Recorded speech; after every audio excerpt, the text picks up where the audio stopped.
3 decades passed. Amidst the raging conflict with demonic forces, the Mervinger clan spearheaded the charge, guiding the anti-demon coalition to a hard-won triumph. Yet the price proved devastatingly high. The vast majority of the Mervinger lineage perished, with a mere 2 souls remaining from their once great house. Young Elric Mervinger, merely 8 years of age, alongside his sister. Swiftly, those who had previously pledged allegiance to the Mervingers abandoned the now-orphan youngsters in their time of dire need. Confronted with such heartless betrayal at a tender, impressionable age, Elric forged an unbreakable vow to ascend as a mighty sorcerer someday. However, fate, it seemed, had further trials in store. Elric received a grim diagnosis, a seldom-seen affliction termed mana of vascularity. This debilitating condition rendered him utterly incapable of wielding magical arts. Consequently, he became an object of widespread ridicule, despite relentless, exhaustive endeavors to find a remedy for his malady. No solution, alas, proved effective in the slightest. Then, one fateful day, a glimmer of hope emerged, as if his pleas were answered. He stumbled upon a creature of legend, a dragon. This discovery represented his sole chance to heal and reclaim Mervinger honor. Yet, to his utter dismay, the majestic beast lay lifeless, and where it fell, a shadowy, horned figure materialized,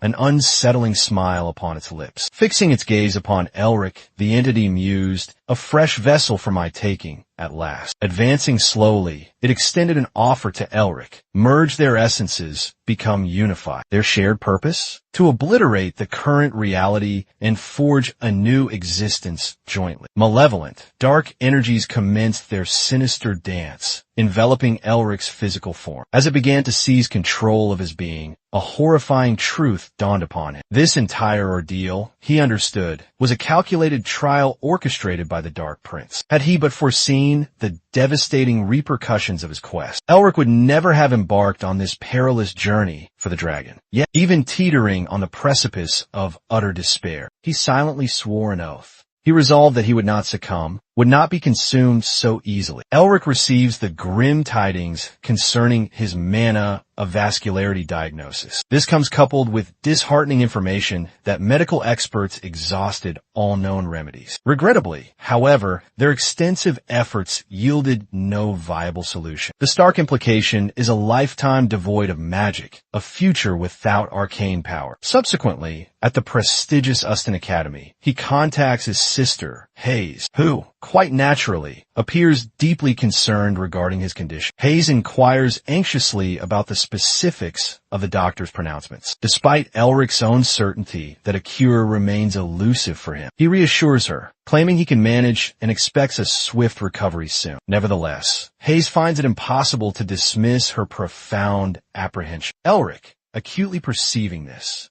concocts a plausible excuse and abruptly terminates their communication. A wave of anxiety washes over him as he contemplates how to tell her about the potential necessity of his premature return home. Shortly thereafter, Elric navigates his way towards the Academy's results bulletin board. His intention, to ascertain his end-of-term examination results. The board reveals a familiar pattern. Elric aces all theoretical assessments with exceptional marks. Yet, predictably, he falters once more in the practical magic examinations. This marks his 4th consecutive failure in this crucial discipline. A grim reality sets in. Such a record inevitably means his expulsion. He had meticulously pored over every academic paper, striving for top-tier rankings. And it wasn't merely that. He possessed a sharp intellect and an innate, uncanny ability to detect and interpret mana. Gifts any aspiring wizard would covet, abilities beyond measure. Yet, irrespective of the sheer brilliance of these inherent talents, his debilitating condition rendered any practical application of magic utterly impossible. A concerned instructor at the Academy proposed an alternative, a career as a professor. However, such a path offered no solace for restoring his family's diminished glory. Elric's own grandfather, the revered Eusdan Mervinger himself, famously hailed as the Wizard of the Stars, stood as a celebrated hero during the cataclysmic war against demonic incursions. Indeed, he was the founder of the very institution Elric now attends. Therefore, facing expulsion from it felt tantamount to personally defiling his esteemed family name with profound disgrace by his own hand. Just then, a new irritation arose. He overhears a pair of first-year students whispering about him and promptly approaches them. Elric decisively interjects, halting their conversation. He issues a stern warning. He'll report them to their teaching assistant, Sean. The intimidated freshmen, clearly flustered, make a hasty retreat. Later, Elric immerses himself in a tome, desperately seeking a cure for his illness. Abruptly, a stinging slap connects with his face. Whirling around, he discovers the assailant is none other than Sean. Sean is visibly incensed, furious that Elric used his name to threaten people. Sean Neresta, it's revealed, hails from the esteemed and powerful Neresta family. Following the tragic decline of the once mighty Mervingers, the governing body, known as the Turium, has been under Hex Cycle's control. A council comprised of the 6 most influential families within the empire. Among these prominent houses, naturally, stands an Neresta family. Despite this significant disparity in status, Sean remains Elric's sole, steadfast friend, the one constant companion who has consistently supported him always. While seated together, Sean discreetly hands Elric a folded piece of paper, informing him about an upcoming Diamond Dragon exploration plan he's found. Sean proposes that Elric should consider joining this expedition. The rationale: a newly discovered lair of a rare proto-dragon variant has been found. Upon hearing this astonishing news, Elric snatches the paper with eagerness. He's momentarily stunned, scarcely believing that this mythical, legendary beast, potentially the very fount from which all magic originates, has actually been located. His burgeoning excitement is so very clear that Sean can't resist playfully boasting about how great of a friend he truly is. But Elric's mind is consumed by a singular thought: a potential cure exists. A remedy for his debilitating ailment might finally be out there still. However, a significant hurdle remains. This is not a personal project. Consequently, any discoveries made would officially belong to the Academy's dean. Suddenly,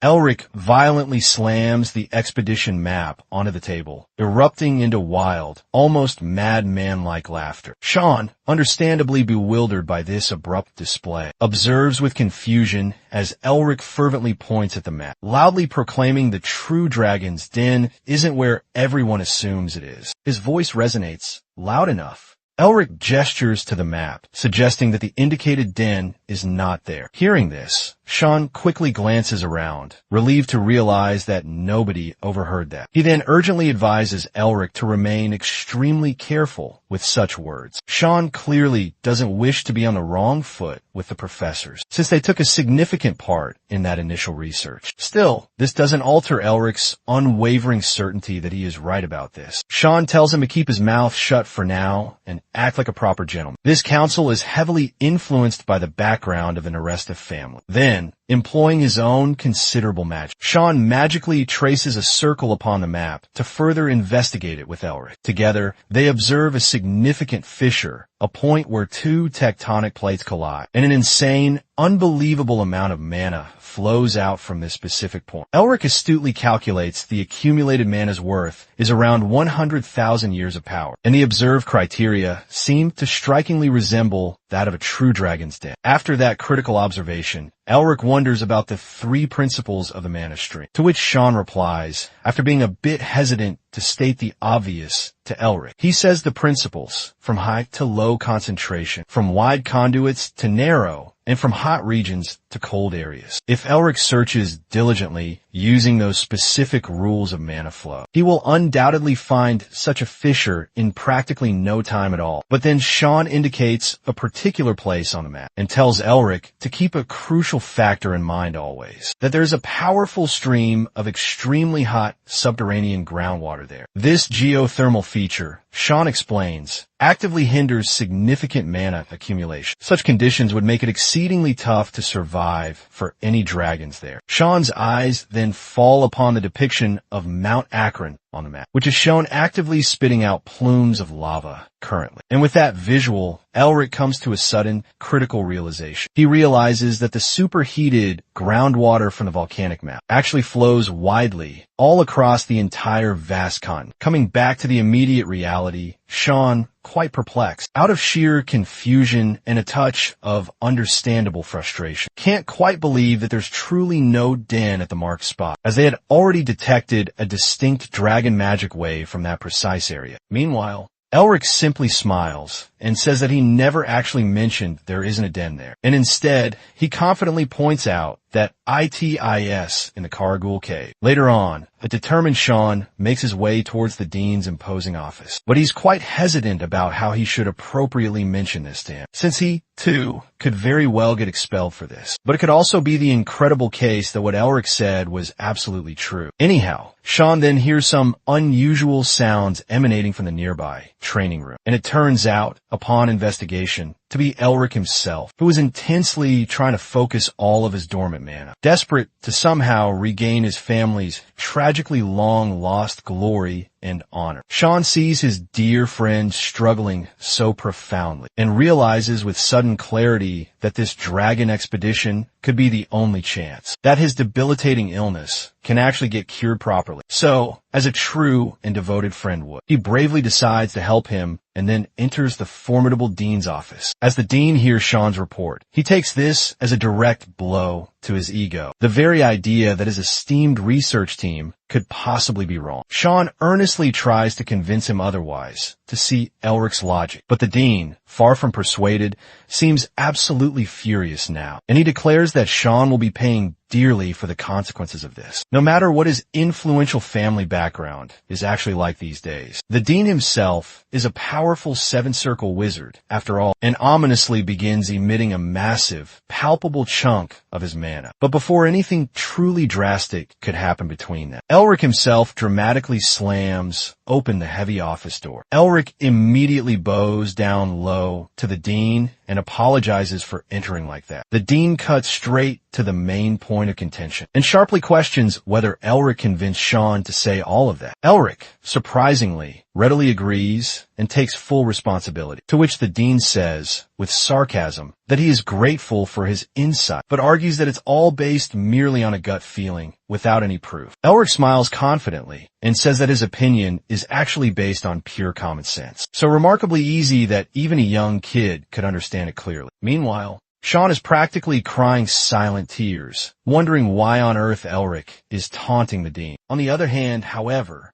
the dean taunts right back that Elric is nothing more than a perpetually failing student, one who can't even properly concentrate his own mana effectively. Still, Elric somehow stays remarkably calm and serious throughout this, to which the dean then says that there are some people who do get lucky, and then there are other people who are simply utterly worthless, mere scum, and who don't even know where they truly belong in life, pointing directly at Elric. But of course, being a senior professor, he can't completely ignore Elric's opinion entirely, despite his personal feelings. So, he suggests a wager. Elric asks for an elaboration on this specific idea. So the dean then explains the terms of his wager, that he will grant Elric official permission to recruit and lead the exploration party, and even if he needs substantially more money to buy anything necessary, that specific budget will be fully given to him without question. But there is, of course, one very important condition attached. The condition being, naturally, if he ultimately fails in this endeavor. There is one specific thing that the dean wants from him in return, and that is his grandfather's one and only priceless family heirloom. Later, as their modest carriage rolls steadily along the dusty road, Sean finally loses his temper, berating Elric for agreeing to the dean's dangerous deal. Elric, however, in stark contrast, seems completely and utterly unbothered by Sean's outburst. He calmly continues to read his book with a detached, serene calm. Frustrated beyond measure, Sean snatches the book from his hands and shouts that, if they fail to successfully locate the den, as Elric claims, he will lose his invaluable, irreplaceable family's heirloom to the dean, an ancient, powerful artifact passed down through many Mervinger generations. That precious heirloom is none other than the legendary Grand Collar of Wizardry, a potent relic the dean has had his covetous eyes on for many long years. Strangely, throughout all this, Elric just keeps smiling enigmatically. That seemingly carefree, almost smug smile only enrages the worried Sean even further, because he too, Sean realizes,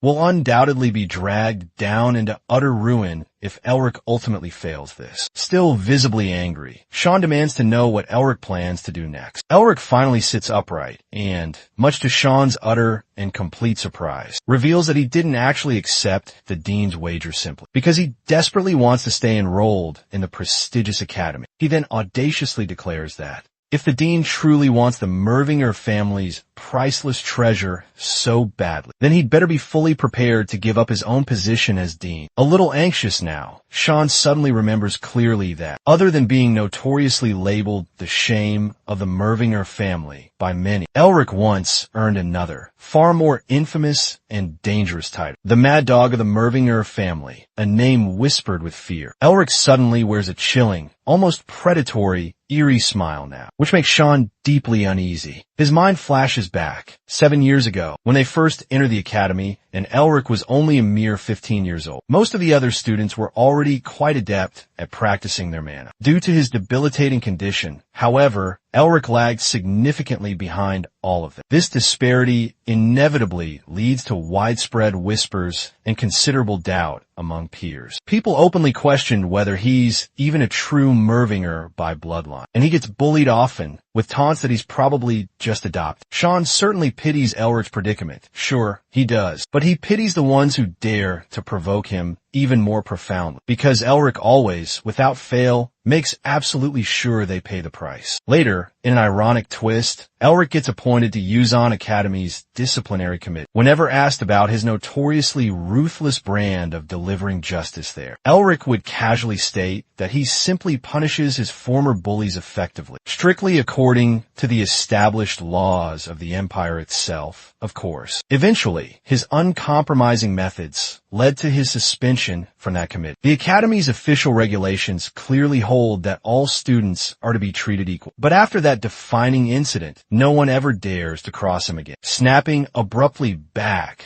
to the present moment in the moving carriage, Sean suddenly notices, with dawning horror, what specific book Elric is reading. It's a forbidden, heavily banned tome, and Elric is brazenly reading it in plain sight. Sean, utterly aghast, gets furious once more and begins to yell loudly. He vehemently demands to know what Elric's true intentions are by this. Somewhat nervously, Elric readily admits that if he gets caught with it, he could very well be summarily executed for possessing such a text. But Sean, unsatisfied, insists, "Why, Elric, are you reading the Tiger King's body fortification?" Elric replies with an air of almost disarming innocence. Simply, he genuinely believes there might be a way to cure his condition in that book. After all, he reasons, back in the mists of ancient times, the legendary Tiger King led the formidable Valyrian troops and successfully invaded the Empire. His unique body fortification technique made him nearly invincible in any combat. It took the Empire's entire concentrated full military might to repel the Valyrian throngs and eventually drive them back beyond the established imperial borders. A great defensive wall was subsequently raised to keep them out for good, and the Tiger King, after this, mysteriously lost the ability to use his fortification. Sean interrupts, but hadn't all the scholars failed to restore it since then? But Elric calmly and confidently corrects him on this historical point. The scholars, he reveals, in fact, did actually succeed in restoring it completely. Now, Elric's monumental current task is to find a way to apply that to his own body. Sean can hardly believe what he's hearing. It sounds so audacious. But in the end, he decides once again to trust Elric's judgment. Suddenly, their ongoing discussion is abruptly halted as the carriage lurches to a stop. Instantly alerted, both Sean and Elric cautiously step outside to see what's going on. Blocking their path, they find Lyburn and his accompanying retinue of individuals. Immediately, Sean positions himself protectively in front of the vulnerable Elric, ready to defend him. But Lyburn surprisingly gives up any aggressive posture soon. Instead, Lyburn claims the dean dispatched them specifically to offer their assistance. At first, Elric finds this supposed gesture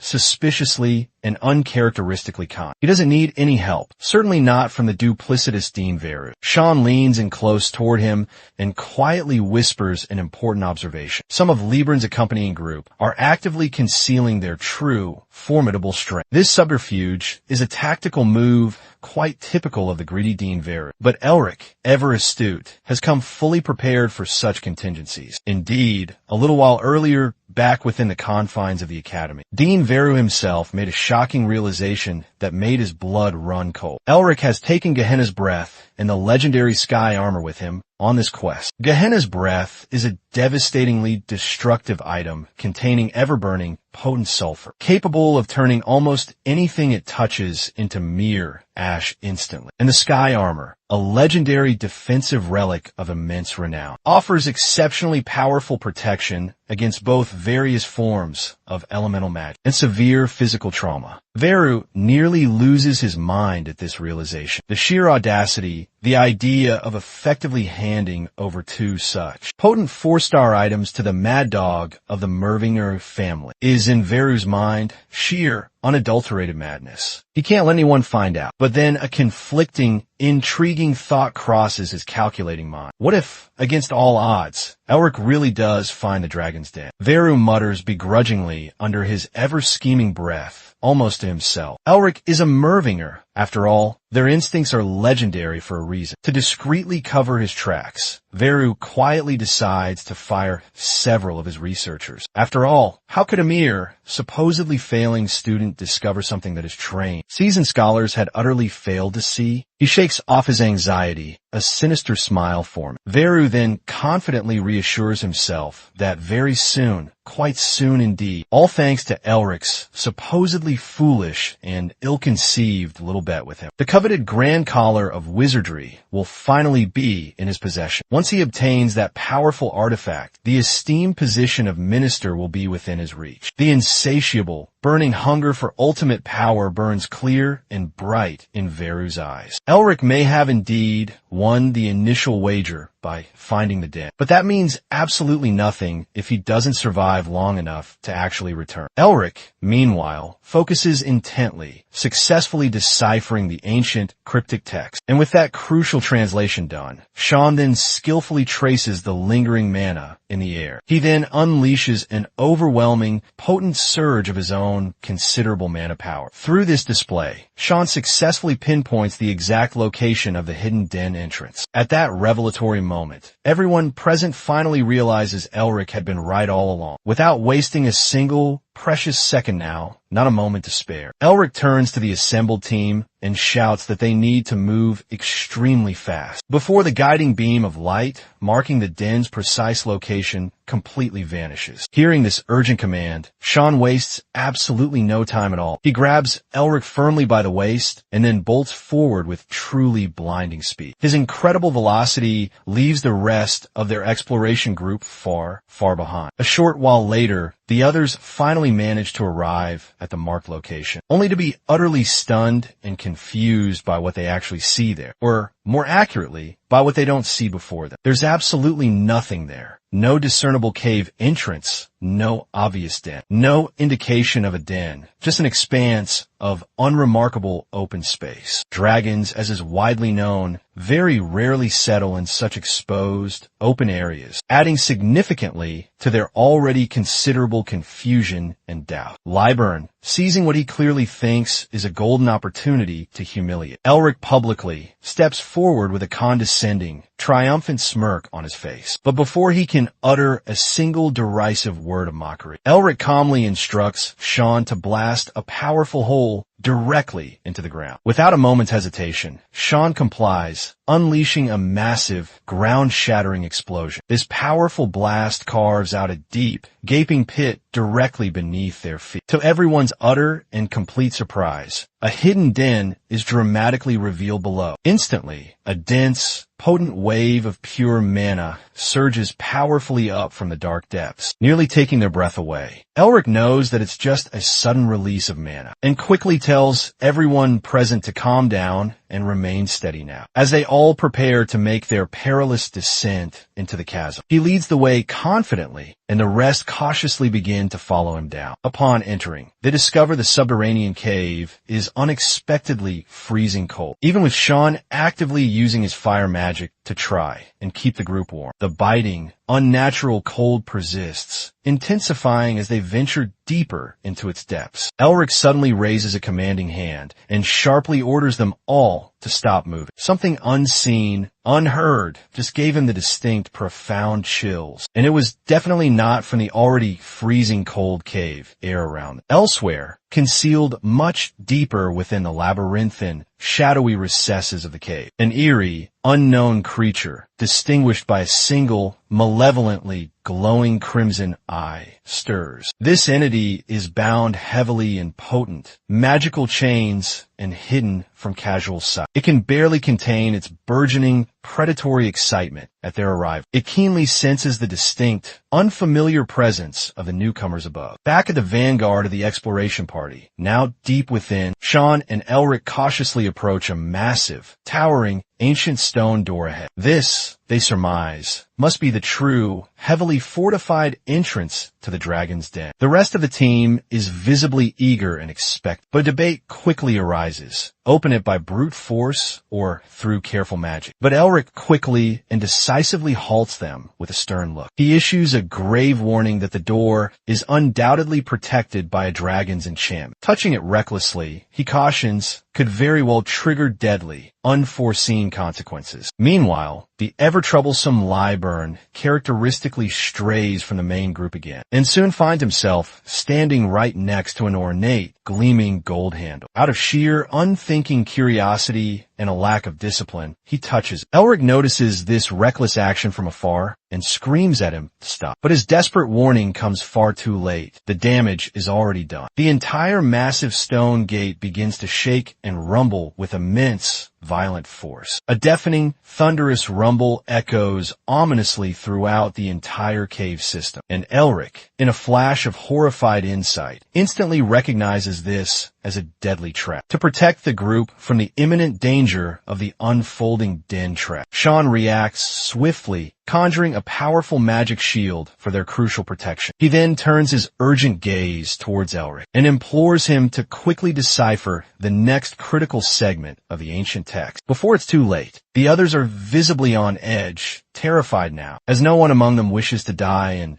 such an isolated, dangerous den. But Elric, amidst the rising panic, remains extraordinarily focused and calm. He firmly tells everyone present to stay as calm as possible now. He astutely sees the current dangerous moment for what it truly is to him. Not just a deadly, terrifying trap, but another challenging, intricate test. The answer to their predicament, he confidently believes, is right there, cleverly hidden from them in plain sight, waiting. He just has to trust his own sharp intellect and instincts like he always has. Now all he has to do is be incredibly quick with decoding the answer. As Sean valiantly holds the protective magical barrier, palpable panic stays around them. Suddenly, Elric triumphantly finishes deciphering the crucial inscription, a breakthrough at last. He turns to the terrified group and urges them to hold it together just a bit longer. Because if his intricate calculations are indeed correct this critical time, he might just be able to lead them all safely out of this waking nightmare. Holding the ornate gold handle tightly with firm, unwavering resolve, Elric begins to chant a complex, ancient counterspell he has devised. He desperately, fervently hopes the terrifying nightmare will soon turn into a triumphant daydream. As everyone's precious lives now depend entirely on his success or failure, the ancient gods themselves must have been with him that fateful, pivotal day, because somehow, against all odds, his intricate tricks and countermeasures worked. The violent, deafening rumbling abruptly ceased, and the terrible, perilous situation was finally over. Sean, completely exhausted from the effort and thoroughly drenched in profuse sweat, falls to the ground. Seeing him panting heavily for breath, Elric immediately rushes over to his side, but Sean quickly, though weakly, assures him that he's completely alright for now. Meanwhile, the rest of the shaken group members check on each other anxiously, making absolutely sure everyone is okay after that harrowing ordeal. Even after going through such a terrifying, potentially life or death situation just moments ago, Sean openly admits that Elric's intellectual work was truly impressive to behold. A genuine compliment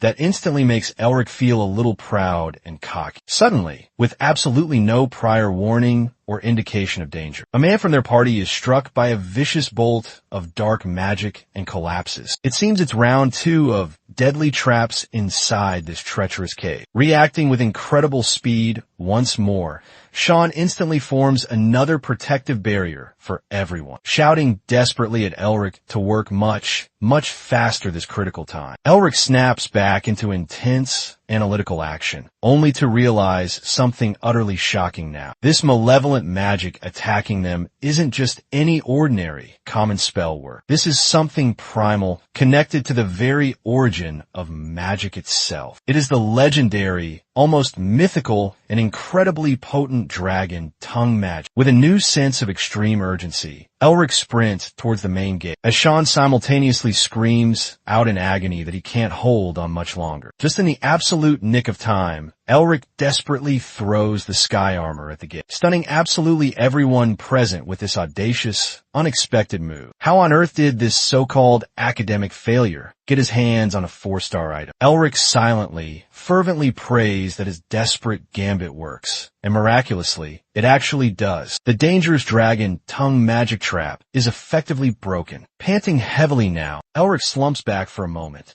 and then ruefully realizes that his favorite, albeit worn, robe has been completely destroyed. Just then, the massive stone gate rumbles once more and then majestically swings open. A brilliant, almost blinding light coming through from the passage beyond. Recovering quickly, Elric calls out decisively to the astonished and relieved team, urging them all to proceed cautiously and make their way carefully inside. Inside, they are immediately met with an utterly breathtaking, unbelievable sight to behold. Mountains of glittering treasure, far more than any of them could have ever imagined. The entire team stands completely transfixed, utterly in awe among the vast, glittering loot. Amidst the horde, Elric discovers remarkably well-preserved parchments that astonish him even further. One of them, to his surprise, actually praises Elric's work and refers to him as Captain. Just then, Sean comes up playfully behind him with a wide grin, grabs him in a friendly headlock, and heartily praises his consistently sharp thinking. Elric modestly explains that he's always naturally excelled and been great in theory. He had approached the entire perilous situation as if it were an academic test, laying out the complex structural formula of the dragon's magical spell, before ingeniously combining it with principles of known elemental magic theory. Suddenly, a peculiar, unsettling, strange realization hits Elric with unexpected force. Something about all of this successful deduction feels oddly, deeply familiar to him. It's as though someone long ago had once told him this very specific thing. Sean, ever observant, notices the distant, contemplative look in Elric's eyes and asks about it. But Elric quickly brushes it off, dismissing the fleeting, strange sensation. Sean then heartily reassures him that after this display, no one will ever dare to disrespect him, or his esteemed Mervinger family name ever again. Still, a flicker remains. Sean himself admits that despite their triumph, something feels a little off here, but he consciously decides to ignore it for now, enjoying their victory. Meanwhile, elsewhere in another, more secluded section of the vast treasure chamber, Lyburn receives explicit, sinister orders from a glowing magical globe. He must eliminate Elric. Almost simultaneously, back with Elric, a shadowy figure suddenly grabs him from behind. Also, intriguingly, addressing him respectfully as Captain, echoing the ancient scroll, and then drags him away, insisting he must see a hidden lab nearby. Sean laughs good-naturedly and jokes that Elric's a big boy now, clearly, being called Captain by these apparent admirers and all that attention. Soon after, the scheming Lyburn approaches Sean and cleverly traps him with an enticing claim. There's a magnificent dragon's corpse hidden just behind the massive hills of treasure. With burgeoning excitement and a natural sense of academic curiosity now peaked, Sean readily follows him, assuming Elric will come along shortly thereafter to inspect. At the far rear of the expansive, glittering, treasure-filled room, indeed, they do, in fact, discover the skeletal remains of a colossal dragon's corpse. It appears incredibly ancient, conservatively estimated to be well over 4,000 years old. Meanwhile, the ones who had lured and dragged Elric away suddenly begin beating him up. Elric, caught completely off guard, mentally curses himself for letting his guard down. One of the bullies coldly, dispassionately tells him that he has no real choice now but to take him out permanently. Everyone else remains blissfully distracted by the riches, still completely gawking at the immense, treasure-filled den around them, unaware. Back with Sean, he suddenly notices the ancient dragon's skeletal body twitch unnaturally, a decidedly bizarre and ominous weird sign. At that very same critical moment, Elric desperately tries to scream for help against his attackers, but is swiftly and brutally gagged by the determined, ruthless bullies. He's completely overwhelmed with profound regret and a sense of despair now, thinking bitterly about how incredibly hard he worked just to get here, and how foolish, how incredibly naive he was to trust the wrong people. Just as the lead bully raises his hand, crackling with deadly magic to finish Elric off, something utterly unexpected and profoundly strange suddenly, dramatically happens. He hears Sean's panicked voice echoing urgently throughout the entire chamber for everyone. Everyone, get out of the way. What Elric sees next is beyond all belief. The once dead, ancient skeletal dragon is now animate, ferociously chasing Sean and Liber. Its terrifying reanimation is lighting up the entire vast chamber in a blinding, eerie glow. Elric is utterly stunned by this. It's just relentless trouble after escalating trouble. He surely, most certainly, didn't expect any of this chaos to unfold now. Elric now stands directly in front of the reanimated dragon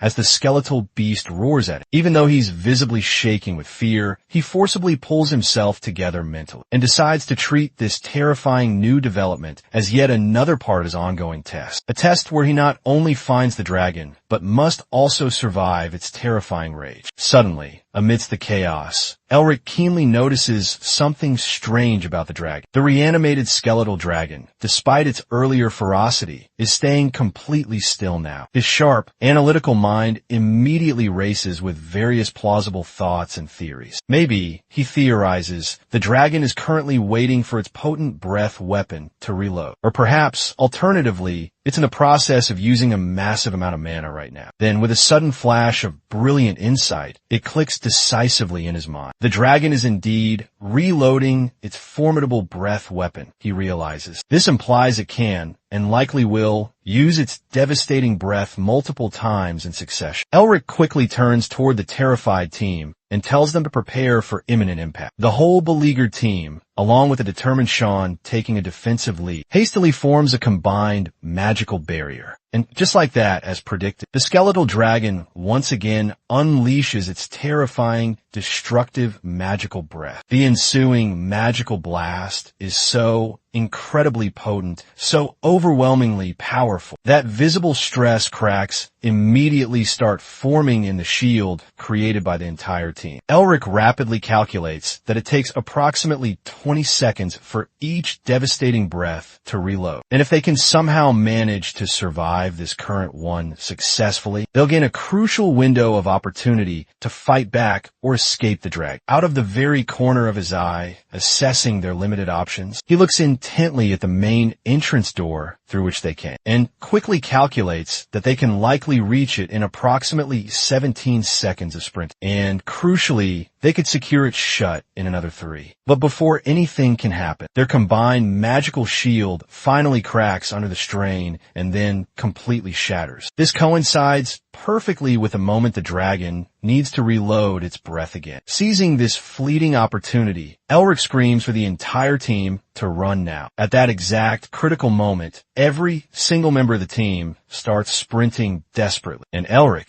joining the exodus, thinks he'll make it safely past the dragon too. But then, appearing seemingly out of absolutely nowhere, a new threat materializes. The legendary, ancient guardian troopers, magically tasked with protecting the dragon, appear. One of them viciously stabbing him from directly behind without warning. Sean sees this horrific attack and yells out in alarm at Elric to defend himself. Elric, despite the searing pain, knows he's the only one who can truly handle it. Suddenly, an intense, sharp, almost blinding pain shoots through his head unexpectedly. And with this pain, everything around him, all the chaotic elements, starts to feel connected. His sudden, debilitating headache is so severe that he can't hear anything clearly now. Another spectral trooper comes lunging in for a decisive, killing strike at him. But Elric, moving with uncanny, preternatural swiftness, expertly dodges it swiftly. That's when he realizes with dawning certainty this isn't a mere delusion or luck. He somehow knows, with absolute certainty, exactly how the troopers will move and attack. His mind rapidly starts connecting the dots, forming an unbelievable picture, and he realizes that following a specific, almost invisible trail of faint orbs will keep him safe. But he has to stay exceptionally alert because it could still be another elaborate trap. Taking the calculated risk, he screams for everyone to follow his lead precisely now. Sean evades assaults, safeguarding his comrades. They're practically at the very entrance. However, just then the very personification of why headache remedies were created forfeits his balance and plummets to the earth. He implores Ulrich, pleading for his rescue. Ulrich discerns their circumstances are completely catastrophic, yet he simply cannot abandon him there to perish. Unsurprisingly, his conscience forbade letting Liebern fester alone inside. Thus, Elric snatches Liebern's hand and extracts him along too. The soldiers find themselves ensnared within, and despite the gate being unbarred, they're unable to escape. Conversely, Sean is genuinely furious with Elric for his self-neglect and for imperiling himself to rescue Laverne. Anxiously, Elric lets out a laugh, claiming it wasn't his doing. Meanwhile, the troopers are attempting their own escape route, but their failure plunges Elric into profound contemplation. Someone had to have interfered with and altered the dragon's incantation, and it's highly probable, a significant likelihood, that another party arrived before them. Abruptly, Elric spots something, disbelieving his own eyes at the sight. Then, the soldiers shatter the obstruction and are presently advancing to assail them. Everyone attempts to flee, but every path is obstructed. Being the quick-witted individual he is, Elric re-enters, possessing a clear plan of action. Sean believes Elric has lost his mind and attempts to halt him, but Elric grins, assuring him he'll rejoin them shortly. Then, the door slams shut with a thud behind it. Sean starts pounding furiously on the door, desperately attempting to make Elric unseal it, but his efforts are futile, and Sean trembles, imagining Elric isolated within. 7 years prior, once Elric's suspension concluded, Sean reached out to him, seeking friendship. But Elric curtly dismissed him, telling him to leave. This left Sean stunned. Each time Sean attempted to connect, Elric would merely instruct him to depart. One particular day, amidst a class session, the whole class faced an exam, and the instructor urged them to sprint. Sean rapidly covered nearly half the required distance, and then understood he ought to have brought Elric along. Abruptly, Sean stumbled, almost plummeting from a precipice, just barely managing to cling on. The class tormentors neared Sean and, rather than assisting, they started to harass him. Sean knew his grip wouldn't last. However, he was also unable to employ magic, lest he fail the assessment and be unable to face his father. Just as all prospects appear to vanish, someone seized him. It was none other than Elric. He hoisted Sean upwards, thereby preserving his life. Sean urged him to proceed onward and abandon him, but Elric recalled to him his previous request for friendship. Sean was on the verge of expressing his gratitude, but Elric merely instructed him to procure some artifact from his home as a token of thanks. Returning to the current moment, Sean is in a state of panic. He vows to Elric to remain stationary, while he fetches his father and his family's elders for a rescue. Elric values the endeavor greatly, but he is certain he won't perish there. He sprints towards the dragon's location, because he precisely anticipates what he is to discover. Once Elric obtains what he has sought, he is then fully equipped in armor, musing internally that reciprocal exchange is the essence of existence. At last, he withdraws one of the devices he's had with him for the warm welcome from the troopers. Elric brandishes the powerful artifact, which typically requires mana for activation. However, owing to his current state, he cannot employ it. Nevertheless, he unleashes it. Even his blood starts to seep from his eyes. He resolves to utilize his own life force instead for its activation, firmly believing this is entirely a component of the dragon's trial. He is certain that the dragon possesses the solutions he seeks, and gazes at the spear embedded profoundly within the dragon's form. He is convinced that this very spear contains the answers, and should his deduction prove incorrect, he faces certain doom. despite it being a 50-50 chance. He refuses to retreat, even as all the soldiers charge at him. With the most defiant grin etched on his features, he affirms that Mervengers never yield to adversity. The instant he extracts the imposing spear, the entire surrounding area starts to violently shake, and the resolution he anticipated reveals itself as merely a deception. He remains oblivious to what the future holds. His entire vision is filled by a horned figure. Comprehending the severe implications of this development, he understands his fate is unequivocally sealed. The horned individual fixes his gaze upon him, and Alric experiences an icy shiver coursing down his spine. The enigmatic man commences his advance towards him, as the dragon emits roars of intense rage and terror. The conflict erupts between the mighty dragon and the horned man. Meanwhile, Elric remains immobilized, merely observing the spectacle unfold. The sheer volume of mana emanating from the peculiar man rivals the might of an eighth circle sorcerer, or possibly even surpasses it. A single slash from the horned man is all it takes to extinguish the dragon's life. In that very moment, Alric finds the sight utterly unbelievable. It was indeed that mysterious man who vanquished the dragon. Presently, the man recommences his approach toward him, and as he gazes upon Alric, he inwardly considers that he has discovered a new vessel for possession, a vessel that will enable his escape from the confinement, where he has been imprisoned for countless eons. The horned man attempts to entice Alric into merging with him, vowing to incinerate this current world and erect a new one. This is not presented as a choice. It's closer to a command. The horned man is revealed to be none other than Mephistopheles, the fabled and formidable Dark Prince. A millennium past, humanity succeeded in imprisoning him, but circumstances have at last shifted. And now he has located the ideal host to inhabit. The malevolent energy commences its surge into Elric's form. He reflects that had he been aware this was not a draconic trial, but instead a demonic snare, he would never have ventured to this place.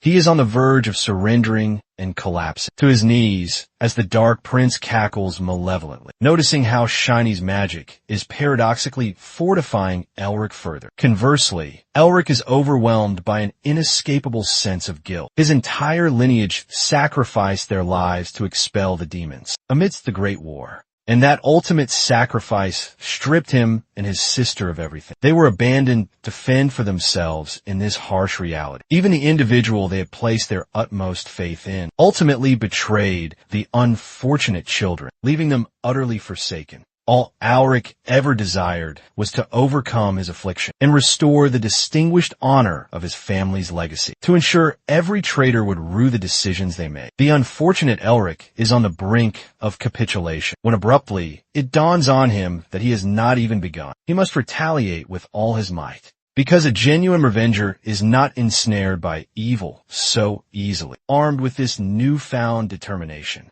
he commences his battle against the darkness with his entire being, aspiring that his voice might resonate with his descendants in times to come. He forcibly expels the spirit of the Dark Prince from his own form, leaving even the mighty Mephistopheles utterly astonished by the sheer magnitude of power he sensed emanating from Elric. Elric Mervinger stands resolute and proud, mana surging from him so intensely that, for the very first time, the Dark Prince experiences fear before a mere human. Elric extends his hand, intending to consume the initial chalice of evil, just as destiny had ordained for him. Abruptly, he discovers himself in a location bearing no resemblance to the lair where he had been ensnared. He is completely unaware of his whereabouts, and he examines his hands, attempting to deduce his current location. Elric's gaze settles upon a figure positioned at a cliff's precipice, and he ponders the identity of this individual, despite a peculiar sense of familiarity.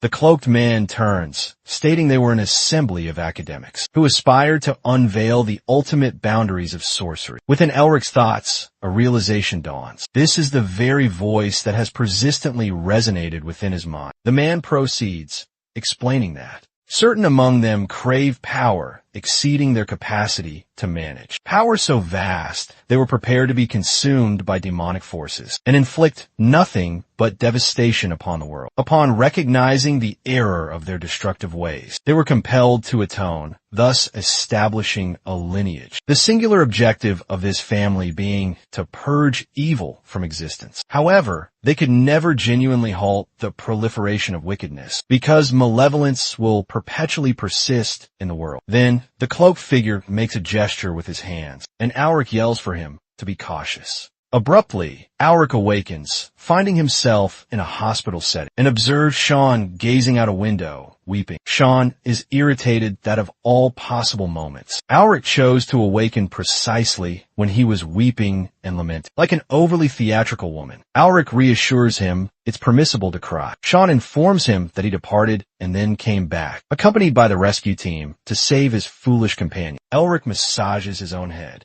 and states that he is the patriarch of a notable house, and labeling him dumb is quite unsuitable. Sean reiterates the term dumb and admonishes him against any further foolish actions. Then Sean instructs him to rise for a brief moment. As Alric complies, he perceives that he has grown in stature. Sean prompts him to observe his reflection in the mirror. Upon Alric viewing his own image, he questions what transpired and when such a dramatic transformation occurred. With a tone of apprehension, Sean inquires what occurred back within the den and what became of the dragon. Mischievously, Alric gazes at him, stating he cannot disclose it. At this particular time, Sean feels a sting of offense. It's disheartening to have a closest companion who withholds information. Subsequently, Alric questions Sean regarding the den's status, and Sean reveals that his own family is currently safeguarding, barring entry to all, as it now pertains to its discoverer, Alric. This is mandated by established law. The individual who uncovers a dragon's lair assumes legitimate ownership. Sean exhales and declares with a sense of pride that if Alric only comprehended the lengths he went to keep the Tarian and the Academy from accessing the den.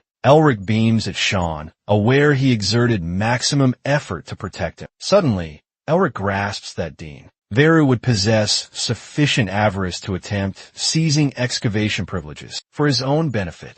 Peculiarly, he smirks, recalling Veru's previous attempt on his life. Sean discerns that Alric is orchestrating something ominous. Alric requests a small favor from him, but Sean feigns deafness to his plea. Nonetheless, Alric voices his request regardless. He requires Sean to disseminate information that he is wounded and comatose, and regardless of the diversions Sean created, he ultimately still managed to hear him. Sean complies with Alric's instructions meticulously. Meanwhile, beyond the hospital's confines, an announcement declares Alric unconscious and access for visitors prohibited. All those coveting the excavation privileges attempt to compel their entry within. However, the Naresta family successfully seals off the hospital, compelling everyone to wait. Conversely, the official representative of the Naresta household, Carl Dunas, enters Alric's designated room, but departs shortly thereafter. As he exits, Alric pivots and addresses an unseen individual. When will you commence speaking and cease merely observing me? He addresses this entity as Mephisto. It is indeed none other than the Dark Prince incarnate, who reacts with significant displeasure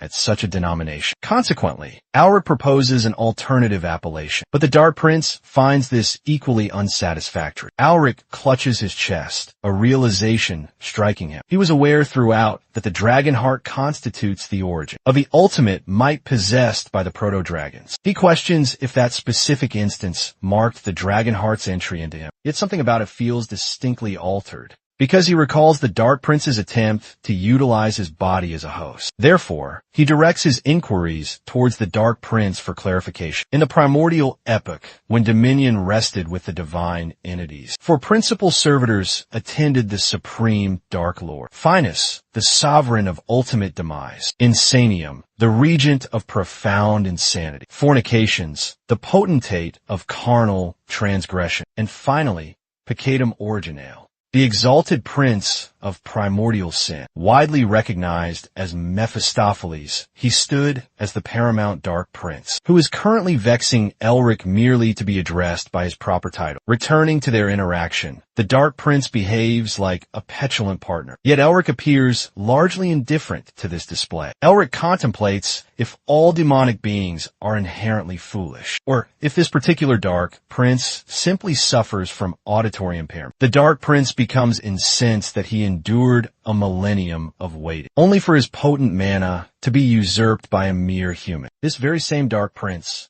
who formerly harbored ambitions of global domination, was oblivious to the fate that awaited him. Shanique, the monarch of all dragons, stood as the sole impediment to the Dark Prince's schemes and conspired to entomb him alongside himself for all eternity. From that moment onward, the Dark Prince has endured nothing but a full millennium of anticipation, until one fortunate day, Elric ventured into exploring the den. The precise human he desired to inhabit had also successfully navigated all the trials he had devised. He was tantalizingly close to achieving his ultimate desire. Yet all his meticulous efforts proved utterly futile, and all that remains for him now is a mere vestige of his formidable dark abilities. Quite demonstrably, in fact, he is unable to comprehend the nature of the magic Elric employed that permitted him to assimilate the entirety of his mana. Meanwhile, Elric simply perceives Myphi as an overly dramatic individual. This particular assessment greatly infuriates the Dark Prince, and he retorts that all Mervengers possess an inherent arrogance. As Elric reclines, he reflects upon the earlier soliloquy, wishing that their utterances might connect with their progeny someday, within the not-too-distant future. Abruptly, it occurs to him that the voice he has consistently perceived belonged to his own grandfather. He recalls the initial pronouncement the voice ever directed at him, to consume the inaugural chalice of evil as preordained by destiny. This could have signified the assimilation of a demon's potent abilities. He gazes at the collar, utterly astounded. This collar must undoubtedly be the instrument enabling his consumption of the Dark Prince, and potentially numerous other demonic entities. Elric casts a sidelong glance towards the Dark Prince and contemplates if he could assimilate other demons in a similar fashion. This suggests the existence of subsequent second and third chalices, yet to appear on his path. This understanding invigorates him, and his subsequent action is to escort the Dark Prince into the mountainous region. However, he must first verify something crucial before he deciphers the method of utilizing the collar. Thus, he commences a meditative state. Through his concentration, he can perceive and observe all things. Following this, he conjures a massive inferno, which leaves the Dark Prince in a state of complete astonishment, marveling at how a human could wield the arcane arts of dragons. That is an achievement he wouldn't have anticipated even from a Mervinger. Conversely, Elric experiences relief as his mana vascularity issue, the affliction that previously constrained him, is at long last remedied, and he is no longer the disgrace of the illustrious Mervinger lineage. Now he recognizes that the moment has arrived to compel all betrayers and those who formerly disparaged him to lament their past decisions. Outside the hospital, the media assembles, pursuing information concerning Elric, but primarily focused on the matter of excavation rights. However, Carl effectively blocks their inquiries, stating that additional information will be disseminated via the Tyrium, and that a formal written declaration will be supplied. Then Carl approaches Sean directly, trembling and imploring him never to subject him to that again. Carl appears genuinely troubled by his social anxiety challenges, but Sean dismisses his concerns. Then, Carl reminds Sean that,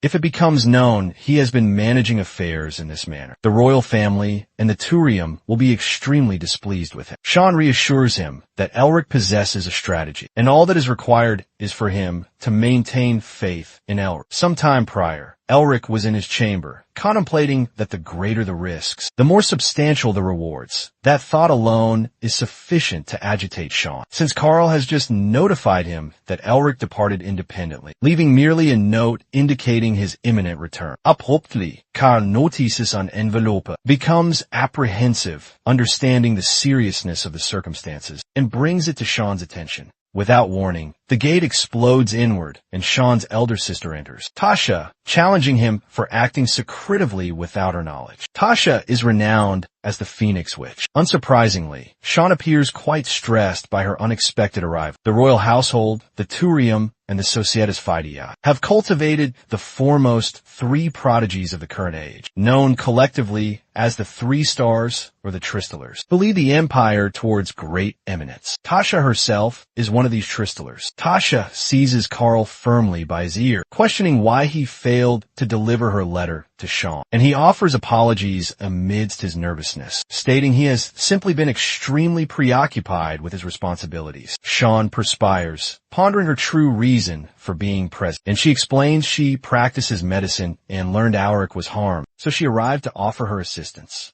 Sean realizes he's in trouble if she enters that specific room, as Alaric is absent, so he must compel her departure immediately. But Tasha appears entirely unconcerned by his predicament, and she pointedly reminds Sean of her actual status. She proceeds directly to the main issue.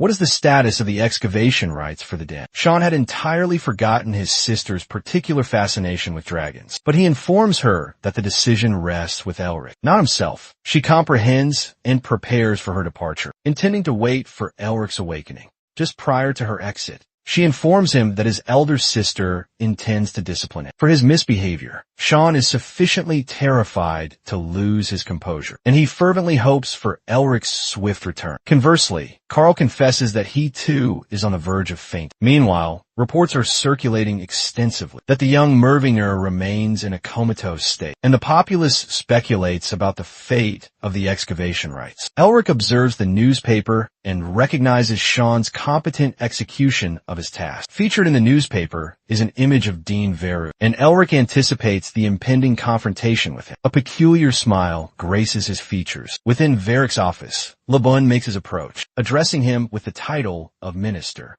But Veru reminds him that the electoral process has not yet commenced. Then Veric inquires of Lebun about Elric's condition, and Lebun informs him that, based on prevailing rumors, Elric is purportedly near death. Pretentiously, Veric smiles, expressing feigned sorrow at the news. Lebun then proposes that it might be more prudent for someone else to manage affairs. But Veric, in a fit of anger, silences him. Then Veric sets down his cup and declares that there will be a vacancy for one professor short post-election, and he speculates on who will secure that position. Lebun, recognizing the opening, asserts that he will not disappoint him. Later that evening, Alric positions himself outside a window, employing his inner sight, which grants him perception of reality's alternate facets. He searches for the concealed particles, into which he intends to infuse mana from the dragon's heart. This method allows him to enact magic without vocally uttering the incantations. He unleashes the magic and takes his initial stride into the woods, which pulls him towards its very genesis,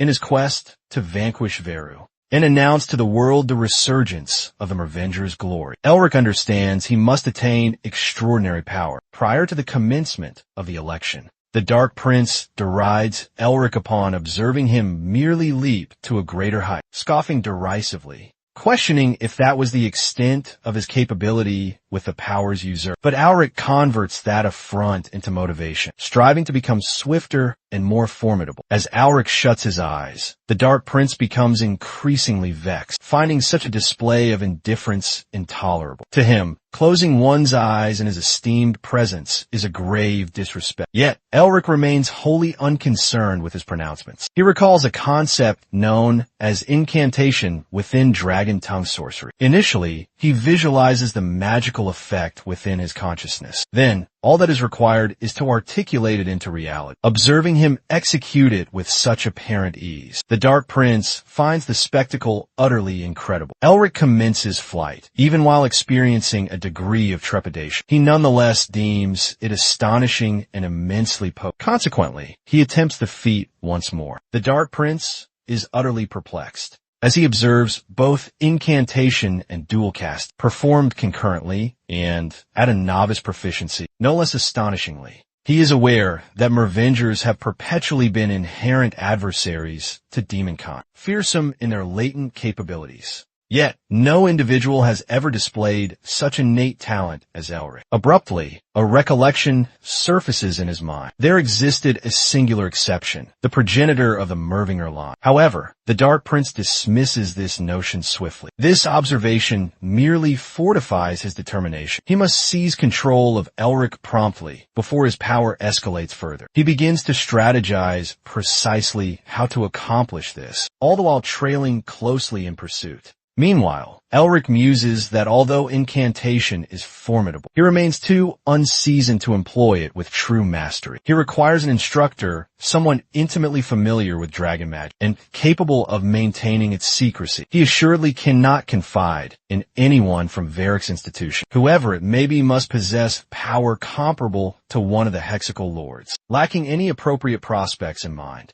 Elric nearly despairs, but then he recalls the most exceptional mentor available, the Dark Prince, Memphis. Thus, Elric directly inquires if he would consent to instruct him. Memphis scoffs, questioning his motivation to do so. After all, what benefit would he derive? Elric presents an audacious proposition. He will utilize alchemy to fashion Memphis a new physical form, but solely on the condition that Memphis tutors him. Memphis informs him he is being overly presumptuous, but Elric reminds him that Memphis stands to gain little if Elric fails to achieve greater strength. Behaving like a petulant paramour, Memphis exclaims, questioning why he should impart in mere weeks, knowledge that took him eons to fully master. Instead, he proposes an alternative arrangement to Elric. Merge with him, and he will teach him all he knows, while covertly scheming his own sinister plan to usurp Elric's body, incrementally eroding his very soul. Elric, naturally, finds him exceptionally irritating, but he is aware he possesses the superior negotiating leverage. In reaction to Memphis's overly dramatic tirade, Elric silences him with a rather foolish incantation, one that transmutes the Dark Prince into an adorable kawaii iteration. Enraged, Memphis erupts with even greater fury, while Elric recoils intensely at the spectacle, to the point he nearly vomits uncontrollably. Elric, observing the rabbit ears upon the Dark Prince, nearly loses consciousness and expels his stomach contents, as he found the cringeworthy appearance unbearable. He presents a journal and instructs him to inscribe everything he comprehends regarding dragon tongue sorcery. Should the notations prove beneficial to Elric, he pledges to dispel the enchantment at a later time. Memphis,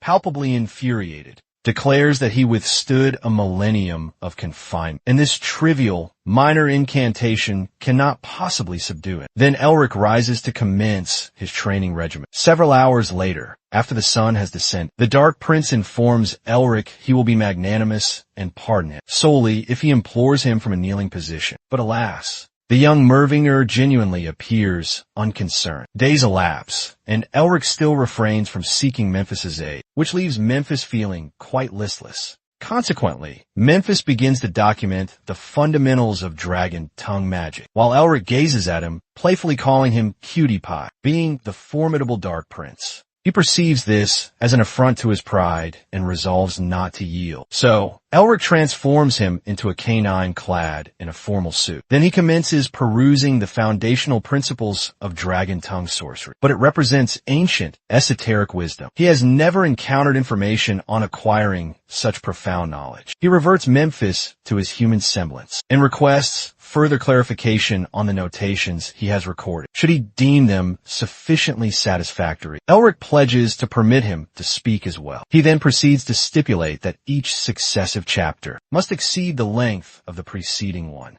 Thus, Memphis is compelled to compose another chapter to regain his speech. Over the subsequent 3 days, Elric requests several additional elements to be incorporated into the chapters, which further incenses Memphis considerably. But he opts to bide his time, because he has concealed potent dark magic within those very chapters. Magic destined to eventually consume Elric's physical form and spirit. A few days thereafter, Elric discerns that merely by grasping the fundamentals, he has become remarkably powerful. This bewilders Memphis, as no apparent adverse effects manifest in Elric, despite his clear concealment of dark magic within those passages. Elric infers from Memphis's telltale expressions and questions why he appears so visibly agitated. Memphis attempts to conceal it, but Elric directly confronts him, stating he truly believed he was foolish enough to commence training without careful observation. Hearing this deeply irritates Memphis, as all his arduous labor in transcribing the spells proves futile. But now Elric desires further knowledge,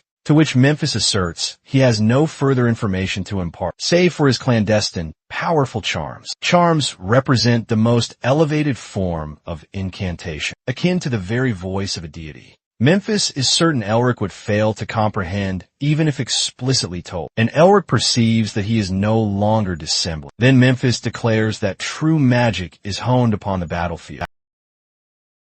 Elric recognizes this saying as a legacy from their forefathers, those who valiantly defended their territories against demonic invasion. His father frequently recounted the family's storied history, how they staunchly held their ground on war-ravaged lands, though his speech was limited by the war's lingering after effects. Elric vividly recalls him constantly reminiscing about bygone days, where he fought numerous battles alongside Elric's own grandfather. A young Elric would often inquire of his father if he too could wield the same potent magic his grandpa once cast, and his father would consistently advise him that to become a truly great wizard, he must first diligently accumulate knowledge like one. Employing raw force without understanding underlying theory would yield nothing, since his grandfather had also been the most distinguished scholar prior to achieving the status of the strongest wizard ever known. Elric's father would encourage him to adhere to Heise's guidance, and his mother would firmly instruct him to complete his reading lesson before the day concluded.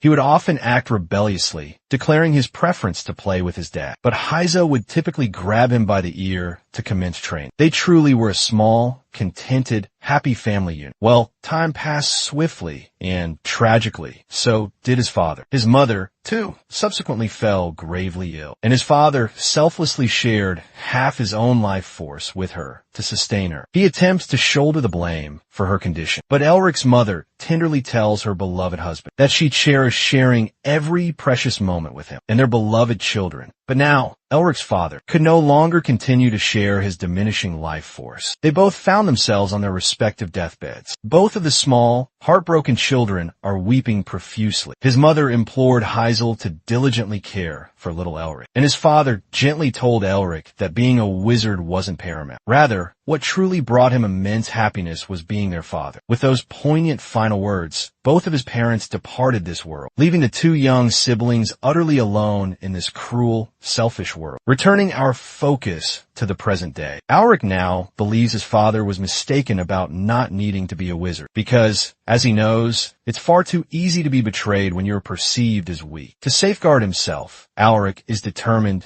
to become exceptionally strong. He makes a solemn vow to himself. The battlefield is indeed where magic is perfected, and with that singular aim, he recognizes that real-world practice is precisely what he requires. Elric contemplates venturing into the notoriously haunted Red Forest, but the spectral, ghost-like monsters dwelling there would prove far too perilous. He then considers the well-known Goblin Cave, but it is excessively crowded and far too widely recognized. Suddenly, he recalls his father once mentioning to him that there exist numerous sanctuaries scattered across the entire continent, places where their ancient ancestors formerly resided. He now knows precisely where he must journey. So, he informs Memphis that their destination is the frigid land of ice and snow, the ancestral domain of the formidable snow people, the treacherous Yeti Highland. The very next day, Elric took a refreshing, albeit cold, bath in a nearby lake. He absolutely needed to alter his appearance so no one would recognize him. Employing his burgeoning magic, he enchanted the water to give him a stylish new haircut, change his distinctive hair color, and meticulously remove all facial hair. By the time he emerged from the water,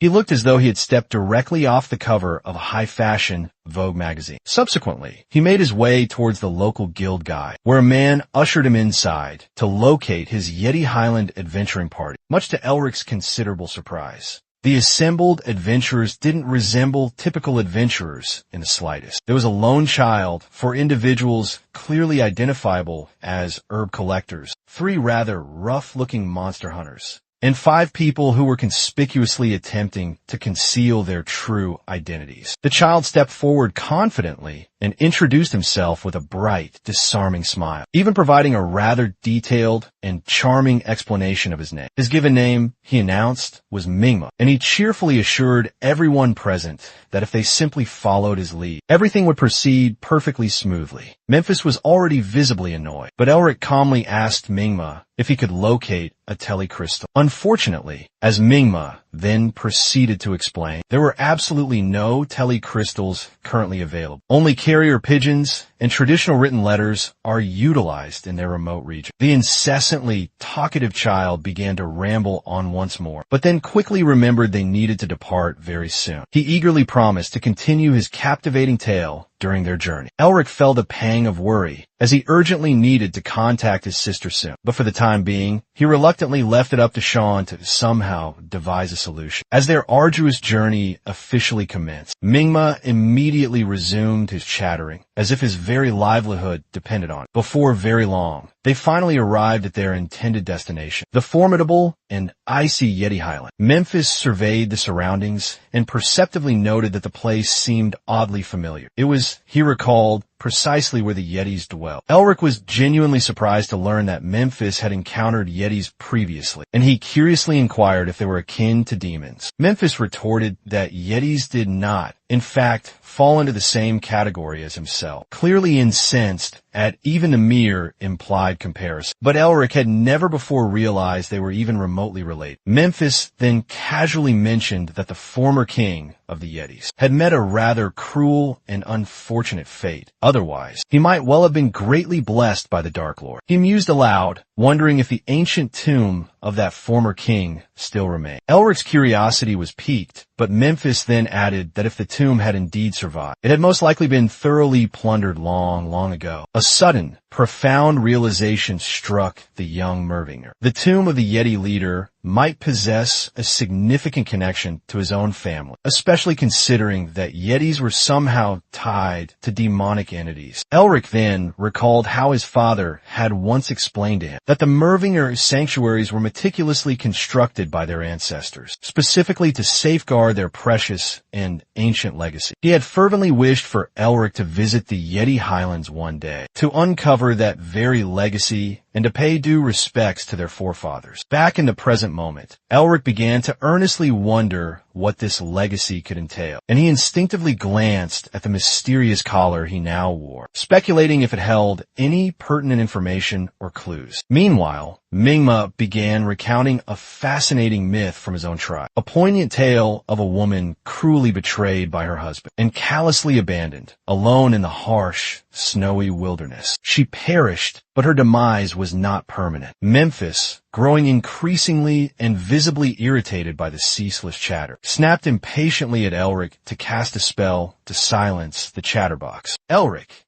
ever keenly observant, noticed something deeply unsettling about their surroundings. There were absolutely no snow people currently visible. Just at that precise moment, Mingma cheerfully announced that they were about to enter the most challenging section of the path. After successfully traversing a rather steep hill, the weary group finally settled down to rest and partake in some sustenance. Elric cast a discerning glance at the other supposed adventurers, and something peculiar about them immediately stood out. They certainly didn't appear to be ordinary, run-of-the-mill travelers. They bore a striking resemblance to highly trained knights in loyal service to a noble family. He couldn't help but wonder what their true underlying mission was, and whether it had any conceivable connection to him. Among them, one heavily cloaked figure appeared to be their undisputed leader. When the concealing cloak was finally removed, it revealed a striking young woman. At the mere sight of her, some of the uncouth men began to crudely harass her until Chun, one of the loyal knights, bravely stepped forward to staunchly defend her, clearly recognizing her elevated and noble status. The lady shrieked in alarm and urgently requested Chun to lower his drawn sword, and he dutifully obeyed her command, though his simmering rage was quite apparent. Elric and Memphis quietly and intently observed the unfolding commotion. Then, utterly without any prior warning, someone suddenly and frantically shouted for everyone to run for their lives. Sheer panic erupted, and people began to look around wildly, desperately wondering what terrible event was about to transpire. There was an abrupt and overwhelmingly massive assault on the entire team. Everyone immediately and instinctively began to defend themselves as best they could, while Chun vehemently screamed for them to prioritize defending the noble lady. The entire chaotic scene powerfully reminded Elric of the terrifying dead. A multitude of Yetis had indeed launched the ferocious attack, and Elric swiftly formed a protective magic barrier to guide and shield everyone through his potent magic. But tragically, many were still being mercilessly taken down. Elric and Memphis exchanged a quick, knowing sidelong glance. Naturally, and somewhat predictably, witnessing the humans being systematically destroyed brought a slight measure of joy to Memphis. Elric had previously heard that snow people typically moved in groups of roughly 10, but these attacking numbers were far, far greater. Chun fought with fierce, unyielding determination, resolutely determined to wipe out as many of the savage Yetis as he possibly could. Meanwhile,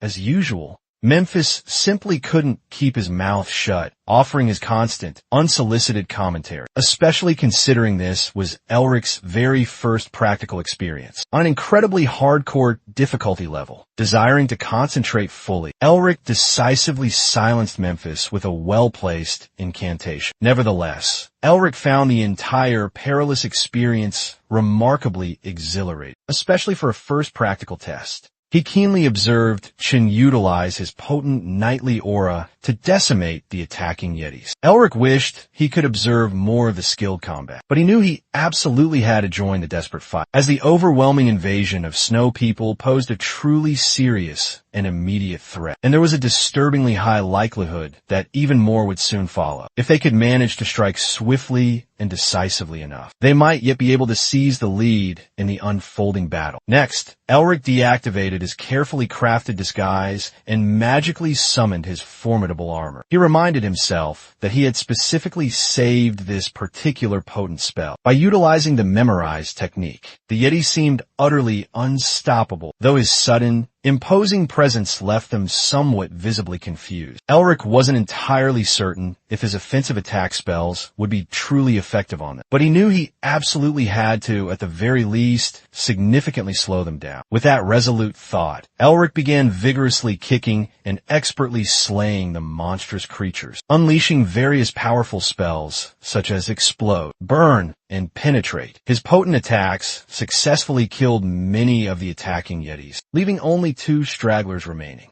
The surviving Yetis then attempted to silently and stealthily sneak away, but Elric, ever vigilant and alert, cleverly cast his bind spell upon them, ensnaring them, before they could successfully escape and save their worthless hides. After thoroughly vanquishing all of the attacking Yetis, Elric panted heavily, yet he undeniably loved the thrilling experience. He deliberately left one of them alive, however. He got onto its back after securely tying it up and then summoned Memphis. He called out for his reluctant companion, not immediately remembering that he had magically bound Memphis's mouth a short while ago, and Memphis, understandably, was pretty thoroughly upset about it. Elric then released the restricting incantation, and Memphis could finally speak once again. Then, Elric instructed Memphis to accurately translate whatever the captive Yeti uttered. Elric turned his attention to the bound Yeti and presented him with an offer. If he truthfully revealed to Elric the location of his village, he would, in return, allow him to live. Memphis duly translated that. The Yeti requested to be untied first, and solemnly promised he would then tell Elric absolutely everything. Elric felt a slight degree of hesitation, but Memphis advised that direct negotiation through conversation would likely be more effective in circumstances such as these. So, Elric snapped his fingers decisively and released the bindings on the Yeti. Memphis immediately began to whisper something conspiratorially to him, and the Yeti then smiled at Elric in a distinctly evil and menacing way. What Memphis had actually whispered to the Yeti was to team up and utterly wreck Elric. The Yeti suddenly lunged forward to violently attack Elric. But Elric's incredibly fast thinking ultimately saved him, and Elric swiftly bound the treacherous Yeti once again. Now, both the defeated Yeti and a chagrined Memphis were genuinely scared of Elric, since Elric had decisively regained the upper hand. The subdued Yeti reluctantly decided to show him the way. Elric then gave Memphis a polite, yet pointed reminder that back in the day, Memphis himself had callously killed innocent and defenseless snow people. Suddenly, Elric abruptly stopped his advance. He pondered how the immense powers of the ancient proto-dragon and those of Memphis were currently stored within his own heart, and that he was currently only able to utilize a mere 3% of their actual vast potential. If he were to attempt to use all of that incredible power beyond his current limitations, his physical body would undoubtedly explode, and he would certainly die. He soberly realized that fighting in this reckless manner could easily get him killed. Yet,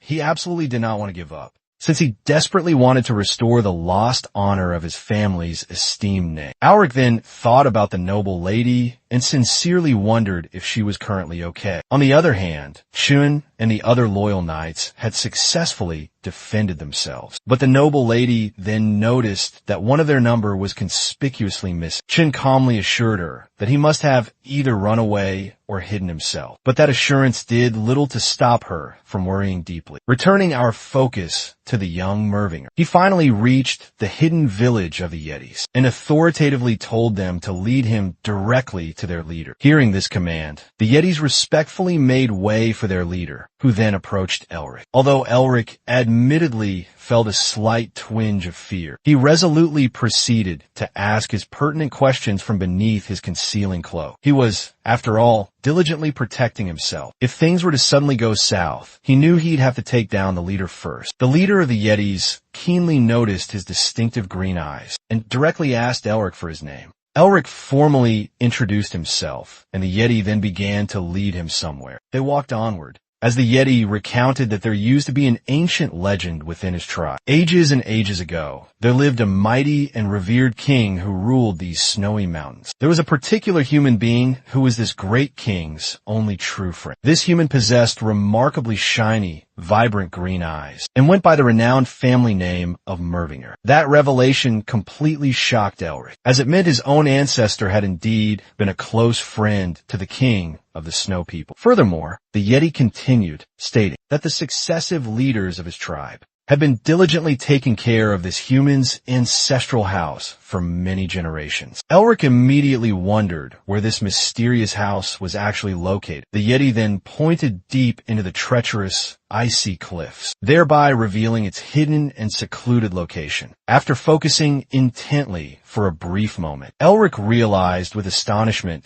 that there truly was a house nestled down there. The leader explained that they descended there only once a year, when the fierce, biting winds were temporarily quiet. Memphis, predictably, once again, started with his usual unsolicited commentary, opining that Elric would require an exceptionally powerful spell to safely descend there, or else he would surely perish if he didn't employ one. But Elric, knowing full well he could also die from the treacherous winds, still ultimately ended up completely surprising Memphis, and boldly jumped down the perilous cliff with a confident smile on his face. As soon as Elric leaps, Memphis immediately thinks he's an absolute lunatic, but nevertheless follows him, grimly certain that Elric is undoubtedly going to die. Elric quickly notices that the swirling winds are way stronger than he had initially expected them to be. Memphis, surprisingly, seems to genuinely care about him and urgently tells him to concentrate, or he will most certainly end up losing his precious life. So, Elric focuses intently and takes one careful, deliberate step at a time, eventually landing safely on the ground after jumping various times on the cliff face, almost as if he's casually walking. As he finally reaches solid ground, he sits down tiredly and says pointedly to Memphis, "That's simply how I operate."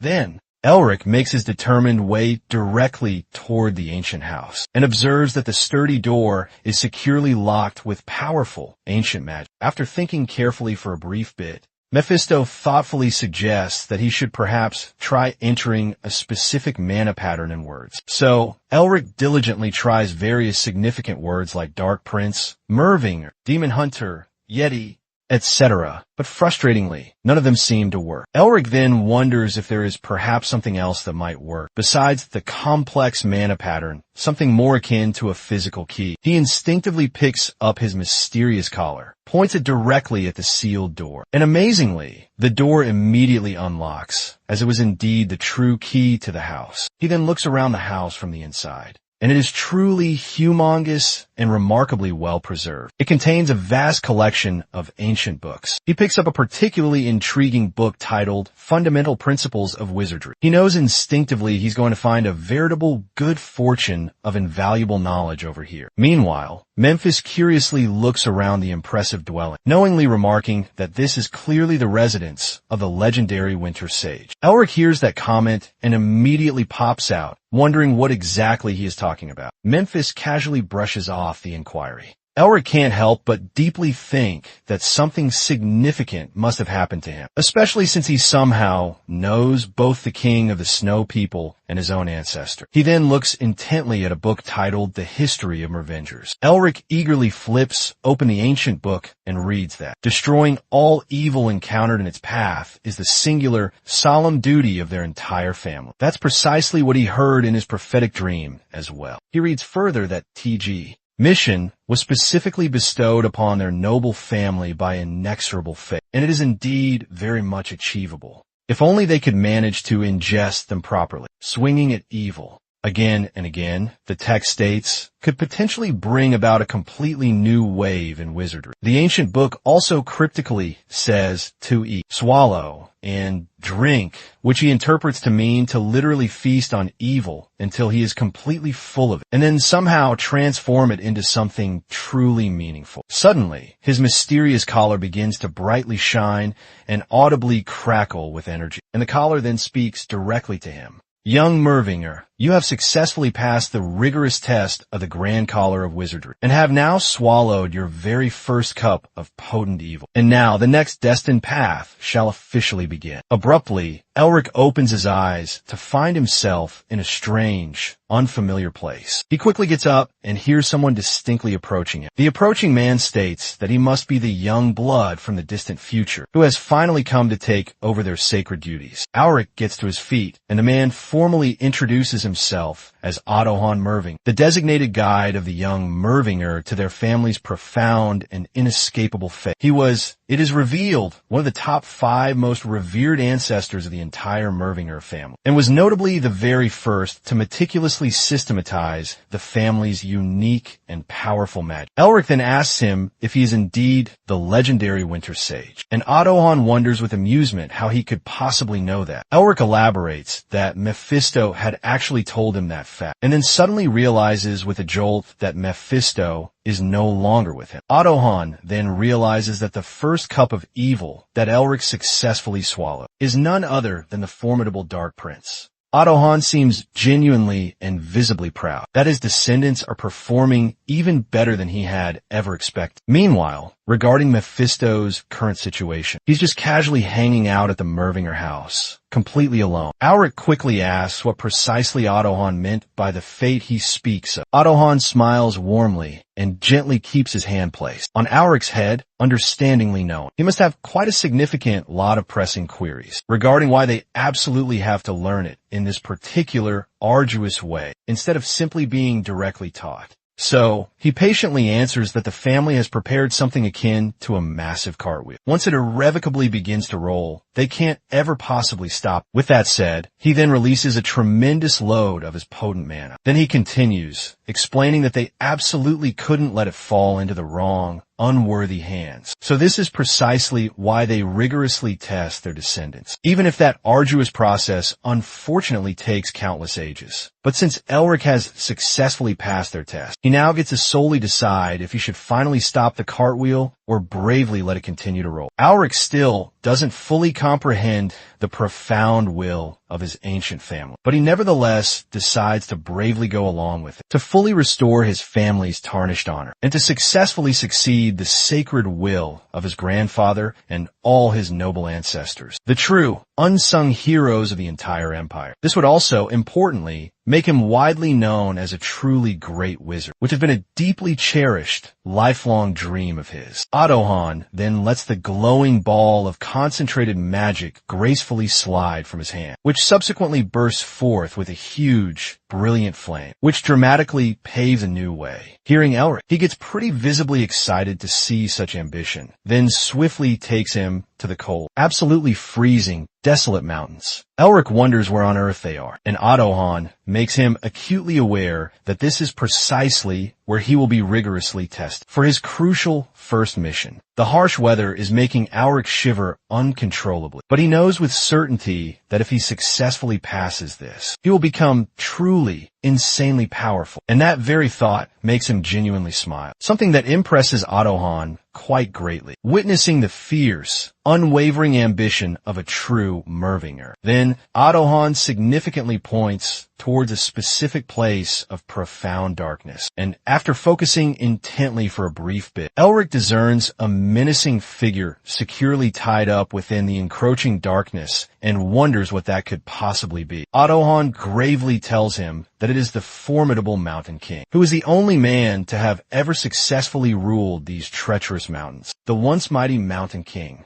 it is explained, had a fervent dream of bringing the Snow People back to their former status as demons before they were ignominiously cast out. His overwhelming ambition ultimately got the very best of him, and this resulting corrupt, evil spirit is what tragically became of him, as somberly narrated by Adohan. Furthermore, Adohan then informs Elric that the second cup of evil that he is destined to swallow is none other than the fearsome Mountain King himself. Hearing that, Elric very nearly pisses his pants in sheer terror, completely unsure how he will possibly fight such a foe. But Adohan sternly tells him that he absolutely has to devour. Further, he patiently explains to Elric that from this point onward, he must actively devour the demons and completely rid them of their vital life source, the seal. Elric doesn't know what that particular term signifies, to which Adohan elaborates that demons are typically born when dark, primitive, raw emotions of the living, such as intense fear, crippling depression, and festering resentment, eventually gather around and coalesce into a conscience of their very own, better known in their lore as an ego. A demon's unique ego is what ultimately decides the nature, rank, and distinct identity of that particular demon. And the seal, he clarifies, is essentially the very heart of the demon, in which this crucial ego is stored. Adohan then significantly points at Elric's own arm and tells him that currently residing on his arm is the very core of Mephisto's powerful identity. It's the actual seal of the infamous Dark Prince. What Elric now has to do is actively hunt them down and completely rob them of the fundamental root of their very identity. Successfully devouring a demon will effectively make their formidable powers his own. Then Adohan begins to slowly walk away, while Elric internally wonders just how much stronger he will truly become, if he can somehow manage to have that monstrous power for himself. The very last thing Adohan cryptically said to him was that he is actively trying to devour the demon, not merely trying to defeat it. Then Elric flies determinately toward the designated region, intensely wondering what Adohan truly meant by pointedly emphasizing the specific word devour. The formidable Mountain King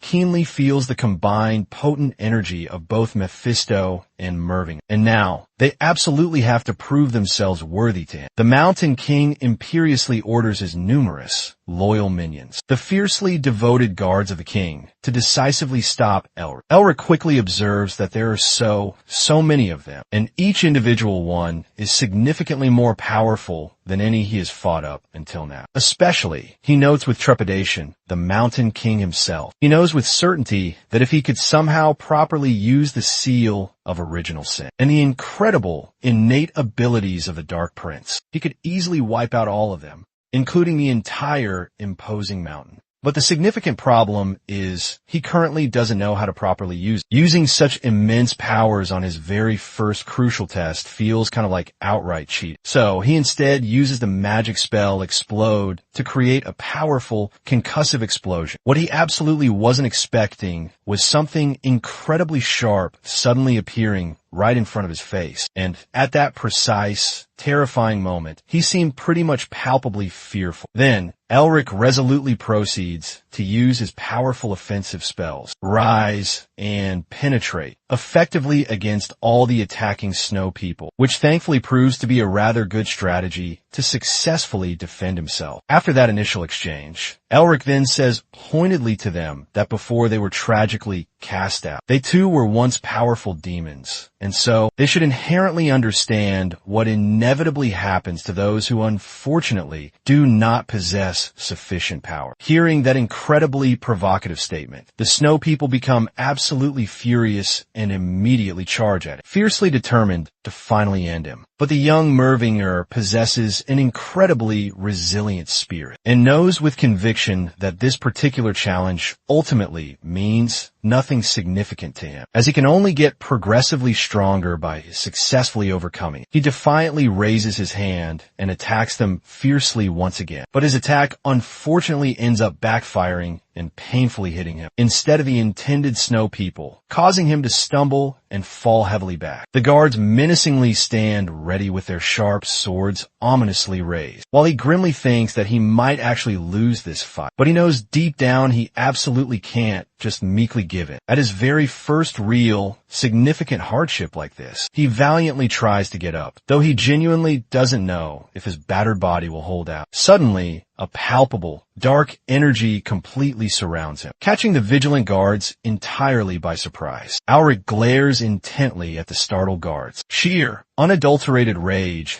clearly apparent on his determined face, and then charges ferociously at them once again. The potent energy now powerfully emitting from him comes directly from the ancient dragon heart, and he skillfully uses that very same mana to fight back relentlessly against the surprise guards. Furthermore, he then successfully casts his powerful spells, Bloom and Scatter. Panting heavily after expertly using the demanding spells, he strategically runs away from the remaining guards, after successfully taking down one more of them. Elric then heavily falls to the unforgiving ground, barely able to truly believe just how incredibly tough the current situation is, especially since all the defeated soldiers are now inexplicably coming back to menacing life. He knows he absolutely has to think incredibly quickly about what to do next, instead of foolishly allowing himself to be completely overcome by tiredness. Suddenly, something mysterious begins to aggressively attack him. He doesn't know quite what it is and desperately tries to defend himself from it, but it then turns out to be the elusive seal. He thinks intently to himself that it's not nearly as clear or defined as the potent seal of the original sin, but it's definitely something entirely new and different. He's not entirely positively sure what it precisely is, but it intriguingly provides a distinctly soothing, calming feeling to his volatile dragon heart, and somehow keeps it from dangerously bursting. Maybe, he speculates, this is precisely why the ancient demons always called the seal by their proper, true names. Furthermore, and very importantly, he now realizes that this is exactly why they absolutely have to know the demons' real, secret names, to fully and effectively harness their true, latent power, just as his ancestor Ottohan had patiently taught him. Though Elric still wonders how he will possibly discover their elusive real names, since they certainly won't simply reveal them if he merely asks them casually. Ottohan had confidently assured him that when the proper time finally comes, he will intuitively feel the correct name himself, as even more relentless soldiers aggressively approach him. Elric begins to intensely channel a significant amount of mana directly into the palms of his hands. He thinks decisively to himself that the proper, true name of these particular snow people is undoubtedly ruthlessness. He can't fully explain why, but he just instinctively knows now how to properly use the seal. With his newly understood magic, he forcefully clears a wide path away from the attacking snow people, feeling supremely confident now that he finally knows their true underlying name. Ruthless. It definitely and noticeably takes a very significant chunk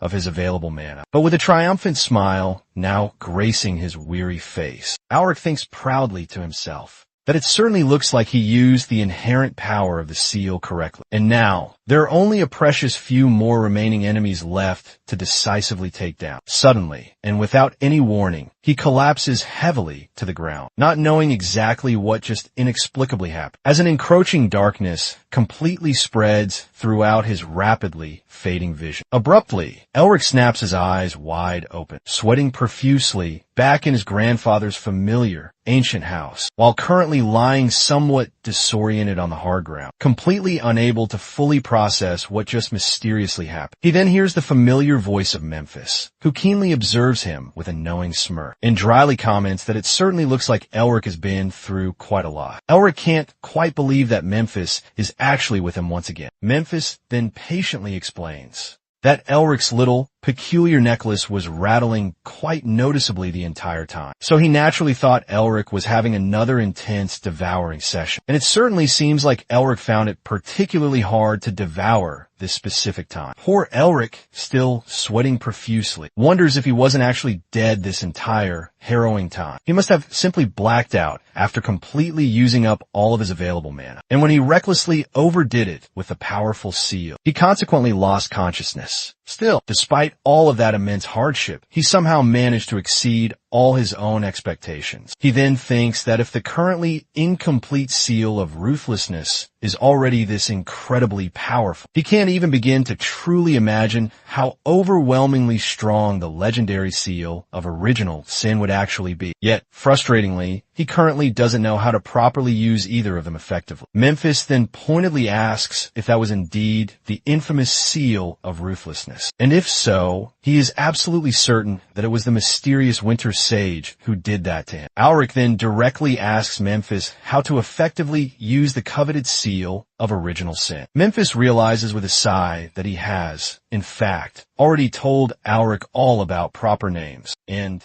pretty much everything else. But he also makes it abundantly and unequivocally clear that he absolutely won't reveal a single solitary bit more about it.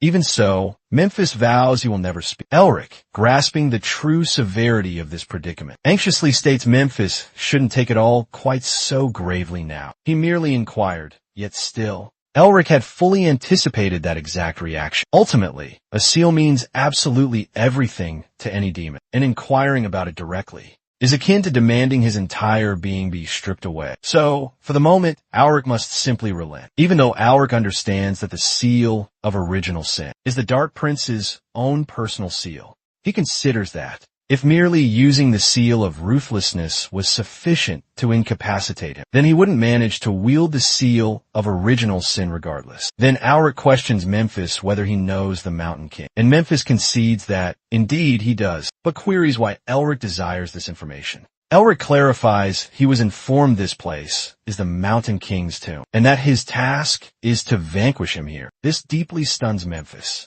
Memphis understood Ottohan was quite eccentric, but never imagined he would be truly deranged, enough to dispatch Elric against an entity as mighty as the Mountain King. Elric grins, then asks if Memphis possesses any useful insights, but Memphis instantly shakes his head, firmly declining. Elric attempts to persuade him further, arguing the Mountain King isn't actually a demon any longer, so revealing it should pose no real issue now. This enrages Memphis, who then bellows. Does Alric genuinely expect him to divulge the most guarded secret of their race, which might be their gravest weakness? Alric tables an offer, 3 whole days free from the cuteness spell. Memphis declines, so Elric enhances the proposition. 5 full days, no more cuteness spell. Now, that proposition truly tempts Memphis, and he consents, referring to himself proudly as the benevolent prince. Elric chuckles. It only took 5 days to fully convince him. Now Memphis becomes somber. He states that as Elric currently stands, he won't manage to even get near the formidable Mountain King, much less succeed in his ancestor's trial.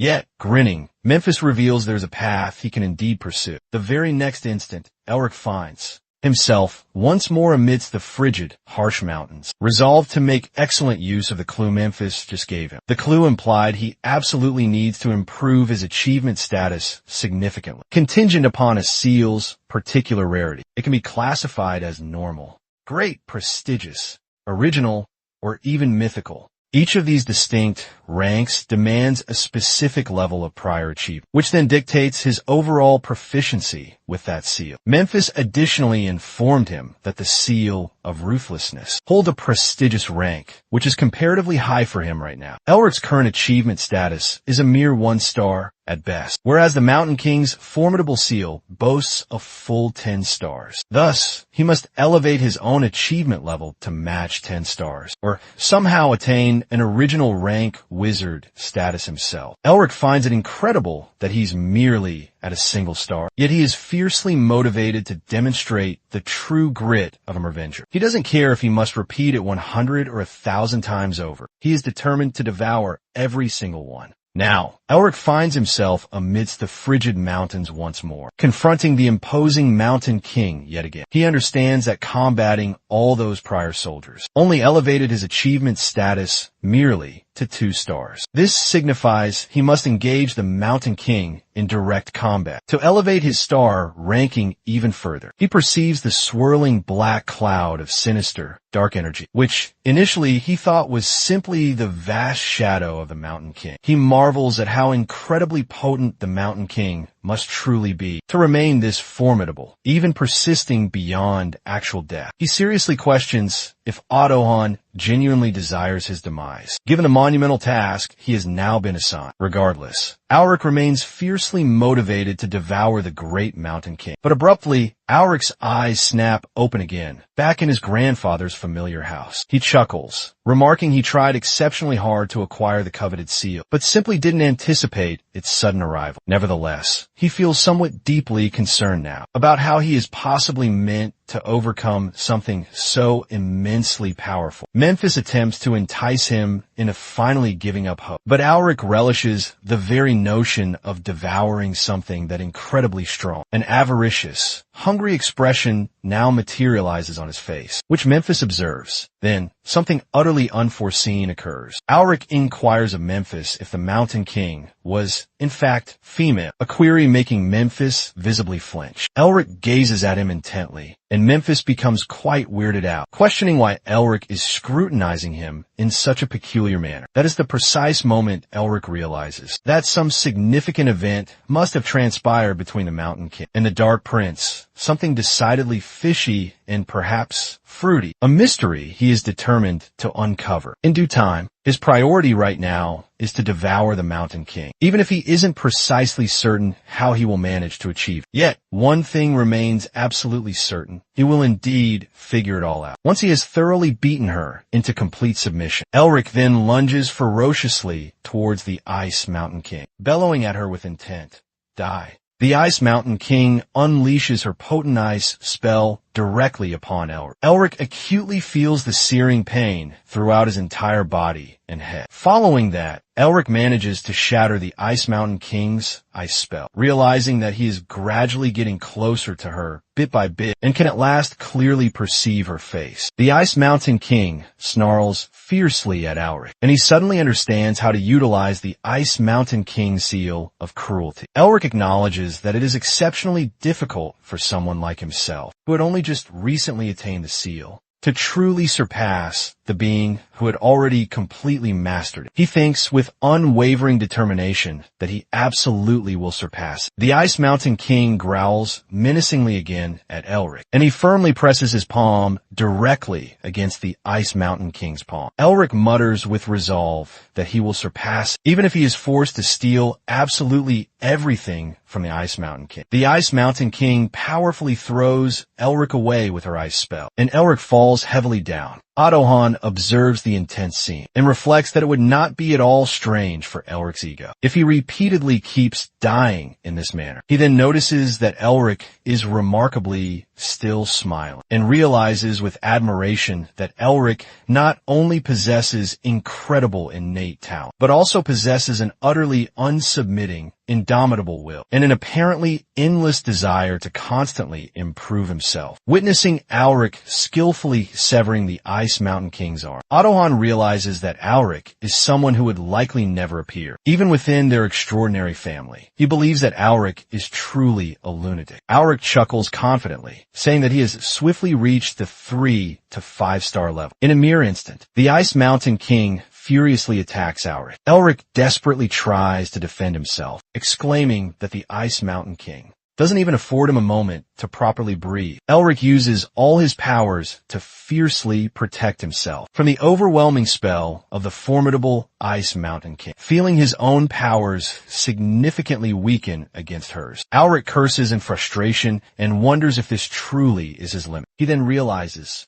that simply stealing abilities is not nearly enough to defeat the Ice Mountain King. He must completely become her. Elric's tattooed hand brightly glows, and he feels his body rapidly weaken. He wearily wonders if he has died yet again. After that, Elric gets a profound glimpse into the poignant memories of the Ice Mountain King. Elric witnesses Mephisto confidently coming towards the younger Ice Mountain King and imperiously asking her to prove that she is truly worthy, enough to become a part of their esteemed race. Seeing this, Elric wonders what in the entire world is currently happening. Elric intently watches the distant past of the Ice Mountain King and sees that their revered demon god, their queen, the supreme leader of the Highlands, has just delivered them a solemn oracle. Elric sees that the Ice Mountain King was actually born as the prophesied king, who would one day come to rule the entire Ice Mountain. But she simply could not be truly satisfied with just the Ice Mountain, even though she was,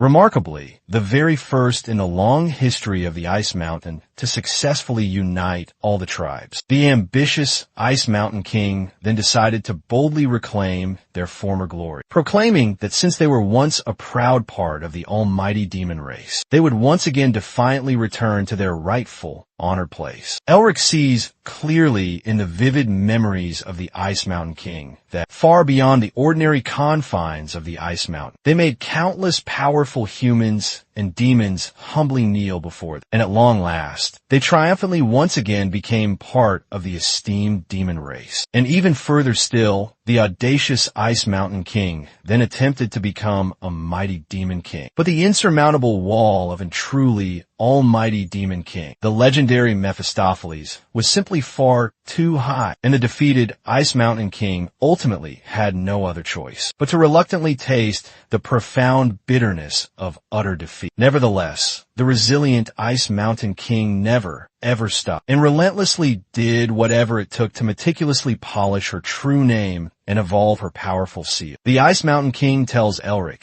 that she bravely took the crucial first step, and that he could have received Mephistopheles' coveted acknowledgement. But she was unfortunately blocked by a formidable wall, one steeper than anything she had ever previously faced before. All opposing forces then charged ferociously against her entire team, and her terrified comrades shamefully began begging for their worthless lives. The furious Ice Mountain King had yelled angrily at them, forcefully reminding them that they were proud members of the formidable demon race, and that there was absolutely nothing they could not possibly accomplish. She tells Elric that she then saw Adohan murving her, attacking them all quite relentlessly. That was precisely how they tragically lost the Great War against the humans, led by the skilled Adohan, and were consequently driven all the way back to the desolate Ice Mountain. The defeated Ice Mountain King had then shouted despairingly at Adohan, asking why humans, who already possessed virtually everything, could not possibly allow creatures like them to have even a small, insignificant part of it. Sobbing uncontrollably, the Ice Mountain King now looks directly at Elric and slowly, painfully stands. Elric watches her with profound, empathetic sorrow, then thoughtfully cups his chin and says that despite her evident despair, she remarkably endured countless, unimaginable hardships to reclaim the lost glory of her entire race. He sincerely tells her that he truly appreciates her, recognizing that it is indeed a great and exceedingly noble duty. In the past, after that fateful, decisive battle,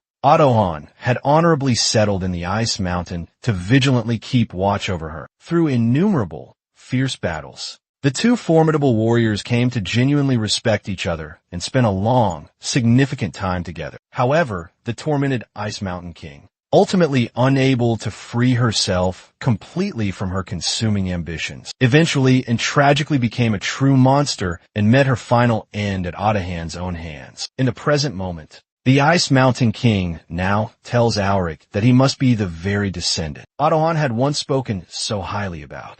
Smiling warmly at Auric now, she says that seeing how he skillfully erased a significant portion of her mana, and even managed to completely sever her arm, it certainly seems Adohan's boasts were not at all mistaken. Elric immediately and sincerely apologizes, expressing genuine regret for her now lost arm. The Ice Mountain King chuckles softly and tells him that, even though she unfortunately ended up like this, tragically unable to fully abandon her driving ambitions, she is still, undeniably, a king and a proud warrior who once bravely led her entire race. She states firmly she does not require any pity from her vanquishing enemy. Hearing this, Auric is somewhat visibly shocked. The Ice Mountain King then continues, saying that it appears the time has finally, inevitably come to end this long, arduous battle. She says it is now time for her to sincerely apologize to her people and to truly honor all their noble sacrifices. She readily admits that she now deeply regrets ever desiring to be part of the demon race, realizing only now that simply being truly happy with those she dearly loved would have been more than enough. Watching her, Elric then realizes that the fading Ice Mountain King is currently being consumed by overwhelming demonic energy. He urgently wonders what he should possibly do. As he sees her begin to awaken her immense powers, he forcefully reminds himself that his formidable opponent is the legendary Ice Mountain King, the undisputed ruler who successfully united the vast and treacherous Ice Mountain, the single greatest warrior of all the Yetis, and a truly formidable enemy he absolutely must overcome. Alric knows with certainty he must use his full, unreserved strength to defeat her, both out of sheer, grim necessity and as a genuine sign of profound respect. Resolute, Elric firmly decides to vividly show her the true greatness she had once painstakingly built. They fiercely lock eyes, determinately gritting their teeth, the palpable rage in their intensely glowing eyes now burning brighter than ever before. The very next second,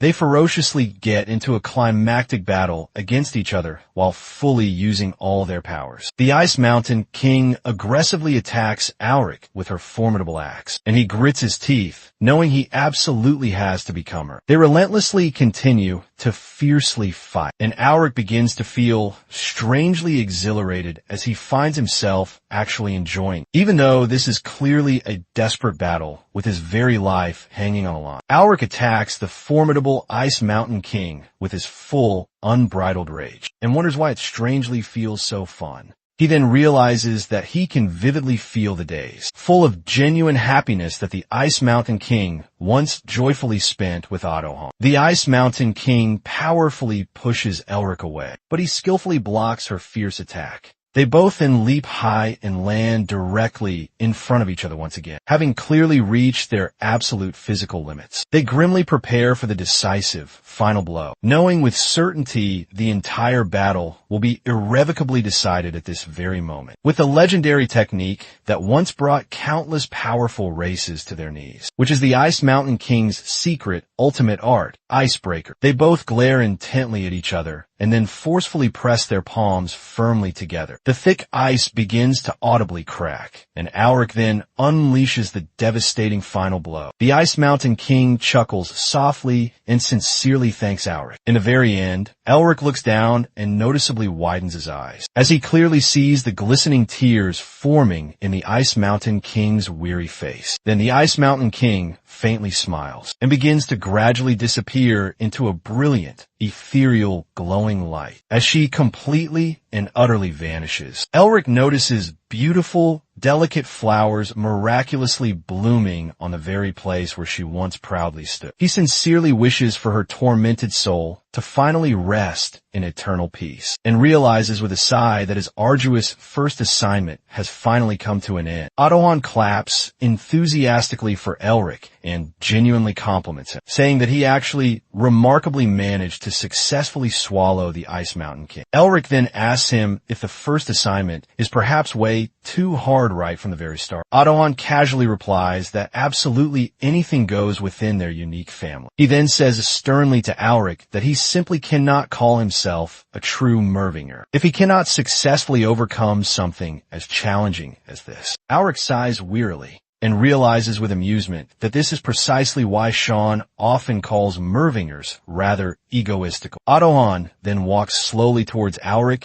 and readily admits that he is still genuinely surprised. He tells Elric that even if he possesses exceptional talent, he honestly thought it would take him at least 1 to 3 long years. Adohan then says to Elric that he never ever imagined that a person like him, who has only seriously learned magic for a mere few years, somehow managed to completely defeat the legendary Ice Mountain King. Elric quickly corrects Adohan, stating that it has actually only been a single month since he truly learned magic. Elric then counts thoughtfully on his fingers and states that since he spent a full month here, it has now been exactly 2 months. Now, Adohan incredulously says to Elric that he is really quite bad at joking. Elric looks at him with a very stern, serious look, and Adohan then asks him if it is really, truly not some typically egotistical Mervinger family joke. Elric sighs again, and Adohan then laughs heartily. He warmly hugs Elric, saying that he most certainly has an excellent eye for people. Elric then tries to playfully quote what Adohan was just saying a moment earlier. Adohan jokingly curses Elric while laughing, and then hugs him even more tightly. Elric winces slightly in pain as Adohan's rough beard noticeably hurts him. After that, Adohan then thoughtfully wonders what the poignant final moments of the legendary Ice Mountain King were actually like. Elric replies softly that she was, in fact, smiling. And hearing that reassuring news, Adohan feels visibly relieved. Elric then bows deeply and sincerely thanks him for absolutely everything. Adohan wisely advises Elric to be extremely careful on his way back. Elric tells him that he probably won't be able to visit very often, to which Adohan kindly reassures him that he completely understands. The esteemed position of the lord of a prominent family is indeed a very busy one. Elric begins to depart, but then suddenly he turned back around and asks Adohan how exactly he will get out of here. Adohan chuckles knowingly and says to Elric that he has actually already gone out innumerable times. He then asks Elric if he truly does not remember it. Elric looks at him in utter confusion, as Adohan then throws a shimmering ice crystal directly towards Elric. Elric instantly finds himself back at the previous place and curses loudly at Adohan. He is now worried about his supposedly handsome face and its current size. Mephisto laughs heartily at Elric, saying that it certainly looks like Adohan killed him. Elric yells indignantly, asking who on earth kills someone without any prior warning. Mephisto then asks Elric if he has successfully devoured the Ice Mountain King. Elric uncovers his newly tattooed hand and replies simply that it just recently happened. Memphis chuckles smugly and confidently claims that this is all entirely thanks to his invaluable support. Elric readily agrees, playfully calling Mephisto the best demon. He then says to Memphis that he most certainly flipped the entire stage completely upside down. Hearing this, Memphis looks at him in utter disbelief, thinking that all he actually did was tell him a precious few things, and he somehow completely transcends the normal realm of a mere genius, which consequently leaves Mephisto seriously wondering if Elric himself is the true monster. Elric then tells Mephisto that he is now quite curious about something specific. He directly asks Mephisto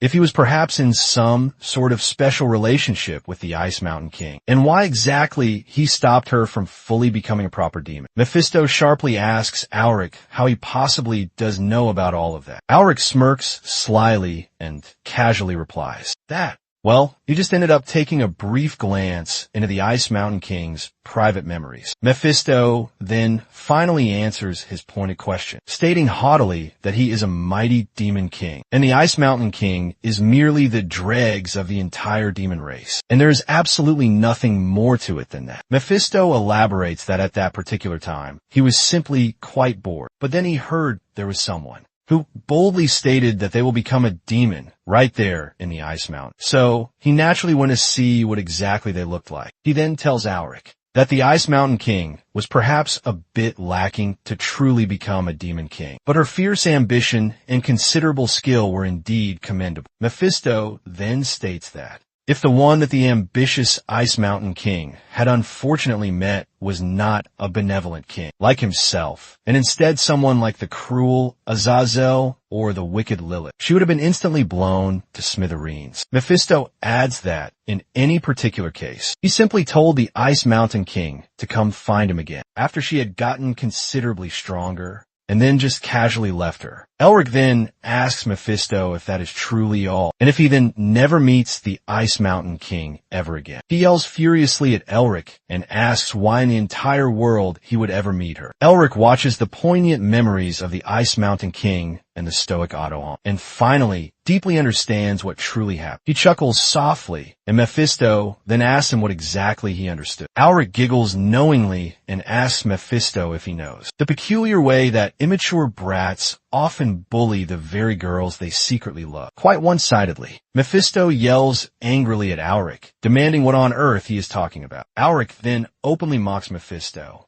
saying that is precisely why he is still completely single after over 1,000 long years. Mephisto curses furiously at Elric, asking how he possibly dares to mock him. Elric relentlessly continues to mock him, repeatedly calling him single. Mephisto then yells at Elric to simply die. On the other hand, Ottohon powerfully punches the empty sky, thinking what an incredibly amusing descendant he truly was. He then internally asks the departed Ice Mountain King if she perhaps thinks the very same. Ottohon internally asks her if she perhaps resents him. He then gets vivid flashbacks of the Ice Mountain King, desperately crying while tenderly holding the small baby in her trembling hands, because she had tragically killed him with her very own hands. She had then looked despairingly at Ottohon and begged him to please kill her. Coming out from those painful memories, Ottohon solemnly presses his weathered palms firmly together. He sincerely apologizes to the spirit of the Ice Mountain King. He then looks up wistfully at the vast sky and asks the Ice Mountain King to please leave all her regrets and heavy duty to that promising child, and to finally truly rest in well-deserved peace. Ottohon continues looking up at the endless sky, and then asks the Ice Mountain King to please meet him once again in the next life. He sighs deeply, hoping that it will then be far more beautiful than ever before. Mephisto then asks Elric what exactly he is currently rummaging around for. Elric goes meticulously through the ancient book, and replies vaguely that he is simply looking for something. Elric then casually rolls an ice crystal between his nimble fingers, and Mephisto asks if that is indeed an actual ice crystal. Elric then vividly recalls his previous significant conversation with Ottohon. Ottohon throws a shimmering ice crystal directly towards Elric, and then asks him to please take this and diligently find the god of camellia. Elric then asks Ottohon if he perhaps means the beautiful camellia flower. Ottohon readily confirms Elric's insightful question, saying that that particular person will then become his important new god. Elric then asks Ottohon if this is also another demanding assignment. Ottohon replies simply that it indeed is. Elric then questions how long exactly he has to do these assignments for, because he will surely become a bent-over old geezer at this current rate. Ottohon then replies sagely to Elric that it will be until he finally reaches the exalted level of their revered progenitor. Elric looks at Ottohon in complete and utter confusion, and he then says kindly to Elric that he knows that he must surely have a great lot of pressing questions, but they will all be answered quite naturally and fully with enough time. Ottohon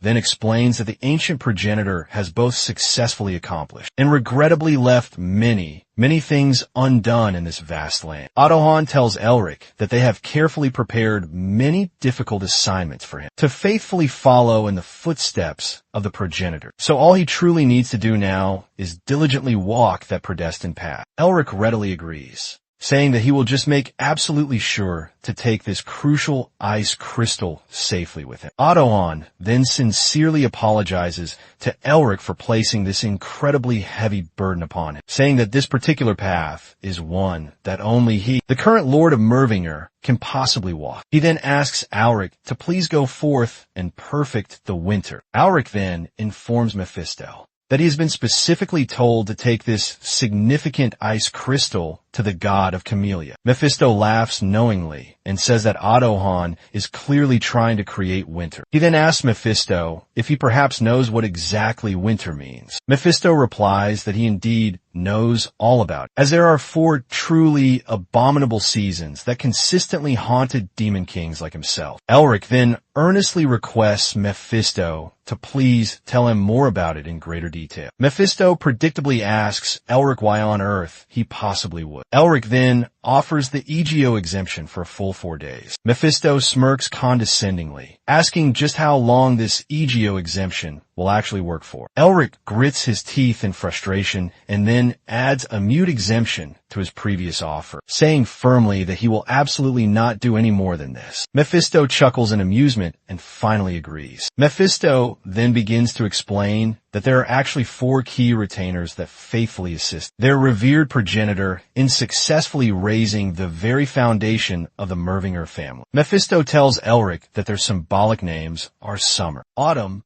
spring, and winter, precisely because their distinct personalities and unique characters perfectly fit each of those respective seasons. The demons consequently called them the 4 seasons. He then informs Alric that among them, Otohan specifically corresponded to the season of winter. Mephisto then says to Alric that, in any particular case, the very fact that someone of that immense caliber stayed behind as a dedicated guide to all the arduous assignments, which would strongly imply that Otohan is actively trying to pass down the incredible power he once possessed directly to him.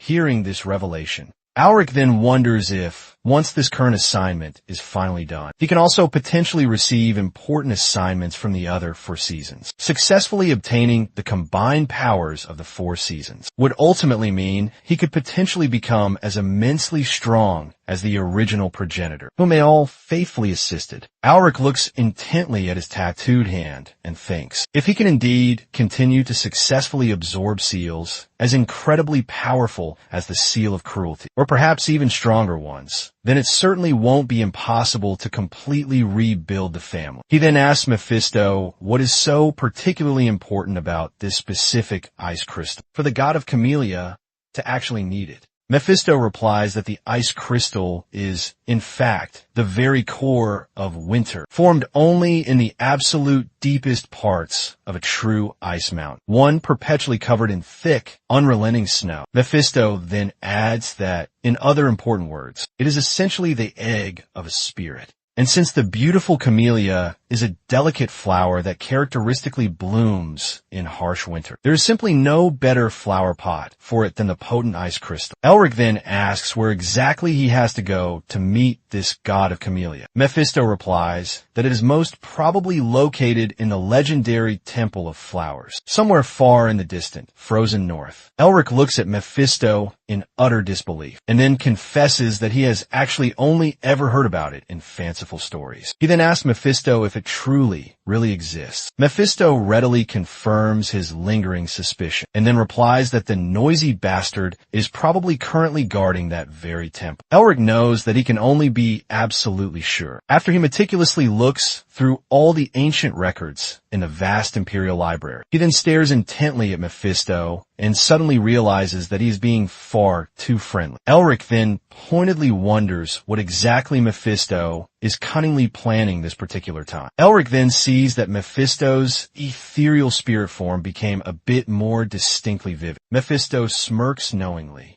realizing that Elric seems to have finally noticed that his formidable power has indeed returned. Just a little. He then chuckles softly, thinking that Elric ultimately has no other choice but to inevitably become significantly stronger through all these demanding assignments. Elric then realizes that even though the various assignments do make him progressively stronger, they also simultaneously make Mephisto stronger at the very same time. He then thinks with trepidation that he may very well be unwittingly seemingly reviving a truly great demon king, one that will inevitably plunge this entire world into profound distress. Mephisto notices the distinctly off, worried look on Alric's face and then chuckles amusedly, thinking that Alric must surely be quite afraid now. Mephisto knows that. He is personally rather uncomfortable with simply leaving a mere Mervinger to become progressively stronger. But it simply cannot be helped right now, because his own full recovery takes absolute priority. He then sees Alric smiling rather creepily and wonders why on earth he is smiling like that again, and if he has perhaps finally gone completely mad. Alric giggles softly, thinking excitedly that it simply means he can take even more from Mephisto. He knows that for Mephisto to ever fully regain his lost power and successfully escape from him, he will inevitably have to become significantly stronger. Alric then says coolly to Mephisto that since he has now done everything he truly needed to, they shall consequently head back up as they begin to slowly go. Alric then tells Mephisto that it was admittedly hard enough just to head down there. Only a mere month ago, but now is simply a piece of cake. Mephisto then says disdainfully to Elric that he is truly, utterly egotistical to the very core. Elric then asks Mephisto if she'll now head to where the elusive Crimson Eye tribe is located, since he currently requires a competent guide. Elric knows that. He is not entirely sure if it is because he has recently been at a fierce quarrel with Yetis for such a very long and arduous time, or perhaps because he has now successfully swallowed the Ice Mountain King's potent seal, but he kind of genuinely wants to see them.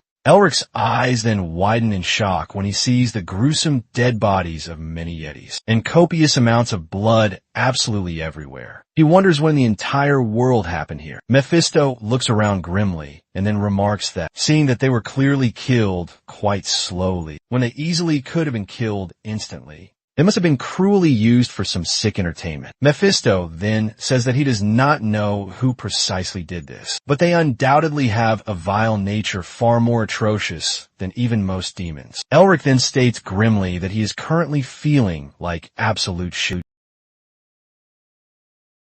At this moment, Elric recognizes that even though he has slain numerous Yetis, he never for a second considered them simply as playthings. Elric clenches his jaw as an unsettling sensation washes over him now. He questions if this feeling stems from absorbing the Ice Mountain King's solemn duty. Elric attempts to compose himself, reminding his own mind that he is not the true Ice Mountain King, and, therefore, he possesses no justification to empathize with these Yetis. Then, in the very next instant, his eyes catch something beneath the snowy surface. He immediately starts to dig underneath the covering of snow and uncovers the lifeless form of the young Yeti child. A cry of anguish escapes Elric as he tragically realizes this is the very same child who had greeted him with such excitement during his previous arrival here. He demands of Mephisto whether those individuals from before are responsible for this atrocity. Mephisto solemnly confirms his dreadful suspicion, and Elric is left questioning why they are so intent on making him feel utterly terrible. Meanwhile, Chin bravely shields Isabel from the attacking assassins. She cries out, then stumbles and falls heavily to the ground. Ed and Chin quickly lift her, anxiously inquiring if she is okay. Isabel tries to assure them both that she is indeed fine, and tells them they really shouldn't fret over her current condition. She then orders them to concentrate on locating the crucial grave, as they have no idea when those assassins might strike them once more. Ed firmly argues she must take a break for the time being. Isabel declares proudly that she is, after all, a child of the Blue Line. She makes it clear she has no desire to become a hindrance to any of them for any longer period.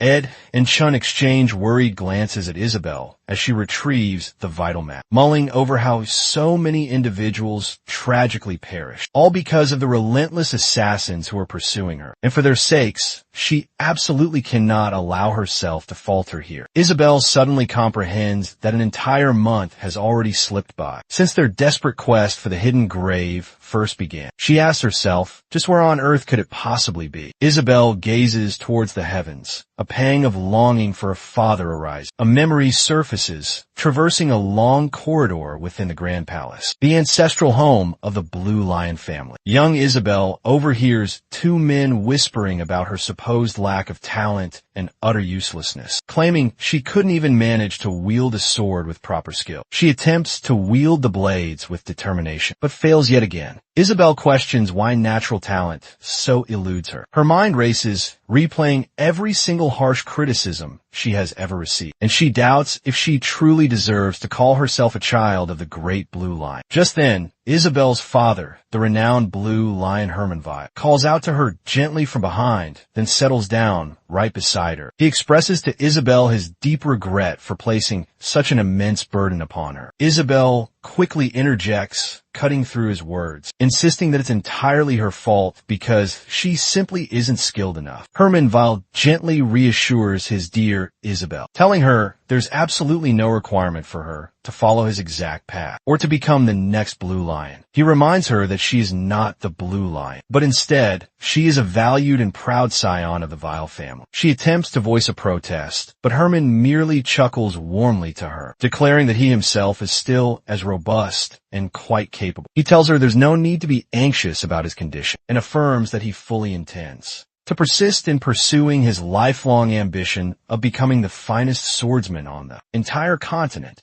Hearing this, a smile graces Isabel's lips as she closes her tear-filled, hopeful eyes. Sometime after this heartfelt moment, Hermanvi tragically falls gravely ill, and a distraught Isabel desperately questions the physician why her father isn't waking. The physician responds that his current symptoms closely resemble that of blockage disease. The doctor further elaborates that Hermanvi's potent mana has become dangerously chaotic, primarily because he utilized his immense aura far too recklessly before. The physician cautions Isabel gravely that if immediate action isn't taken very quickly, then Hermanvi's powerful muscles will inevitably begin to waste away. He mentions that the core issue could potentially be resolved now, if they could somehow manage to restore his mana's natural flow. However, achieving this is deemed nearly impossible with only human abilities. The reason being, Hermanvi simply possesses an overwhelming amount of mana. The doctor informs Isabel that, given the current dire predicament, their only remaining option is to depend on a special magic tool. Resolute, Isabel departs from the palace, accompanied by her loyal servants, absolutely determined in her desperate mission to rescue her ailing father, because ordinary items were proving to be completely and utterly useless in treating her father's severe condition.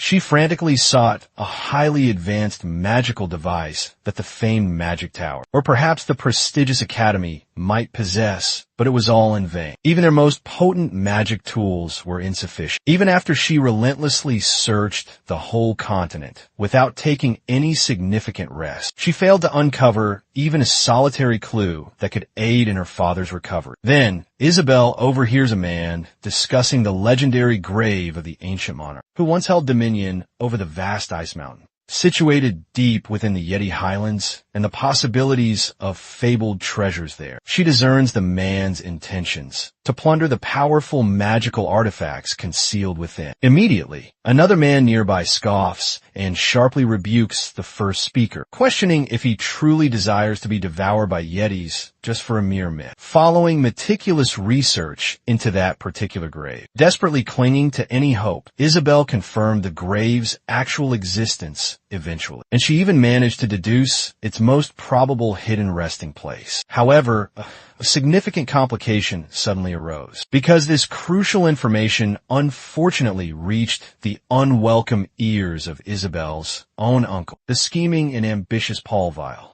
who had been biding his time, eagerly awaiting an opportunity to seize the Blue Lion's seat, and consequently dispatched deadly assassins with orders to eliminate her permanently. Isabel clenches her teeth, pondering the sheer, unimaginable depths of their monstrous cruelty. The relentless assassins press their fierce assault against Isabel's embattled team members, and Shin urgently implores her to quickly seek some cover. Ed firmly grasps Isabel's hand, pulling her to safety behind a massive stone alongside. Meanwhile, Chun turns to face Anol, and Hanul sneers at Chun, stating they've all been thoroughly searching everywhere for him. Isabel gazes upon the formidable Blue Wolf 6th unit and chillingly realizes that Paul Vile has covertly cultivated their power. Hanul tells Chun that since he still remains a member of the Vile family, he will, at the very least, grant him a swift end. He says to Chun that, given his presence here, Isabel must certainly be somewhere nearby.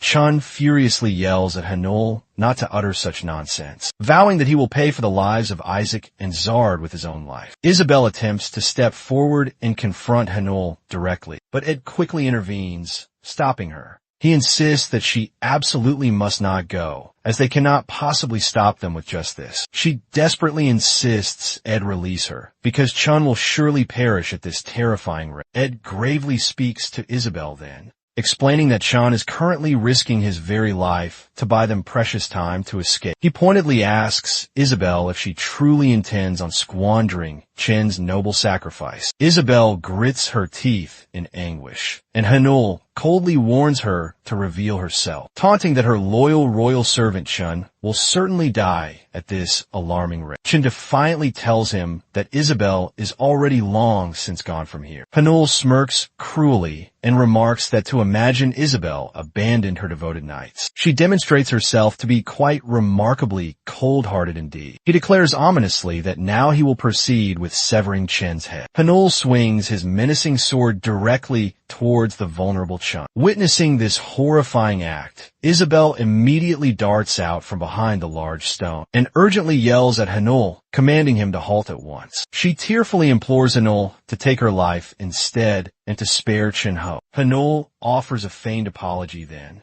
stating that they have received explicit orders to eliminate everyone who is connected or has unfortunately witnessed this particular unfortunate event. He says to Isabel that only if she hadn't chosen to run, everyone involved would have remained alive and well, and continued to live their lives contentedly alongside their beloved families. Hanul tells her with mock sympathy that it is truly a great pity. Upon hearing these cruel words, Isabel devastatingly realizes that innocent people have died for someone like her. She resolves to put an end to this suffering, but then suddenly, Hanul spots an unknown figure perched on a tree branch and demands, "Who is there?" Alric dramatically transforms and cryptically replies that he is merely a passing Satan. The assassins look upwards at Alric in shock, and he curses loudly at them. Hanul skeptically asks Elric if he is some kind of demon worshipper, and if that strange appearance is some sort of avant-garde nonsense. He tells Elric that he would have surely lived if he had just passed by. Hanul's eyes widen in disbelief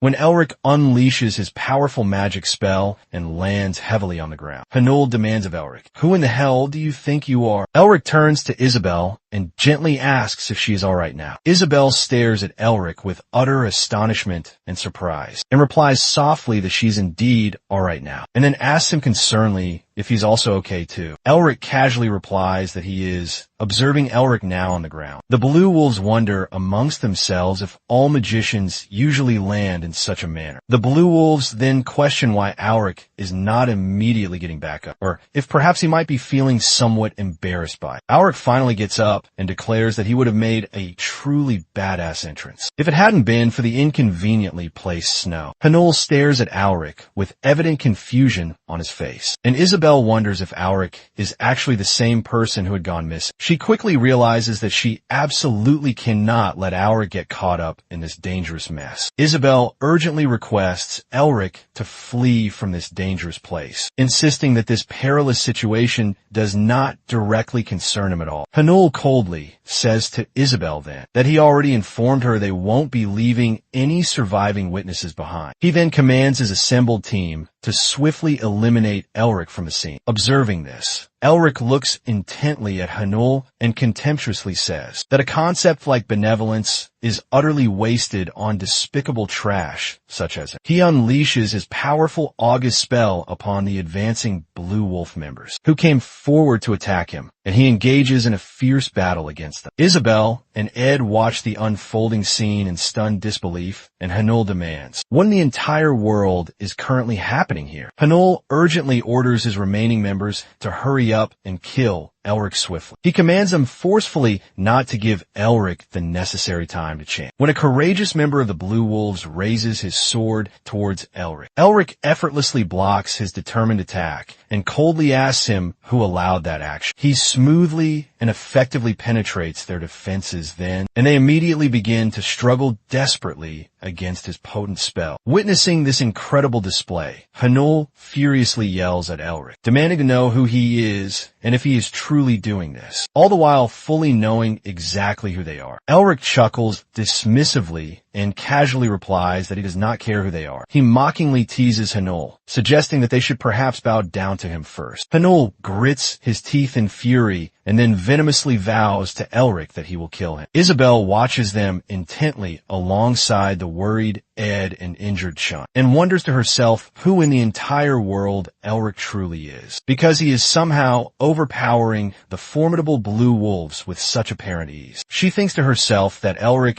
is unquestionably a remarkably powerful magician, but his presence also feels somehow dangerous to her, because she senses he will be in significant trouble if she gets too close to him. Hanul leaps menacingly towards Elric with his sword drawn high, shouting that he will definitely end him right now. Elric calmly looks up at him and coolly realizes that he is quite fast. Isabel rushes out suddenly and yells loudly at Hanul to maintain his distance from Elric. Elric swiftly invokes his Iron Man and potent reinforcement spell in defense, and instantly creates formidable ice rocks directly in front of himself now. Hanul smirks derisively and scoffs at Elric then, asking if he seriously believes that he can possibly block him with magic like this. Hanul shatters the ice rocks in a fit of rage and yells furiously at Elric, stating emphatically that this is truly the very end for him. Elric once again conjures a massive ice rock directly in front of him, and Hanul desperately tries to break through its solid form. Hanul shouts in frustration, "Why is this thing not breaking apart?" Elric chuckles coolly and proceeds to mock the struggling Hanul, saying that what is truly more important right now is that his very own head is about to be forcefully buried into the ground. Hanul panics visibly, and Elric unleashes his devastating final spell, effectively ending them all. Witnessing all of this unfold, Ed remarks in sheer amazement that it is truly unbelievable that Elric managed to wipe out the entire Blue Wolves unit in a single instant. Chun thoughtfully adds that also,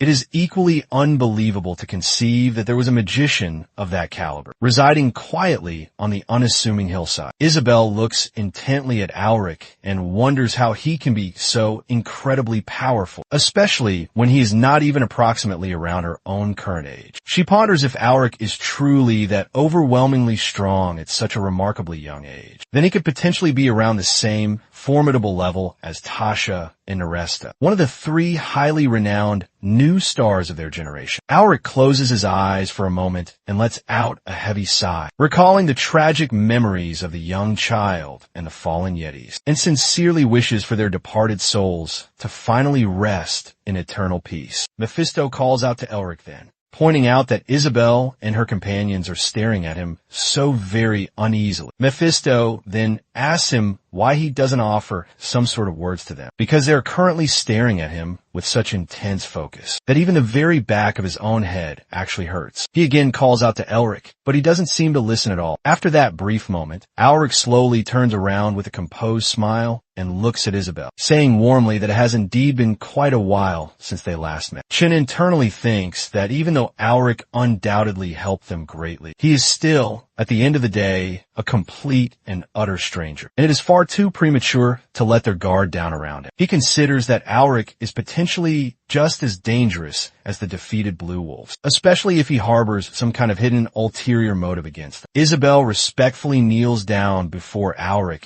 and sincerely thanks him for saving their lives. Ed and Chun look down at Isabel with expressions of sheer disbelief and question how she could possibly kneel before him like that. Elric immediately responds that she has absolutely no need to go that far. Isabel also firmly commands Chun and Ed to kneel properly before Elric as well. They reluctantly obey Isabel's command, and also thank Alric for heroically saving them. Mephisto remarks with amusement that it certainly looks like Isabel understands what courtesy is, unlike the somewhat hesitant Chun and Ed. Elric humbly states that he merely did what any decent person would have done, and kindly requests them to please stand up from their kneeling positions. Isabel rises to her feet and then politely asks Elric if she may request a favor. Elric replies with a polite smile that he actually has to depart for somewhere else. She gently takes his hand within her own cupped palms and earnestly tells him that she would very much like to formally commission him. Elric glances down at his hand, then looks thoughtfully up at Isabel. Subsequently, their modest horse carriage journeys through a dark and ominous place. Elric is seated directly opposite Ed and a contemplative Isabel now. Mephisto tells Elric teasingly that he can clearly see the corners of his lips subtly rising. He annoyingly asks Elric to try and conceal his amusement more effectively. Elric wipes a bead of sweat from his face and casually replies that his reaction is only to be expected since he was just given something so valuable. He gazes down at the gleaming gold coin resting on his open palm. Elric then recalls his earlier pivotal conversation with the earnest Isabel, just before they had all boarded this very horse carriage together. Isabel presents him with a gold coin, and he asks if it is the renowned gold coin, especially after noticing the distinct insignia of the blue lion upon its surface. He asks Isabel with curiosity if she's indeed a lady of the Vile family. Isabel replies humbly that it is somewhat shameful for her to admit, but she is indeed. Elric then realizes that this new information certainly explains why she is so exceptionally beautiful. The tragically named scentless flower, Isabel Vile, a known figure. Though her stunning beauty was apparently enough for even the powerful crown prince to become completely infatuated with her charms and to formally ask for her delicate hand in marriage, she was ultimately abandoned simply because she was deemed a flower with no scent, merely for the unfortunate reason that she was not born with inherent talent. Isabel sorrowfully believes that now,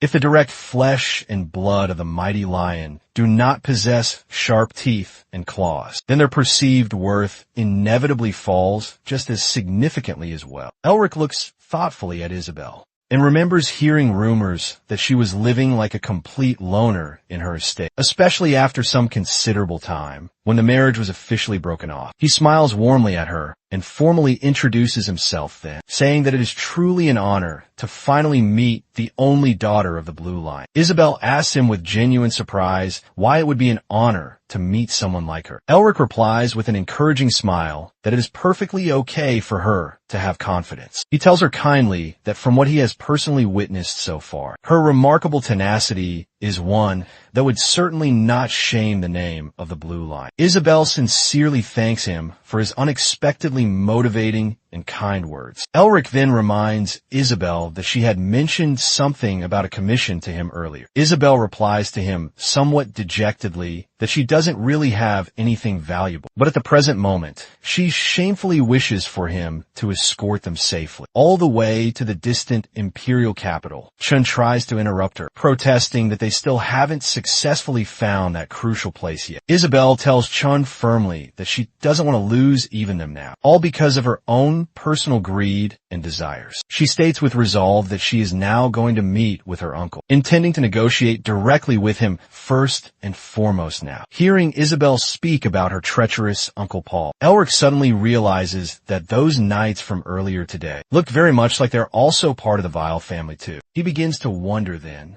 if there are perhaps some serious internal power struggles within the Vile family, especially because he had heard that the current Blue Lion was gravely sick, afflicted with something remarkably similar to the dreaded blockage disease itself. Elric's eyes widen with a sudden, brilliant realization as he comprehends that he could potentially use this situation to make the Blue Line deeply indebted to him personally. He begins to excitedly assume now what exactly will happen then if the newly revived Mervinga faction formally joins hands with the powerful Blue Line. Elric vividly imagines that will undoubtedly be quite a magnificent spectacle. He giggles to himself, thinking with satisfaction that being smart is truly the best. Elric clears his throat, and Isabel tells him that even though they are somewhat lacking and unworthy to borrow his considerable skills, she would still like to offer him about 2 times what she just gave him as a handsome reward upon successful completion of the task. Elric hums thoughtfully in response and gazes at the gold coin on his palm. Isabel mistakenly assumes that Elric perhaps cannot undertake the task and extends her hand forward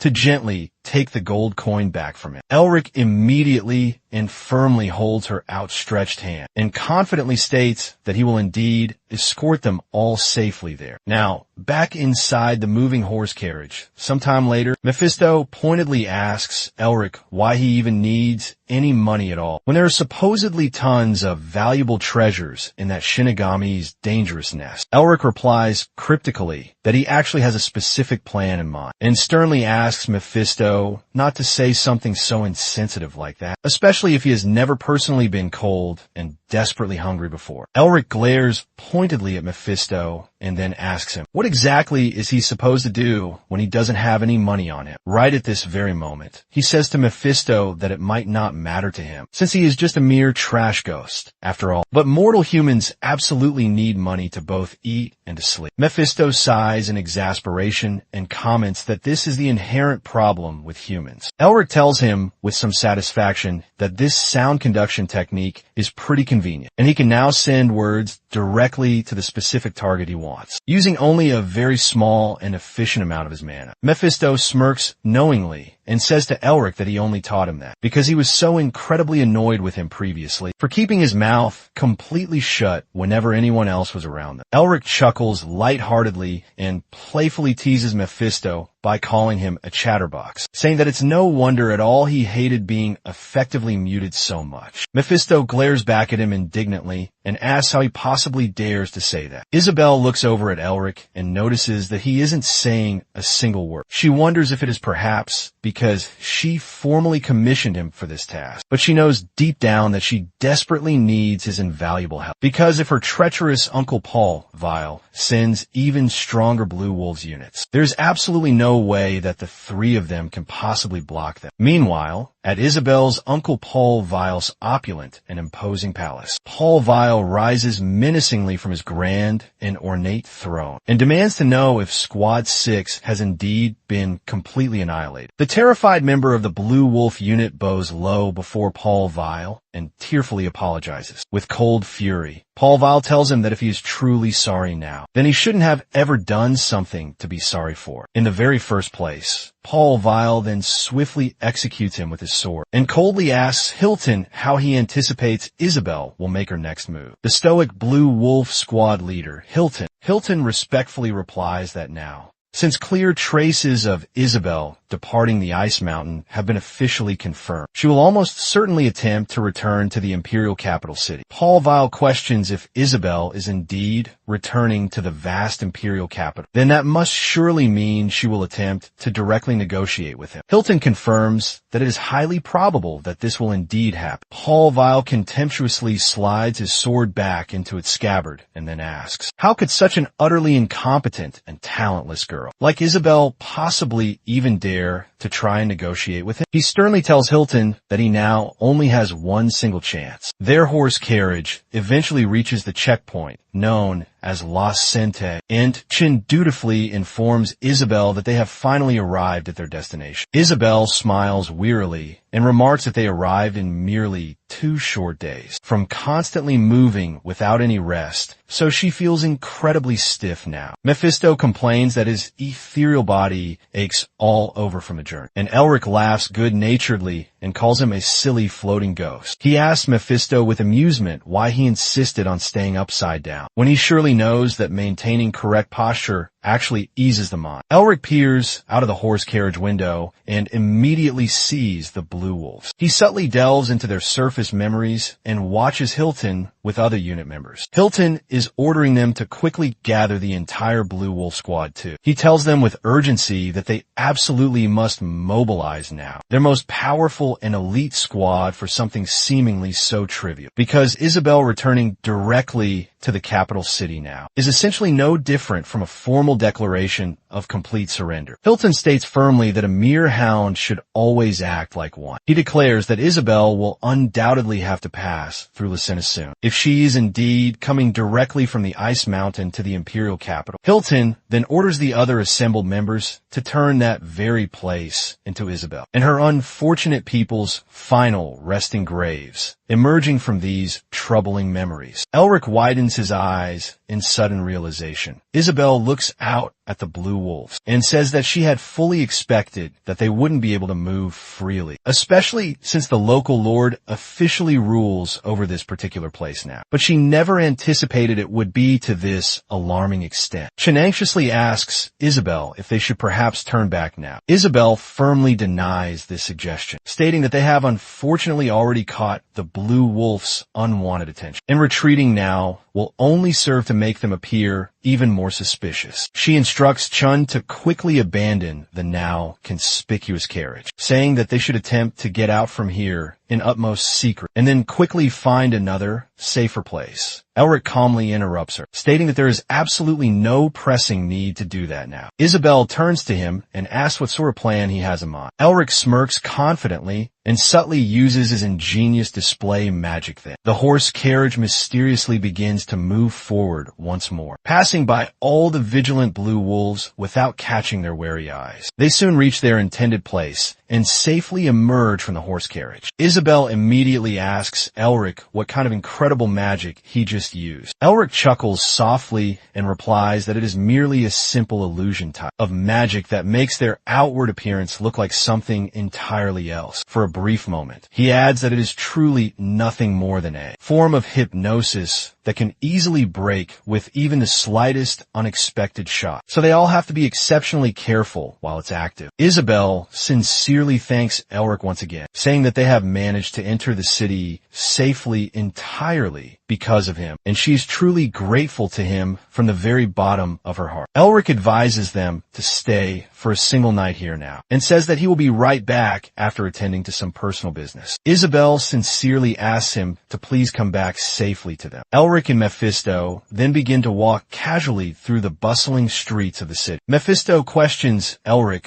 why he went out of his way to use illusion magic, when he could have presumably just wiped them all out completely instead. Elric replies thoughtfully that he didn't particularly want to engage in a fight, especially when he didn't even fully know the true scale of their numerous enemies. Elric adds pragmatically that he also needs to conserve his precious mana for potential emergencies. Mephisto then asks Elric what he thinks those soul speech abilities and seals are actually for, and pointedly questions if he is perhaps just being lazy about it. He asks Elric if he should proceed to the academy or whatever it is soon. In any case, Elric replies thoughtfully that he probably should go there, but he needs to find something rather important out first before doing so. Elric then informs Mephisto clearly that he needs to ascertain what sort of precise situation their current dean is in so that he can meticulously prepare how to effectively ruin him completely over. Mephisto grins wickedly and exclaims that he does not know who this dean is, but he is certainly such an unlucky man because he is now being marked by Elric. Elric sighs wearily, and they continue to walk along the path. Mephisto tells Elric that he distinctly felt something quite similar to mana emanate from those nights earlier. He asks Elric what exactly that energy was. Elric casually says to Mephisto then that he presumes that this aura chain concept probably didn't exist in his past time. Mephisto appears somewhat confused by this new term, and Elric patiently explains that mana is fundamentally a divine blessing given primarily to mages. But as considerable time has passed, even skilled martial artists have developed a unique method to apply mana to their bodies. Elric further adds that now, if mages typically use magic by creating intricate mana circles within their hearts, then these martial artists, conversely, strengthen their physical bodies by skillfully weaving aura chains around their dantians. Elric continues to inform Mephisto that, just like how the official ranks of mages are categorized as 6th Circle Magus, then 7th Circle Archmage, and a legendary 8th Circle Sage at the top. The corresponding ranks of martial artists are categorized as first chain user, then second chain advanced, followed by third chain expert, moving to fourth chain master, and finally the esteemed fifth chain superior rank. Alric informs Mephisto that Isabel's current knights are approximately around the user rank. Mephisto asks Alric curiously if there are truly only 5 such chain ranks. Elric replies that there are indeed 5 ranks, usually recognized by most. But there is a notable exception to this general rule, and historically, only one single person has ever successfully formed more than 5 chains. Mephisto wonders aloud who that incredibly unique person could possibly be, and Elric reveals to him that that legendary person is the Golden Lion. He further informs Mephisto that this same Golden Lion is widely considered to be the strongest living being on the entire continent. Mephisto remarks that it is quite an arrogant and lofty name indeed, and scoffs that this is likely nothing more than mere human standards. Elric then tells him that this very Golden Lion was once a worthy match against his own esteemed grandfather, who was undoubtedly one of the greatest figures in the entire history of Merving. Mephisto smiles with intrigue and says to Elric enthusiastically that he would genuinely love to meet this formidable Golden Lion one day. When they finally reach their intended destination within the city, Elric realizes with slight annoyance that Mephisto is stuck on something trivial again. He decides to refocus his attention on more important and pressing things, and promptly purchases a full month's worth of recent newspapers to diligently find out what has transpired in the time that he was absent. On the other hand, meanwhile, Vera impatiently asks LeBron if that matter still has not been taken care of yet. Carl kneels respectfully before him and sincerely apologizes for the delay, explaining that the vigilant Nerastas are currently guarding the hospital wing, much like an utterly impenetrable and secure fortress, which makes Veru curse Sean's name under his breath in frustration. Then he informs him pointedly that since his significant accomplishment of discovering the ancient nest earlier is currently being highly praised by the influential academic circles and the ever-present press, he is now considered much superior to the other competing candidates for the headmaster election according to the approval ratings. Then Verik ominously says that they never truly know what might actually happen in the end, especially if he cannot successfully obtain the crucial excavation rights for the nest. He declares with absolute resolve that he desires an overwhelming and decisive victory. Liburn asks Varix to simply give him his explicit command for action. Dean commands him to significantly pressure the Nerastas faction even more intensely. Then Liburn subsequently goes directly to Sean and gravely informs him then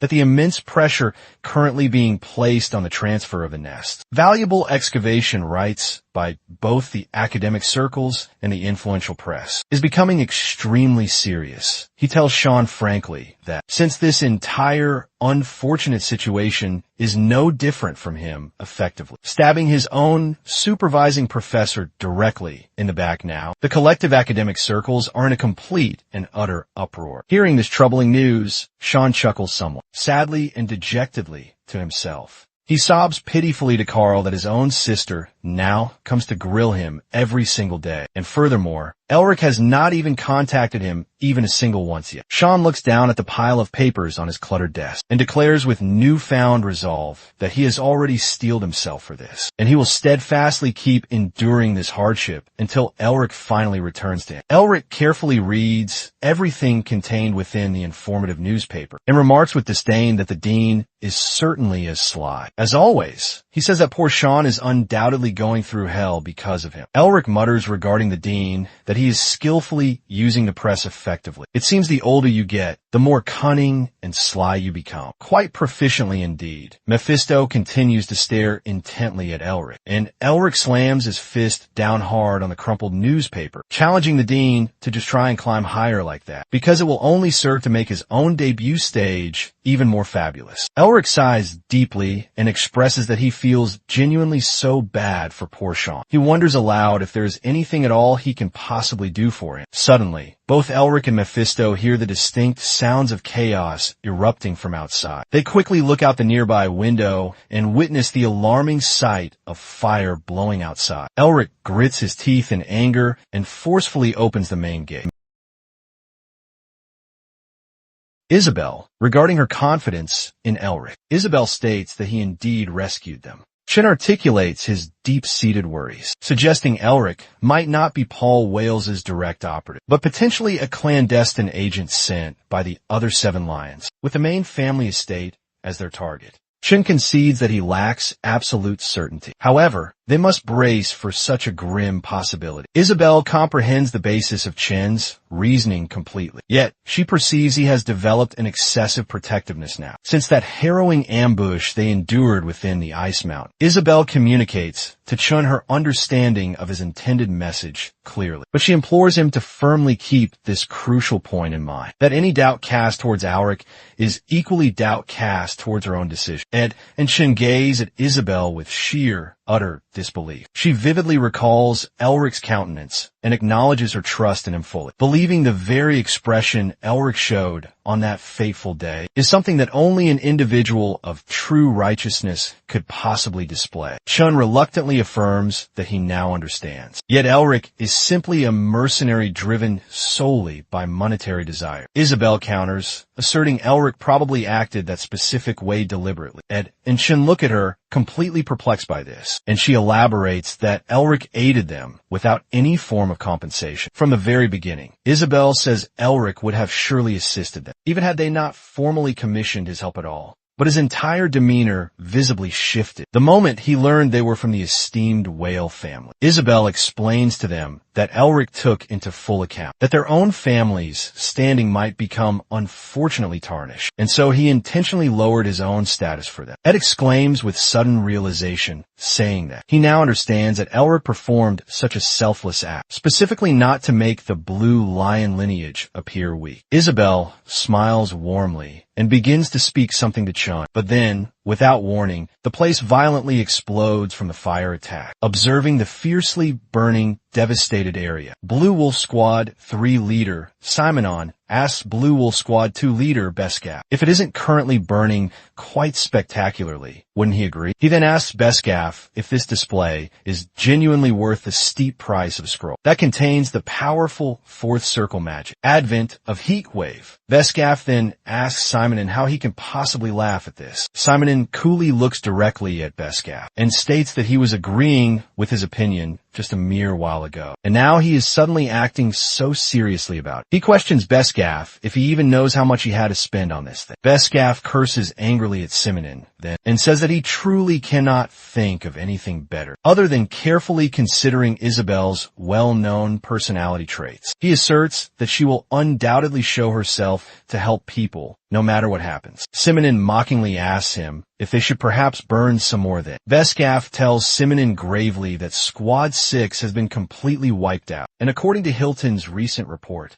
there are at least 3 or even more enemies still unaccounted for. He informs Simonon that Hilton specifically said to be extremely careful now, since dangerous mages might well be among their remaining adversaries. Simonon scoffs, claiming that he could easily wipe out those Squad 6 small fries, with his eyes practically closed all the while. Simonon says to Beskaf that both he and Hilton worry far too much. He smirks, saying that since he has come all the way here now, it would be truly great if they were strong enough to properly entertain it. Beskaf agrees grimly and asks him to finally begin the operation. He orders his squad to find Isabel and then to eliminate everyone, except for her. Isabel continues to crawl, trying to protect herself from the fire. She hears someone urgently asking her to quickly hide from danger. Isabel desperately looks for Ed and Chun and asks if they are alright. She tragically witnesses the people crying and deeply mourning over their terrible loss. Chun begs her with urgency to run away from this chaos. Isabel clenches her teeth in determination and picks up her fallen sword. She feels that she is utterly filled with intense rage at her own powerlessness, because she truly wants to face them head on and save all the people. But Isabel knows deep down that she has neither the necessary power nor the inherent talent required to stop them effectively. Isabel gets up, telling herself firmly that she doesn't want to run and to live such a terribly shameful and cowardly life. She vividly recalls Elric's incredibly motivating words to her, which he had said to her, and now realizes that she wants to become like him. Resolute, Isabel begins to come out from her hiding spot, thinking that she is, after all, a member of the noble whale family, the traditional and sworn protector of the entire empire itself. She decides firmly that even if she may ultimately die here, she will fight bravely on until her very end. Suddenly, Isabel sees the raging fire begin to miraculously extinguish itself. She breathlessly wonders what could have possibly just happened, but then she notices Elric nearby and realizes instantly that he did it. Isabel sees Elric masterfully freezing the entire place with his immense mana, and everyone around begins to murmur with relief that they are finally saved. Seeing Elric, Isabel thinks that she truly doesn't know how long it will take, or if it may even be impossible, but she still fervently wonders if she might one day stand proudly shoulder to shoulder with Elric. Elric sharply asks Mephisto why the knights are killing innocent, blameless civilians. Mephisto replies that the Mervinger's characteristic rage is usually dormant and suppressed, but it is not extinguished easily or quickly once it finally bursts forth. Mephisto explains that it is something that he knows with absolute, grim certainty, as one who has directly confronted their kind in the distant past. He says that contrary to regular humans who make many mistakes, when they completely lose their faculty of reason, they instead become calmer, far more merciless, and vastly, significantly stronger. Elric stands resolutely on the tower and looks down at the blue wolves. Mephisto smirks, saying that there certainly seems to be more of them now, and they are considerably much stronger than the ones he faced last time. He questions Elric pointedly if he thinks he can truly win now. Elric replies that it will undoubtedly be extremely difficult, because he is not at all sure how long his mana will last, and he cannot freely use his powerful magic among all these civilians either. Mephisto then asks Elric why he is not running away. Then Elric solemnly tells him that there's a saying in their family that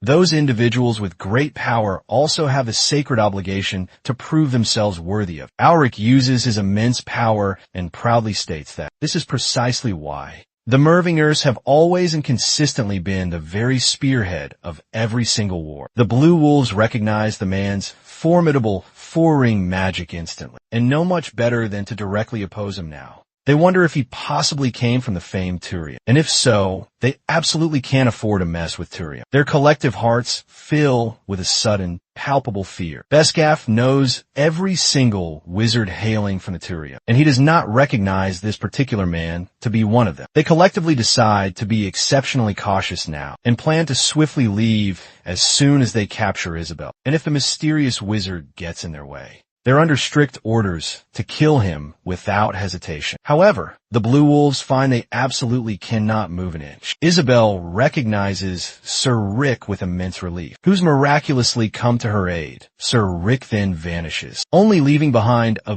brilliant trail of flashing light throughout the city. He sees roughly 40 people and decides to take this fight someplace without civilians. The tactical leader of the Blue Wolves blows a sharp, shrill whistle. The soldiers quickly gather around him in formation, but Sir Rick runs swiftly past them all in a blinding flash, leaving them flying. He finally stops, completely surrounded by the Blue Wolves. They demand to know about Isabel's current whereabouts, but of course, he steadfastly refuses to tell them anything at all. The Blue Wolves then run forward to viciously attack Rick. Although Rick is incredibly powerful, he needs to be extremely cautious now. He already used most of his precious mana to put out the fire in the city, and even though the mana within his dragon heart increased greatly after he had devoured the powerful ancient seal, if he foolishly crosses the dangerous limit once again, it'll take a severe toll on his physical body, just like it did last time. A painful flashback of his numerous previous deaths runs vividly through Rick's mind. He's starkly reminded that back then, he could just quit and simply try again. But now he absolutely needs to be cautious, because he only gets one single chance. Rick sees the daunting number of 30 to 40 hostile people. He now knows that Isabel's assessment was absolutely correct. They give it their absolute all, even if they're only up against one single person. Rick resolutely draws out his weapon and decides to attack the leader first. He runs forward to attack them, but then, to his utter surprise, he suddenly can't move quite like he did just moments before. Mephi calls out his apparent bluff regarding defeating the powerful Mountain King, but he swears that he truly fought her and could move as fast as he wanted. The blue wolf forcefully knocks Rick down hard to the unforgiving ground and violently stabs his sharp sword deep into the earth below, nearly missing Rick's vulnerable head by mere inches. Mephisto gravely reminds him then that stark reality isn't nearly as easy as his grandfather's old game. Suddenly, another blue wolf runs forward to attack Rick with great enthusiasm. He mistakenly thinks Rick is a complete fool to engage in close-range combat, and mockingly dares him to try and use his magic now. He uses his unique penetration ability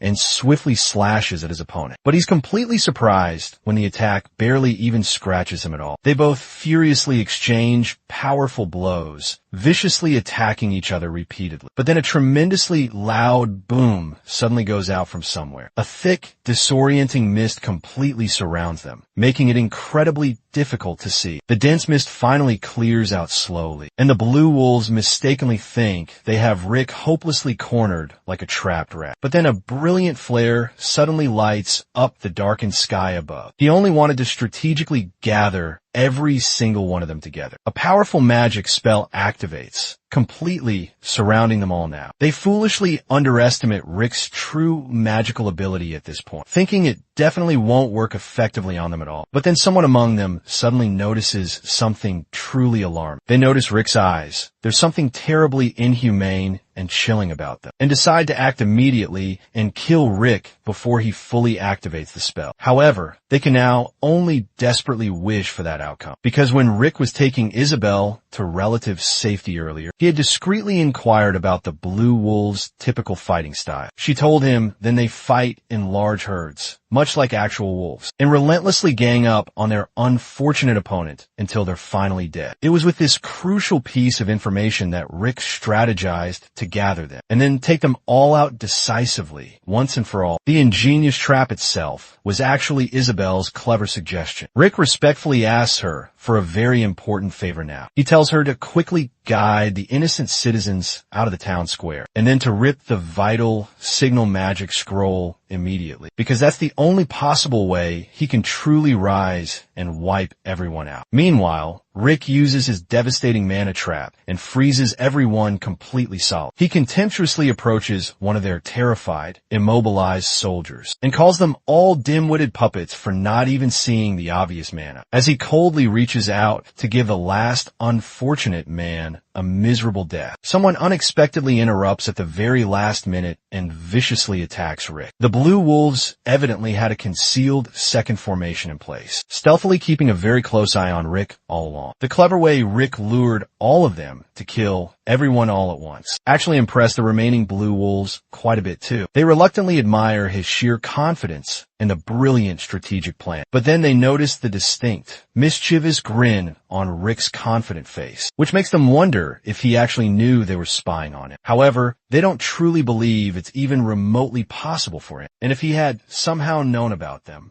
they think Rick certainly wouldn't have chosen to use a risky mana trap. The blue wolves coldly tell Rick to hand over Isabel in exchange for his own life. But Rick has absolutely no plan to let any of them live. He gravely threatens to show them absolutely no mercy at all, because they have clearly abandoned all pretense of their knightly chivalry. The blue wolf leader tells his squad to protect themselves with their aura and to strictly keep the defensive formation. He then runs to attack Rick, but Rick expertly dodges the powerful incoming swing. Rick quickly counters with the potent curse of the rust spell, but frustratingly, it doesn't seem to work. He then tries another attack, but fails once again. Rick's Echoing Gust spell is also noticeably a lot weaker. He wonders if it's perhaps because of the Mountain King's ancient seal, because all the spells other than the ice-based ones have gotten significantly weaker. He wonders if he now needs to acquire even more seals to be able to cast powerful spells of yet another elemental nature. However, even properly using one single seal is not at all easy. The Mountain King seal is proving particularly difficult to effectively use. In the high mountains, Rick could easily draw his energy from the abundant ice. But here, in a city environment,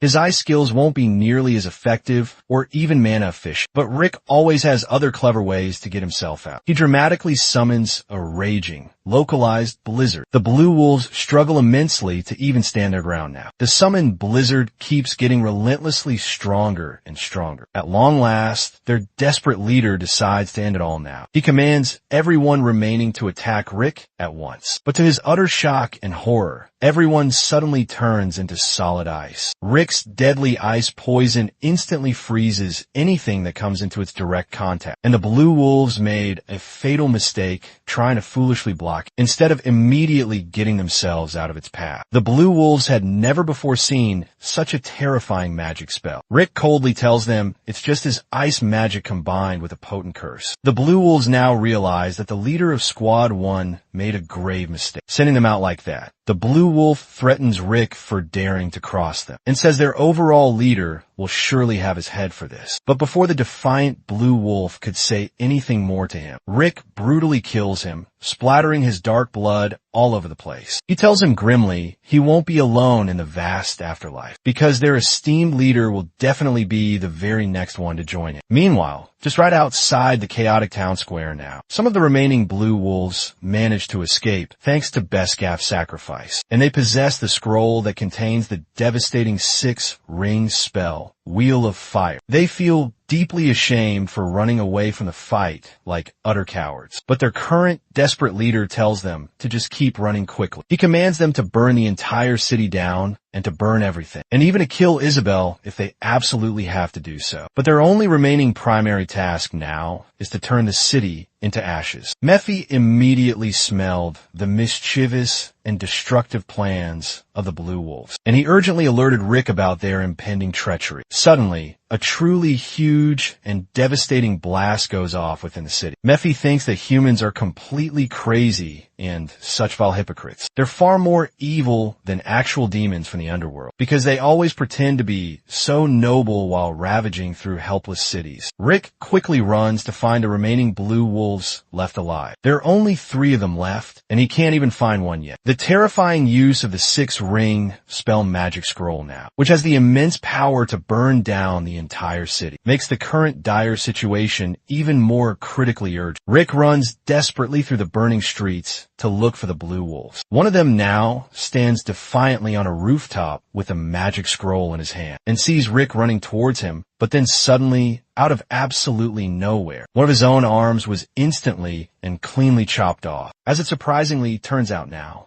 the invisibility cloak that Rick had given Isabel kept her perfectly hidden all along. The injured Blue Wolf desperately draws a sharp dagger in his other remaining hand and quickly prepares to attack the now revealed Isabel viciously. But Rick instantly turns him completely into solid, unmoving ice. Done with these deadly games, Rick extends his hand to finish the Blue Wolf. But then the defiant Blue Wolf reminds him that it doesn't end with him. There are still 2 more of them left out there somewhere. The other remaining Blue Wolves spread further chaos throughout the entire city. He tells Rick that they will have already finished with their preparations, while he was so busy just dealing with him alone here. He boasts arrogantly about their unwavering commitment to their destructive cause, and tells Rick mockingly that he has ultimately lost this fight, and the entire city will soon scream out in terrible agony. However, he gravely underestimates the resourceful Rick entirely. When Rick used his keen magic earlier, while running through the burning city, he had already spotted the other 2 remaining Blue Wolves then, and swiftly impaled them both with sharp shards of solid ice. Upon finally realizing that he's been utterly and completely defeated, the terrified Blue Wolves leader now begs Isabel desperately for his worthless life. He desperately tries to persuade her and tells her he will talk to Paul Whale. However, now,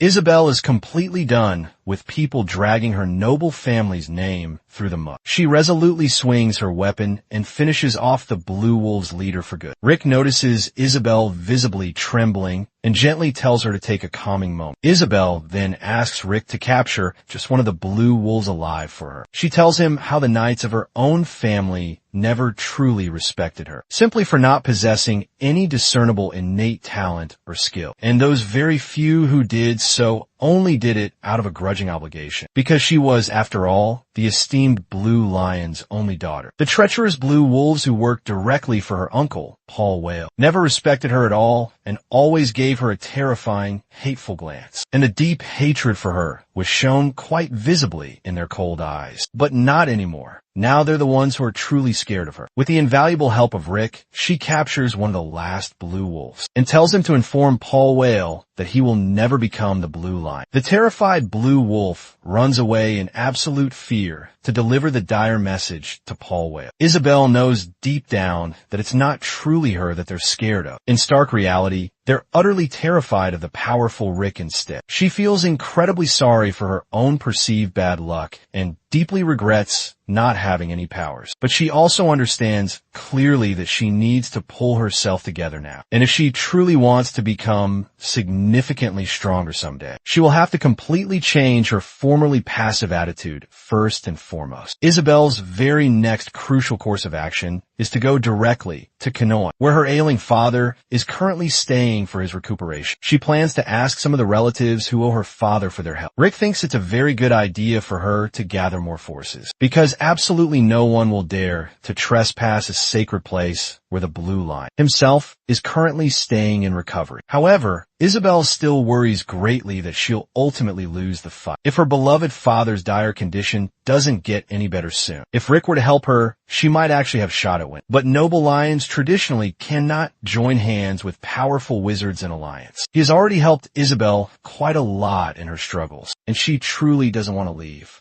him now, but she feels she has no other choice but to say goodbye soon. While Isabel keeps thinking deeply and sadly about all of that, he unexpectedly hands her over a very important dissertation document. Isabel's father has a terrible disease remarkably similar to monovascular syndrome, and this dissertation is the actual cure for monovascular itself, which Rick firmly believes could also help the ailing Blue Lion now. Isabel stands completely surprised when he hands her over the dissertation for the elusive cure for mana of vascularity, a fabled remedy. She doesn't quite understand what it all means until she finally finds out the truth. Rick sincerely apologizes for previously hiding his true identity from her, but Isabel is still utterly clueless about the entire complex situation. He then reveals that his true name is Elric Mervinger, in fact, and he's the current esteemed master of the noble house Mervinger. He's also widely called the Duke of the Shining Star, a title. The prestigious title was awarded to him by the Emperor himself after Yuzdan Mervinger, the legendary Wizard of the Stars, had won against the demons. The title itself has the high status of royalty. It is considered fully equivalent to that of a powerful duke's rank. The title itself doesn't offer much direct governing power or authority, but it was granted by the reigning emperor himself, after all, so is truly a great honor in and of itself to hold. The initial reaction on Isabel's expressive face turns from confused to utterly shocked. He was supposed to be lying unconscious and recovering at the hospital, and he was reportedly incapable of the incredible abilities that Rick clearly possesses. However, Alric tells her calmly he had his own valid reasons to hide his identity. He himself suffered terribly from monovascularity in the recent past, and the dissertation that he just gave to Isabel is the cure he painstakingly recorded, after personally experimenting on himself to find it. From what Elric has previously heard about it,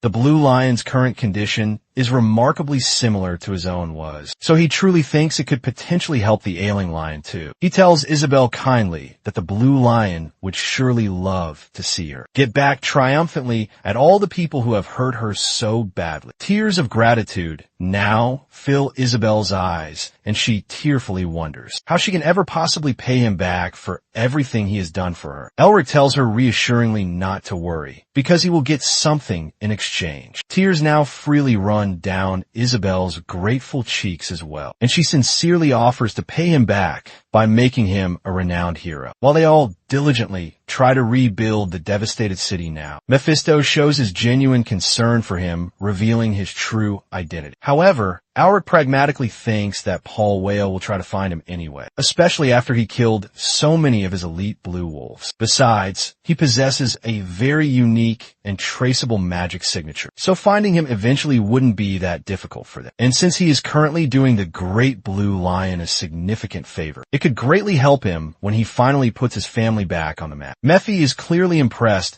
by Elric's astute political ability now to skillfully gain himself a very good public reputation and a prominent spotlight within a fancy and influential family. The surviving civilians all show their immense gratitude towards Elric for helping them. If he hadn't heroically defeated the attacking Blue Wolves then, who truly knows what terrible things they would have done to them? A grateful lady asks him to please stay, but he respectfully declines her offer. Chun, the loyal whale family's devoted knight now, also shows his profound gratitude to Elric and sincerely thanks him for his help. He then asks Chun what he is planning to do next from here. Chun solemnly tells him that now, even though it was the treacherous Paul Whale who committed this terrible act, it was still a heinous crime of the Whale family nonetheless in the end. And as a sworn knight of that very same noble family, he solemnly vows to stay here and help whoever truly needs it now. After that, he will head directly to Kenoi and rejoin Lady Isabel there. Mephi is quite impressed with how they're skillfully able to manipulate people with such apparent sincerity to make Paul Whale look exceedingly bad. Elric corrects him, stating that the nobles are trying to pursue true justice, not mere manipulation cleverly disguised with false sincerity at all. As he finally leaves,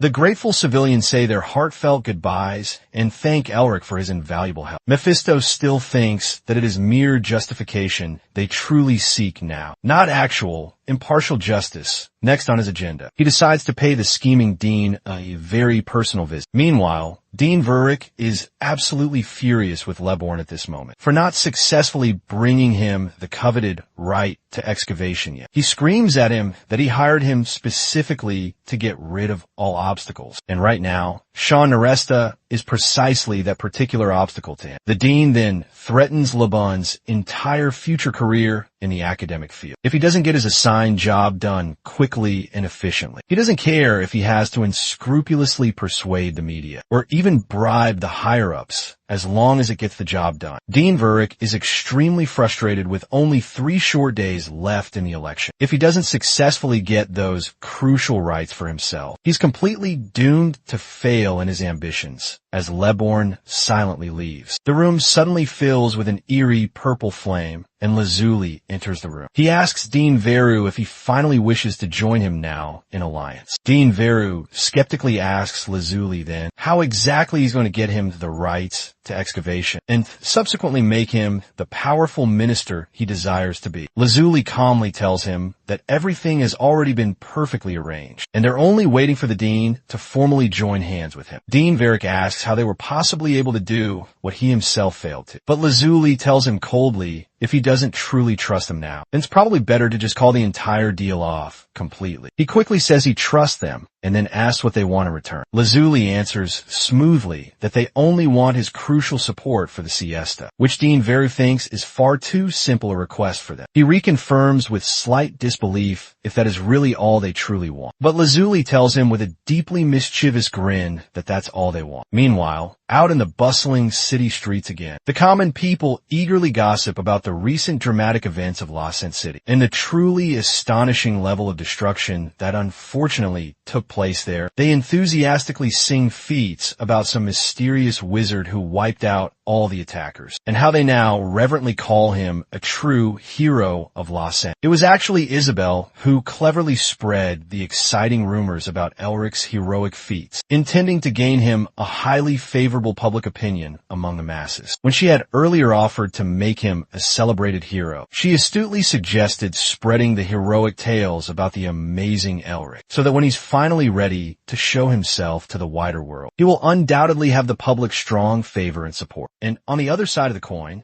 it will greatly help Isabel to effectively pressurize Paul Whale and build her own reputation. The people now gossip excitedly about Isabel and the Crown Prince's supposed romance, and the legendary licensed hero, which makes Elric amusingly think. They're far more interested in scandalous romances than actual heroic feats of valor. Either way it goes, he knows Isabel is truly and exceptionally good at turning a situation to her advantage. Heroic tales, or juicy romance, is an extremely effective way to get the name out there in the public consciousness. Elric sincerely hopes that he has someone like Isabel to help him when he eventually tries to rebuild his own family's tarnished name and honor. Elric then tells Mephisto to get off the table and decides to head somewhere else to eat. But just as he leaves, someone unexpectedly interrupts him quite forcefully. A huge, deafening bang goes out, and thick smoke completely covers the entire scene, making it utterly impossible to see what exactly is currently happening there. The sudden, violent brawl immediately grabs people's undivided attention nearby. They wonder aloud if it's perhaps the dreaded Paul Whale himself, which it couldn't possibly be because they are currently in the capital. Meanwhile, Elric and his unseen attacker exchange a few quick, sharp blows. He instantly recognizes the familiar magic and deftly dodges the incoming attack. He tells the man with slight amusement that this is no way to greet an old friend. The man retorts that he should have fully expected this when he finally showed up, and angrily calls him a despicable traitor. The attacker is Sean Neresta, the third son of the powerful Neresta family, and the supposed executioner of Elric, the accused traitor himself.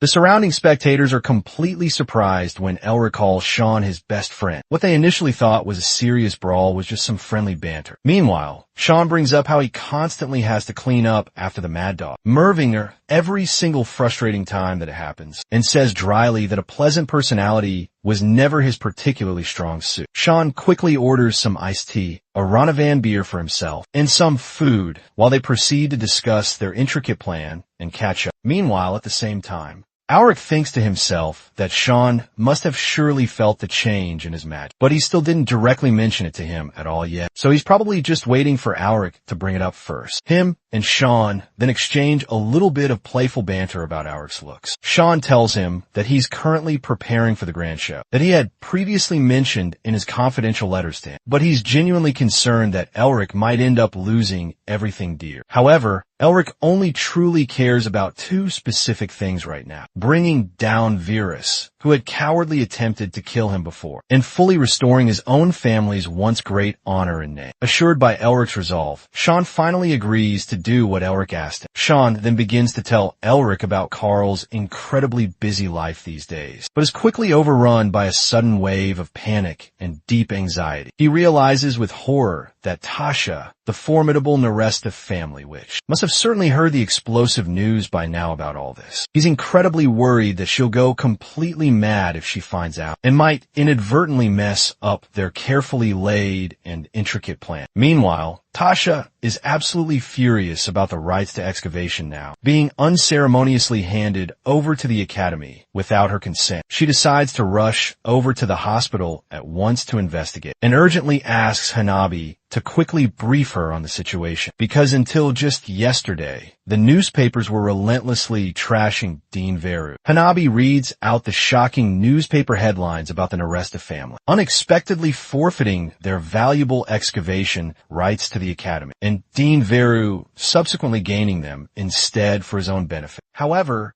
Tasha, being astute, doesn't believe for a second that her father would have let the Hexical order him around like that. She then inquires about Sean's whereabouts, but Hanabi regretfully tells her that Sean hasn't responded to her either. Tasha gets extremely upset that Sean isn't responding to her calls, especially after getting them all to stand up bravely for Elric. She decides to abruptly change their destination and surprise everyone involved, because the excavation right doesn't actually belong to the Neresta family, or to the academy for that matter. She finally sees through the entire play and decides to pay both Sean and Elric a memorable visit, worth remembering indeed. Meanwhile, back at the academy, Elric stealthily sneaks into the Grand Palace building, where the important election committee is currently being officially held. The coveted position of the Minister of Houston Academy itself is no more inherently significant than just the head of a magic academy, but its widespread influence is far more powerful and deeply symbolic than one can imagine. The title itself is considered as noble and prestigious as a marquis's, alongside the revered tower masters of the mighty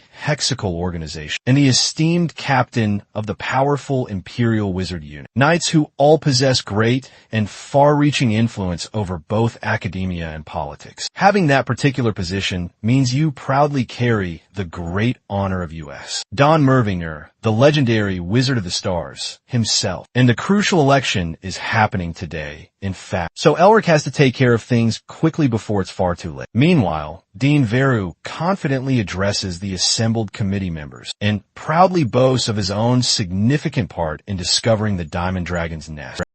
He extols his accomplishments and pledges to achieve more discoveries of that caliber, aiming to secure a favorable vote from the attending committee. Sean, who attentively observes this entire speech from within the committee, is visibly annoyed by the lengthy speech. Moreover, he feels quiet. He's increasingly worried if Elric can truly pull this off all alone, because Veru's current approval rating is exceptionally and surprisingly high. When they were meticulously planning out today's crucial events during lunch yesterday, Sean had informed Elric that the key supporters were already bribed, so his current plan might not actually work out as intended. But he confidently assured him that what he plans for today will definitely work. Meanwhile, Lazuli offers compliments regarding Veru's eloquent and persuasive speech. But Veru doesn't wish to prematurely jinx his chances just yet, because he hasn't officially been elected to the position yet. He tells Lazula that he will certainly hold up his end of their bargain. In reality, Veru has absolutely no plan to genuinely help the siesta. After being successfully elected, Veru will be alongside the Tower Masters of the Hexacle, and it'll be significantly easier for him to take care of the siesta once he is finally the minister. Meanwhile, at the same time, after all 7 of the hopeful candidates finish their respective speeches, the official voting process is soon about to formally begin now. Sean is nervously at the very edge, anxiously waiting for Elric, who's currently nowhere at all to be found in the vicinity. But then his eye suddenly catches sight of the formidable Tasha, who has just unexpectedly entered the crowded and tense room. A committee member politely tells Tasha that she's clearly mistaken now, because this specific area is an election committee seating area only. But Tasha coolly tells him that she's actually here now, on official behalf of the current master of the Neresta household, and she understands the current delicate situation better than anyone else present. Her pointed glance directly towards Sean makes him think that she knows something. Meanwhile, just before the crucial voting officially begins for everyone, LeBron formally announces the specific details regarding the voting process. He clearly tells the committee that the manifestos everyone has received contain important and relevant information about all the candidates. They can readily use that provided information to cast their vote, and the final results will be announced once everyone has duly voted. Varix is incredibly eager. He has waited for this very day forever. His election pledge will certainly interest both the Turium and the Imperial family, alongside those individuals directly related to the esteemed Academy itself. More than that, he has already made some clandestine deals with the representatives, and he is now only waiting for the final announcement. Now, Laban solemnly begins to announce the long-awaited results. Everyone, except for the absent Mervingers, has already voted. He starts to formally announce the winning name now, and Varric's palpable eagerness keeps growing with each passing second. But then, someone unexpectedly halts the important decision mid-announcement. The committee members feel deeply offended upon the unknown intruder's sudden arrival, except for both Sean and Tasha, who look on, who had been eagerly waiting for this very exact moment. The mysterious intruder confidently announces himself as Elric Merving, the current rightful master of the ancient house of Mervinger, and the renowned Duke of the Shining Star himself.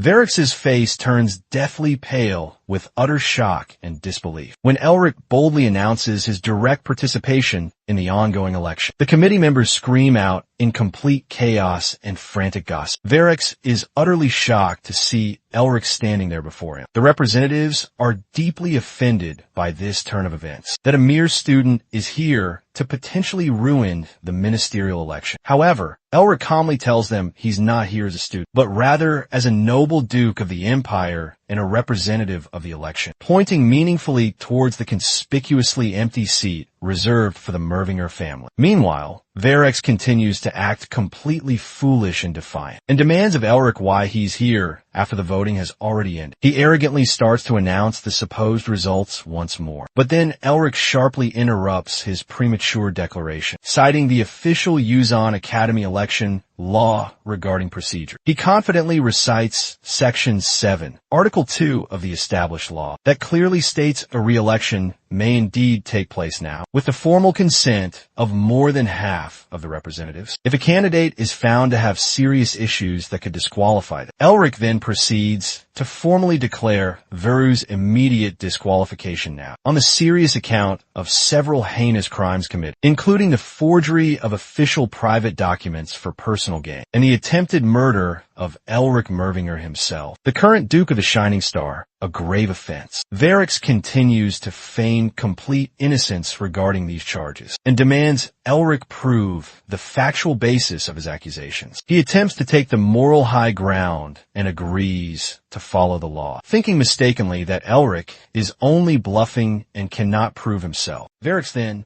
tells the assembled representatives not to believe Elric's baseless accusations at all. He feels that Elric must surely have some tricks up his sleeve, but still somehow feels confident that he won't ultimately change the results of the election. Varix proceeds to vehemently deny all of Elric's serious claims, after a brief, tense moment of silence from the representatives. But Elric interjects, stating he has much more to reveal. Elric's unwavering confidence in his claims now starts to seriously worry Veru. He suddenly realizes that they've somehow found the fabled dragon's den. Elric then shows the representative a small, glowing crystal object, in which Veru is clearly seen and heard telling someone to take him out, as they had previously planned, and to collect the grand collar of wizardry as evidence. Immediately afterward from the scene, Elric further reveals that Veru didn't offer any support to the discovery that he and Sean had courageously made instead of helping them. He tried to have Elric killed and steal his precious family heirloom with the presented damning evidence, a priceless artifact. Elric successfully proves his claims. However, despite this clear proof, Verik still denies his crimes and wrongdoing vehemently, and calls the presented evidence a mere trick made with illusory magic. Elric points out that he can't possibly make such sophisticated magic that could successfully fool a 7-ring great high wizard like Vera, and it would make him an 8-ring wizard if he actually could. The representatives readily agree with Elric's logical assessment that he can't possibly fool them all with just simple illusion magic, let alone a powerful 7-ring wizard of Vero's caliber. Besides, he supposedly suffers from the debilitating mana of vascularity condition. Varix wonders how Elric obtained the crystal he gave Laban to take care of Elric back at the remote den location. Laban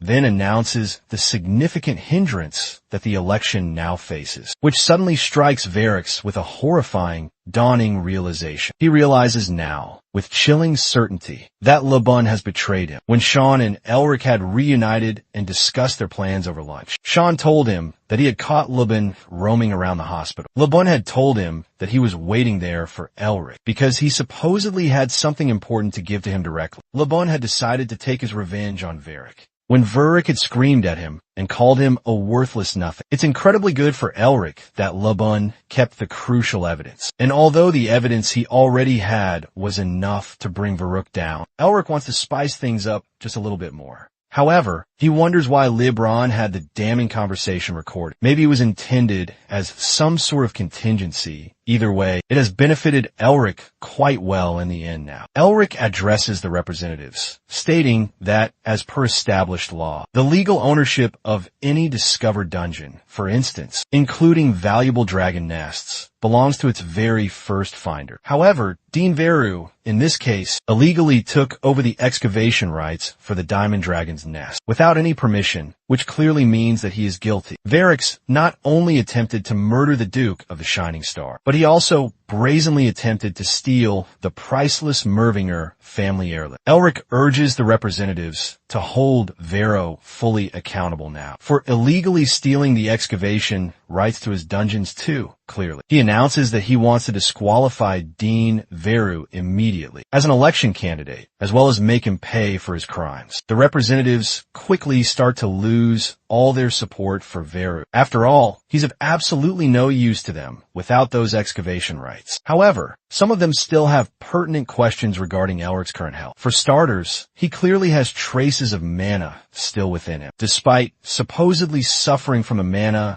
vascularity condition itself. And secondly, he was supposed to be in a deep coma. They demand immediate answers from the attending Norris family representatives. Tasha tells them truthfully that she is completely clueless about this, and it was Sean who was primarily involved with Elric directly. Veric still continues to desperately refute all the presented evidence, calling it all fake and fabricated. However, at this point, he realizes his entire career is at serious risk now, and his only remaining course of action is to play the innocent angle and desperately seek immediate help from the powerful Siesta faction. As Veric frantically runs to get help from the Siesta members, he sees him standing calmly with Sean Lazuli nearby, then changes his outward appearance, revealing the shocking and devastating truth. Lazuli was actually Sean's loyal servant and played Veru all along. Carl, Sean's devoted and cunning servant, in reality, has been cleverly playing with Veru for quite a while now, which he thoroughly enjoyed. Immense anger fills Veru when he realizes he got fooled, that he has been getting completely fooled all along by them. After revealing all the compelling and damning evidence now, and successfully changing the representatives' minds about the situation, Elric formally commences the revoting process and auctions the coveted seat, while the newly elected minister of the Yuzan Academy gives a speech. Myfi says then, Elric is either completely fearless or utterly senseless for bargaining like that. Elric has absolutely no problem with taking advantage of things. Besides, he needs to take care of the academic warning first, and then quickly apply for a much-needed scholarship as well. Veric takes great offense when he telepathically hears Elric call him bald. Elric continues to mercilessly make fun of Veric's unfortunate bald head, until he finally bursts out in uncontrollable, furious rage. At long last, Veric's simmering anger gets the better of him, and the whole entire seating room suddenly lights up in chaotic magic. The terrified representatives run desperately for their very lives now. Veru gravely threatens to kill Alric and attacks him with magic. Meanwhile, Alric calmly casts his own powerful defensive spell. The representatives immediately recognize the famous White Blizzard spell, a formidable 5-ring spell. Veru continues to attack relentlessly, but Alric's powerful spell effectively blocks it out completely now. One of them suddenly recognizes the spell from the one the Lawsent hero used, and as they take a closer look at the spell's user, they see that it's actually Elric Mervinger himself there. The shocking revelation comes as a complete surprise to everyone present, because they all thought he couldn't possibly practice magic anymore. Elric foolishly underestimates Vera's true abilities because of his advanced age. He forgets that there's a very good reason Veru is a 7-ring high wizard. However, Veric's pride too, perhaps, forgets his place. Someone then flicks their finger and a fiery blaze erupts. As Elric takes a quick glance at the new magic user, he instantly recognizes the legendary Phoenix, Witch herself there. She's the youngest ever 7-ring high wizard in history, who single-handedly tamed a mythical phoenix all on her own power. But Elric didn't expect her to join this particular fight. The representatives sternly warn Veru that if he continues to do this, he will be severely punished for acts of blatant terrorism. Elric realizes that the powerful representatives present here, including the esteemed masters of the Hexical organization itself, are as powerful as Veru, and if he continues to spread chaos, they will undoubtedly take him down by overwhelming force if necessary. Alric decides to take full advantage of the current chaotic situation and tries to provoke Veru even more with his taunts. He belittles Veru and tells him he was only making empty threats. The simmering anger gets the better of Veru once again, and he furiously attacks Alric, throwing him violently across the entire room. The representatives stand completely surprised and run to hold Veru down. Mephisto is clearly impressed by Alric's extremely mischievous and clever play. He thinks if Alric were actually a demon himself, he would have made a truly great and fearsome Dark Lord. However, Elric successfully made Veru pay for what he did to him. Veru was finally taken down and securely restrained by overwhelming force. Meanwhile, back in the capital city once more, the people eagerly gossip about the dramatic events of the recent election and how Elric heroically saved the day from utter disaster. Sean reads the newspaper accounts about all the recent events. Dean Veru is now banned from the academy and all academia, following his arrest for the serious charge of attempted murder. Elric saving the Empire and bravely defeating the demonic forces. And the big question of how Elric cured his mana of vascularity, a dreaded disease previously known by all as completely incurable. The triumphant rise of the ancient Mervinger house once more, and the complete redemption of Elric in the public eye. All of this annoys Sean that he has to read them to Elric, but Elric reminds him that he's currently a recovering patient, so he has to dutifully read it all to him now. The eager reporters stand impatiently outside the Grand Narista Palace, hoping to interview the celebrated hero, Elric Mervinger himself. Sean then asks the mad dog, Mervinger, quite pointedly, why he has made himself into such a hero after cheating his way out. Elric casually proceeds to tell him about meeting the daughter of the Blue Line at Lost Scent, but then stops halfway, saying he doesn't need to know. Sean tells him to be patient for now and hold back his plans, and then informs him that his father cordially invites him for dinner. Sean's esteemed father, the great Guy Naresta, is in fact a legendary 9-ring high sage, one of the top 10 wizards of their time. He's the current powerful master of the renowned Naresta family, the very same family that leads the entire Turium region. Even Elric's own grandfather once wanted to take him in as his apprentice. To sum it all up, Guy Naresta is the genius of geniuses. Meanwhile, seeing Sean's incredibly elegant and absolutely huge palace now leaves Elric's jaw completely dropped in utter surprise and awe. The huge and sprawling palace spread out far onto the nearby hills. If Elric had only known that Sean was so incredibly well off, he would have definitely tried to get much more from him.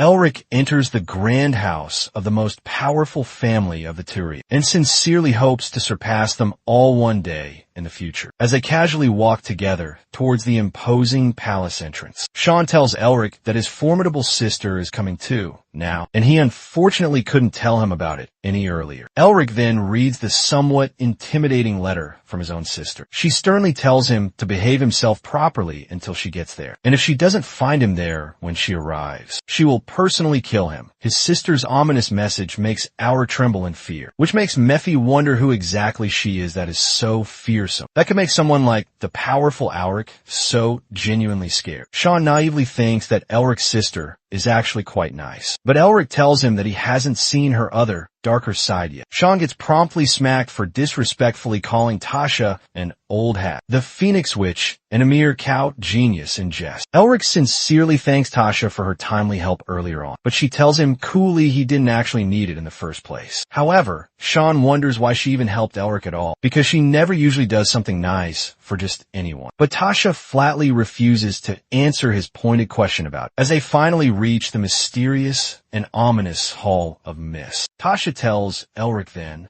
they have to successfully get past this treacherous area to get to her father's mansion. However, the entire place is filled with incredibly difficult traps, even for powerful 6-ring wizards, so he needs to be extremely careful. Suddenly, Elric disappears completely and finds himself utterly alone then, surrounded by absolutely nothing but seemingly endless space and swirling mist. Suddenly then, he sees a strange, glowing halo far ahead of him, and the space fills with magic energy. Elric wonders if this is the true, immense power of the Nereastas. The surrounding space is now filled with various different elements, some being incredibly potent, while some are quite mild in nature. Some feel sharp and dangerous, and some are so blunt that they actually hurt. At first, one would think they're all just different branches of magic, but at the very same time, they're all bound by a single matter, wind. Elric doesn't know what kind of strange place this truly is, but he believes he can successfully harness the power if he does some research. While he continues to contemplate this, a mysterious voice suddenly calls him out. The disembodied voice asks him if he even knows what he's seeing, or is just looking completely clueless and lost at the moment. Elric didn't come to this particular place on purpose at all, but watching another wizard secretly working on their magic is still a crime. If the wizard indeed controls this entire strange place now, then he must be at least a powerful 7-ring wizard himself, which means Elric is currently in way over his own head. Elric internally blames the Nereastas for not guiding him properly here, and decides it's probably better to pretend not to hear the man. However, the mysterious man can apparently hear Elric plotting in his mind. Elric quickly cloaks himself and effectively hides himself from the unseen man. The clever trick genuinely impresses the mysterious man quite a bit, and his keen interest in Elric only grows even more now. Although Elric couldn't completely finish analyzing the complex magic, it is certainly better than being caught by the unknown wizard. As Elric continues to desperately find a way out of here, the entire space starts to rumble violently, and he finds the man standing before him. The man tells Elric that he took something that wasn't his, and now he needs to pay the price for his transgression. Meanwhile, Sean and Tasha anxiously think about what to do next. Ganessa finds the Hall of Mist strangely open and asks them what happened. Tasha quickly tells him, then,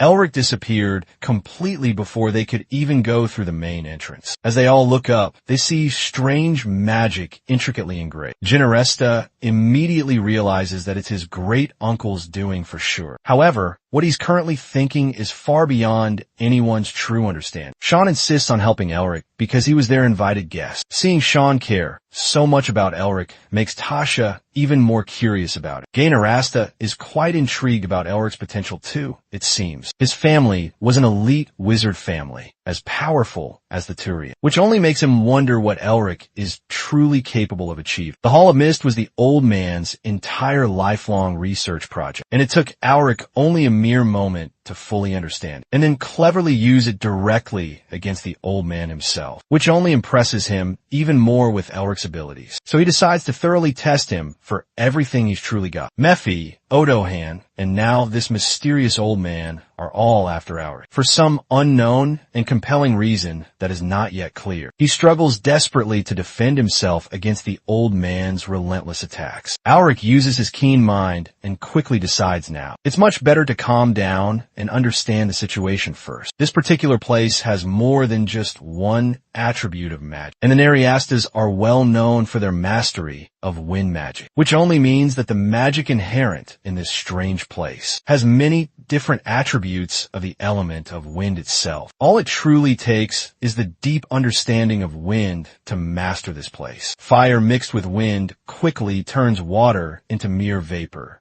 which is then collected and turned into mist by the light breeze. The icy wind, when combined with the mist, greatly thickens it, and the rapid gusts of wind that flow through it all effectively entrap everything that foolishly steps within its dangerous reach. The old man's incredible accuracy in controlling the powerful wind means that he can actually raise a terrible storm now. If he truly wants to, Elric didn't initially start this fight, but he's now fully committed to finishing his detailed analysis. He felt his other types of magic being weak in the scent before. However, carefully studying the way mana flows within this unique place, changes the winds and applying it to his own mana now, and his ice magic in particular will allow Elric to effectively rearrange the mana flow from his incantations to his powerful seal and greatly increase his mana efficiency overall. This way then, he can learn to control other attributes with his ice magic too. Elric finally understands how the magic truly works in this place. He starts to absorb the immense surrounding energy now. His seal incantations start to glow and his energy transcends, finally elevating his overall magic levels to new heights. The old man sighs in relief, as if he found what he was looking for. Finally, Elric goes back to rejoin Sean and Tasha outside. They're completely surprised how it took Elric only 46 minutes to get out, when it normally takes a 6-ring wizard at least 24 full hours, and Tasha herself took 4 long hours and 52 arduous minutes. Mephi realizes something even more significant and profound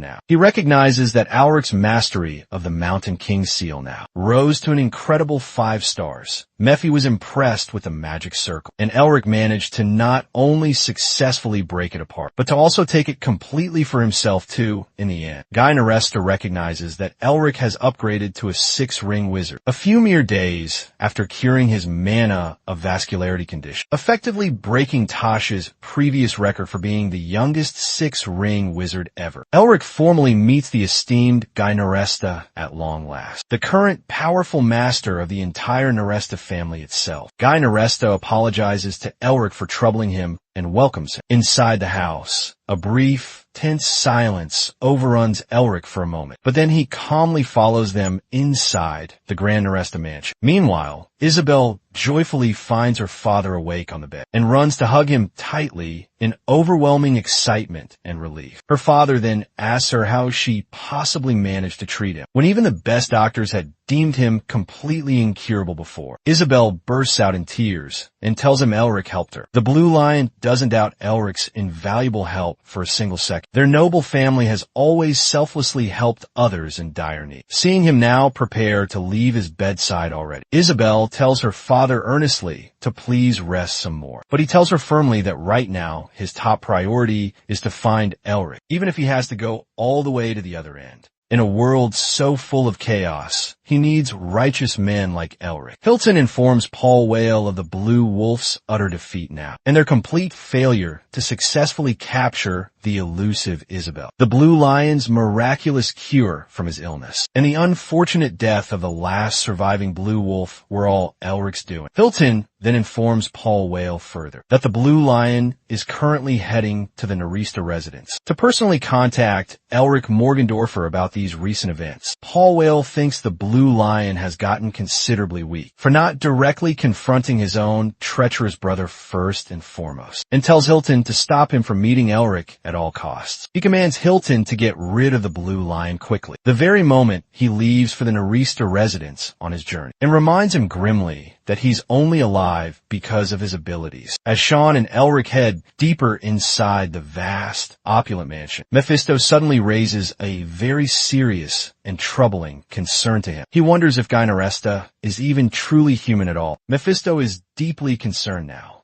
because if Guy is just an ordinary human being and not even a Mervinger, it should be utterly impossible for him to gain that amount of power without somehow meddling with some other powerful, ancient race for assistance. However, Elric tells him that humans have been constantly evolving for the 1,000 long years that Mephisto unfortunately lost being locked up. He tells Mephisto about all the other incredibly powerful humans, like the other revered masters of the Great Terium itself, the mighty lions of the formidable Domus Leonis warrior clan, the mysterious Oculus members of the powerful imperial family itself, the elite soldiers of Libertas, and the enigmatic Therianthropes too. Mephi feels genuinely delighted to have woken up at this time. Other than the legendary Gold Lion, the most powerful being on the continent, there are other people as powerful as Guy, or even more than it. The entire world is full of people tearing each other apart, desperately trying to take over the entire world for themselves. Mephisto looks forward to stomping them all under his mighty feet, and rising to glorious victory as the Dark Prince Mephistopheles once more. He says he will have to train Alric even harder to recover his powers, but Alric pays no attention to his words and simply leaves. Meanwhile, as they all have a pleasant lunch together later on, Lil and Tom start to playfully fight each other, just like kids do. Their exasperated mother gently tells them to please be quiet now. At the grand dinner table, the childish banter between the siblings and their loving mother telling them to stop fighting with each other brings back poignant memories of his own past life to Alric. He vividly remembers how he once shared a table with his parents and how they lovingly raised him while reminiscing about his childhood. Alric barely ate any of his delicious food at all then, which made Sean's kind mother think that he didn't like the taste. However, Elric quickly assures her that the food tasted incredibly good, and he was just slowly savoring every single delicious bite of it. He tells her that he feels genuinely nice having a meal with other people, which greatly reassures the concerned mother about his well-being. After their pleasant lunch, they all have some tea together then. Guy casually brings up the fact that Elric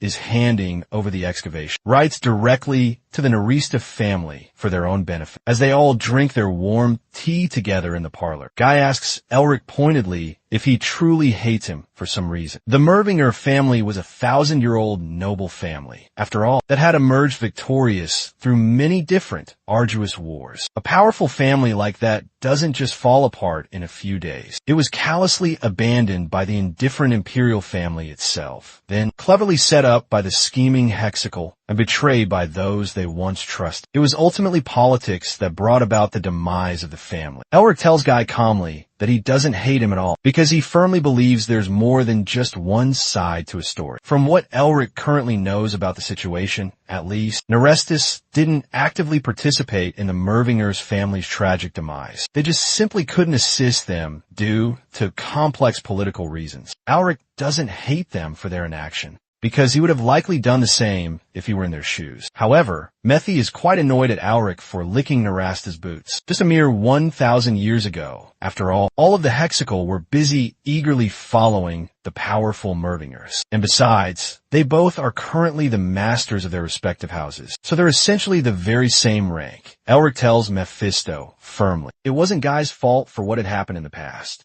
And it's been many long ages since the fall of House Mervinger. Elric came to the palace because it's his good friend's family home, but he also has his own ulterior motives for being here. Nerestas are now his direct rivals in the political arena, and he needs to know what their powerful wizards are truly like, and what kind of a person Guy himself is deep down. Guy then announces his unconditional support for the Mervinger family, which comes as a complete and utter shock to Elric now. Guy tells him that it is a small token of his appreciation for the valuable rights of excavation he has been granted. Mephistopheles is a bit skeptical about this sudden development. He wonders whether Guy truly wants to strengthen his ties with Elric, or if he perhaps wishes to take him in while he's powerless. Either way, Elric doesn't really have much to lose at this point, and with the powerful Neresta family's considerable support now, he can rise to a much higher status even sooner than expected. However, though, Guy supporting Elric will undoubtedly cause conflict with the other families, including the influential Hexical. Confusion clouds Elric's mind completely, because why would the powerful master of Neresta possibly want to support the currently powerless house of Mervinger so openly if he doesn't have anything significant to gain from it? Before Elric could formally accept Guy's surprising offer of support, an unknown intruder suddenly breaks in through the nearby window. The sharp glass shards fly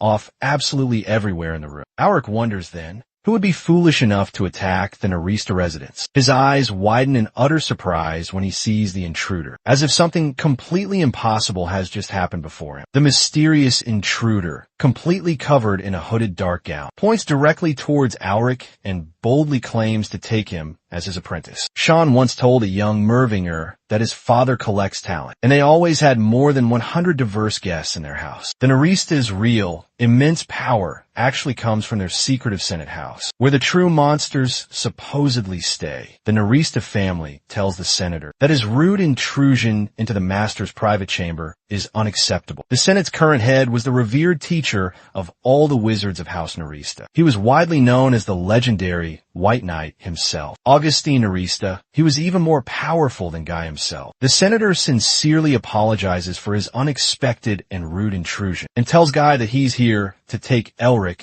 as his apprentice. Guy sternly tells the old man then that Elric is one of the 4 esteemed dukes of the Empire, and the current rightful master of the ancient Mervinger family itself, so he will not be able to simply take him in now. Before Guy could say anything further to the old man, our protagonist confidently steps in through the assembled crowd now, and formally introduces himself to the venerable Augustine Neresta. He tells him that he recognizes him from his own father's tales, and that if his family had only had him on their side, then they wouldn't have fallen from grace so very easily before. Augustine compliments Mervinger's apparent cleverness and quick wit, and asks him once more to be his apprentice without delay, though he politely declines the unexpected and intriguing proposal. Augustine firmly insists, then, that he took some of his valuable teachings from the Hall of Mist. So Elric tells him calmly that that was completely unintentional, and he only did it to successfully escape the Hall of Mist. Besides, it was Augustine himself who put him in that position.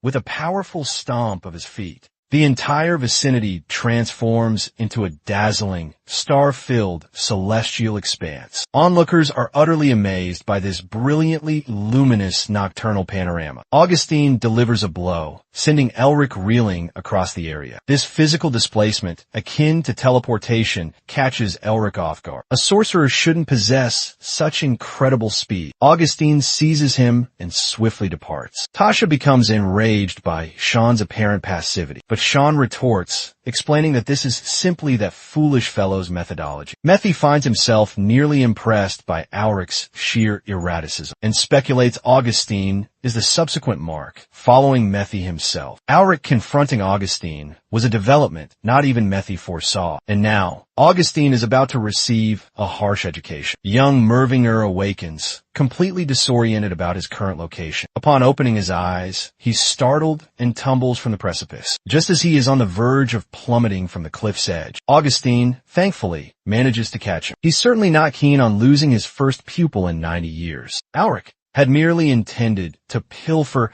some wisdom from the Nereasta's instructor. He never foresaw being abducted in such a manner, though, when his sole aim was to maintain Augustine's intrigue. Now, perched precariously at a cliff's brink, he questions whether he has just committed a grave error. He attempts to regain composure and summon his mana, only to discover his mana is utterly unresponsive, reminiscent of mana of Vascularity's effects. Elric demands of Augustine what sorcery he has wrought. Augustine coolly instructs him to witness it firsthand, and then releases him, sending him plummeting down the chasm. Elric's path crosses the Neresta family. Indeed, Elric's formidable abilities are now nullified, so self-preservation becomes an impossible feat. His descent continues, then abruptly from nowhere, Mephi materializes for a rescue. Elric implores Mephi for aid, specifically by instructing him in wielding the seal of Pachyderm Originale, as he believes it's crucial for his eventual escape. Mephi informs him that such immense power isn't necessary, even with his own mana currently suppressed.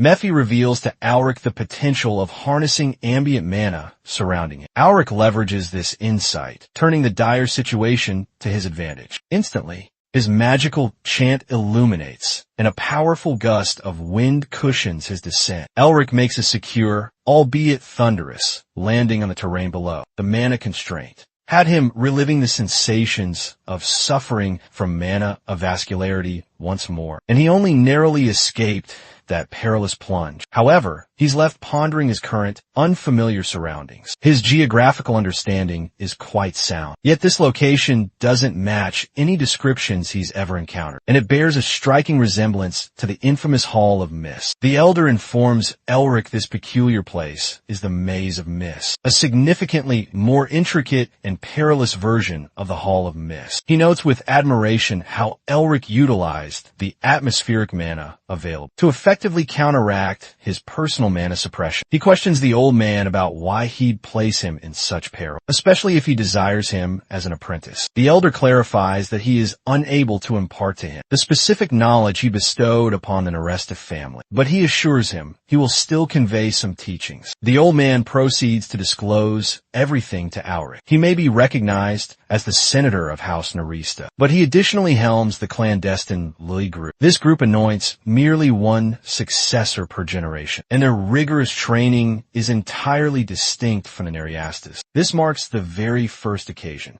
that Auric has ever learned of an organization named Lily. However, Mephi finds the name strangely familiar, but he was entirely unaware the group remained operational. He informs Elric that Lily originated from the distant east and proved to be a considerable obstacle during his own active period. Their arcane arts are decidedly more combat-focused than conventional magic, bearing resemblance to traditional martial arts. Their unique magic centers on utilizing mana circulation to immensely strengthen the physical body and to excel in brutal hand-to-hand confrontations. And this, precisely, is the knowledge Auric desperately needs to acquire. Mephist explains to Auric that Louis magic excels in various distinct branches of sorcery, considering Auric's conflicting internal energies. This is the precise solution he requires at this moment. Auric had been grappling with effectively wielding all his inherent powers, and now it dawns on him. He has struck absolute gold. He has the chance to obtain this ancient, powerful knowledge, all without incurring the wrath of the formidable Neresta family. He eagerly questions the old man. Will he impart this martial arts magic? This astounds him, as it's a practice unrecorded in historical texts. The old man ceases his stalling tactics and informs Elric he is now encircled by ferocious dire wolves. These beasts are thrice the size and strength of ordinary wolves. He must bear in mind, Louis magic is fundamentally rooted in combat experience and exert every effort to endure against a horde of colossal, dire wolves that lunge directly at Elric. His keenness to master Louis martial arts, sans his mana, swiftly morphs into terror.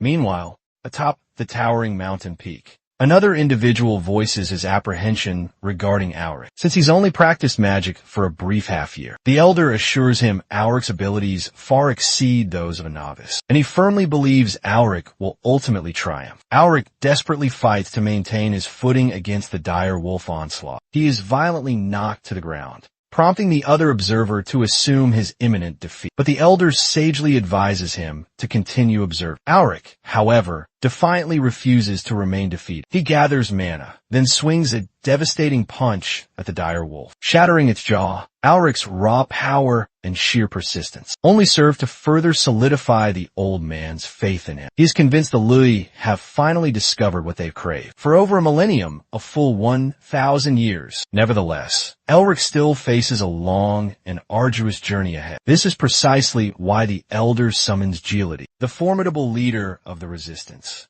to now step forward. The Oculus was never successful in identifying every single resistance member, but it was widely known their commanders possessed strength rivaling any lion, or even the mighty tower masters of the Turium. They constituted a truly fearsome, notorious organization, one that battled relentlessly to liberate the continent from the Empire's grasp. And the Emperor, Gelady, the veritable king of beasts, stands as one of their esteemed former leaders. Gelady consents to assisting the old man, but the elder was thrilled to have an apprentice after such a long interval. So Gelady questions if he is genuinely certain. However, Mephi anticipates matters will only grow more challenging from this point, because the other party will exhibit greater caution. Auric concedes he cannot accomplish this without mana, and deems the old man utterly insane for abandoning him to combat wolves with his bare hands. He is desperate to employ the armor incantation that he utilized upon the snowy mountain,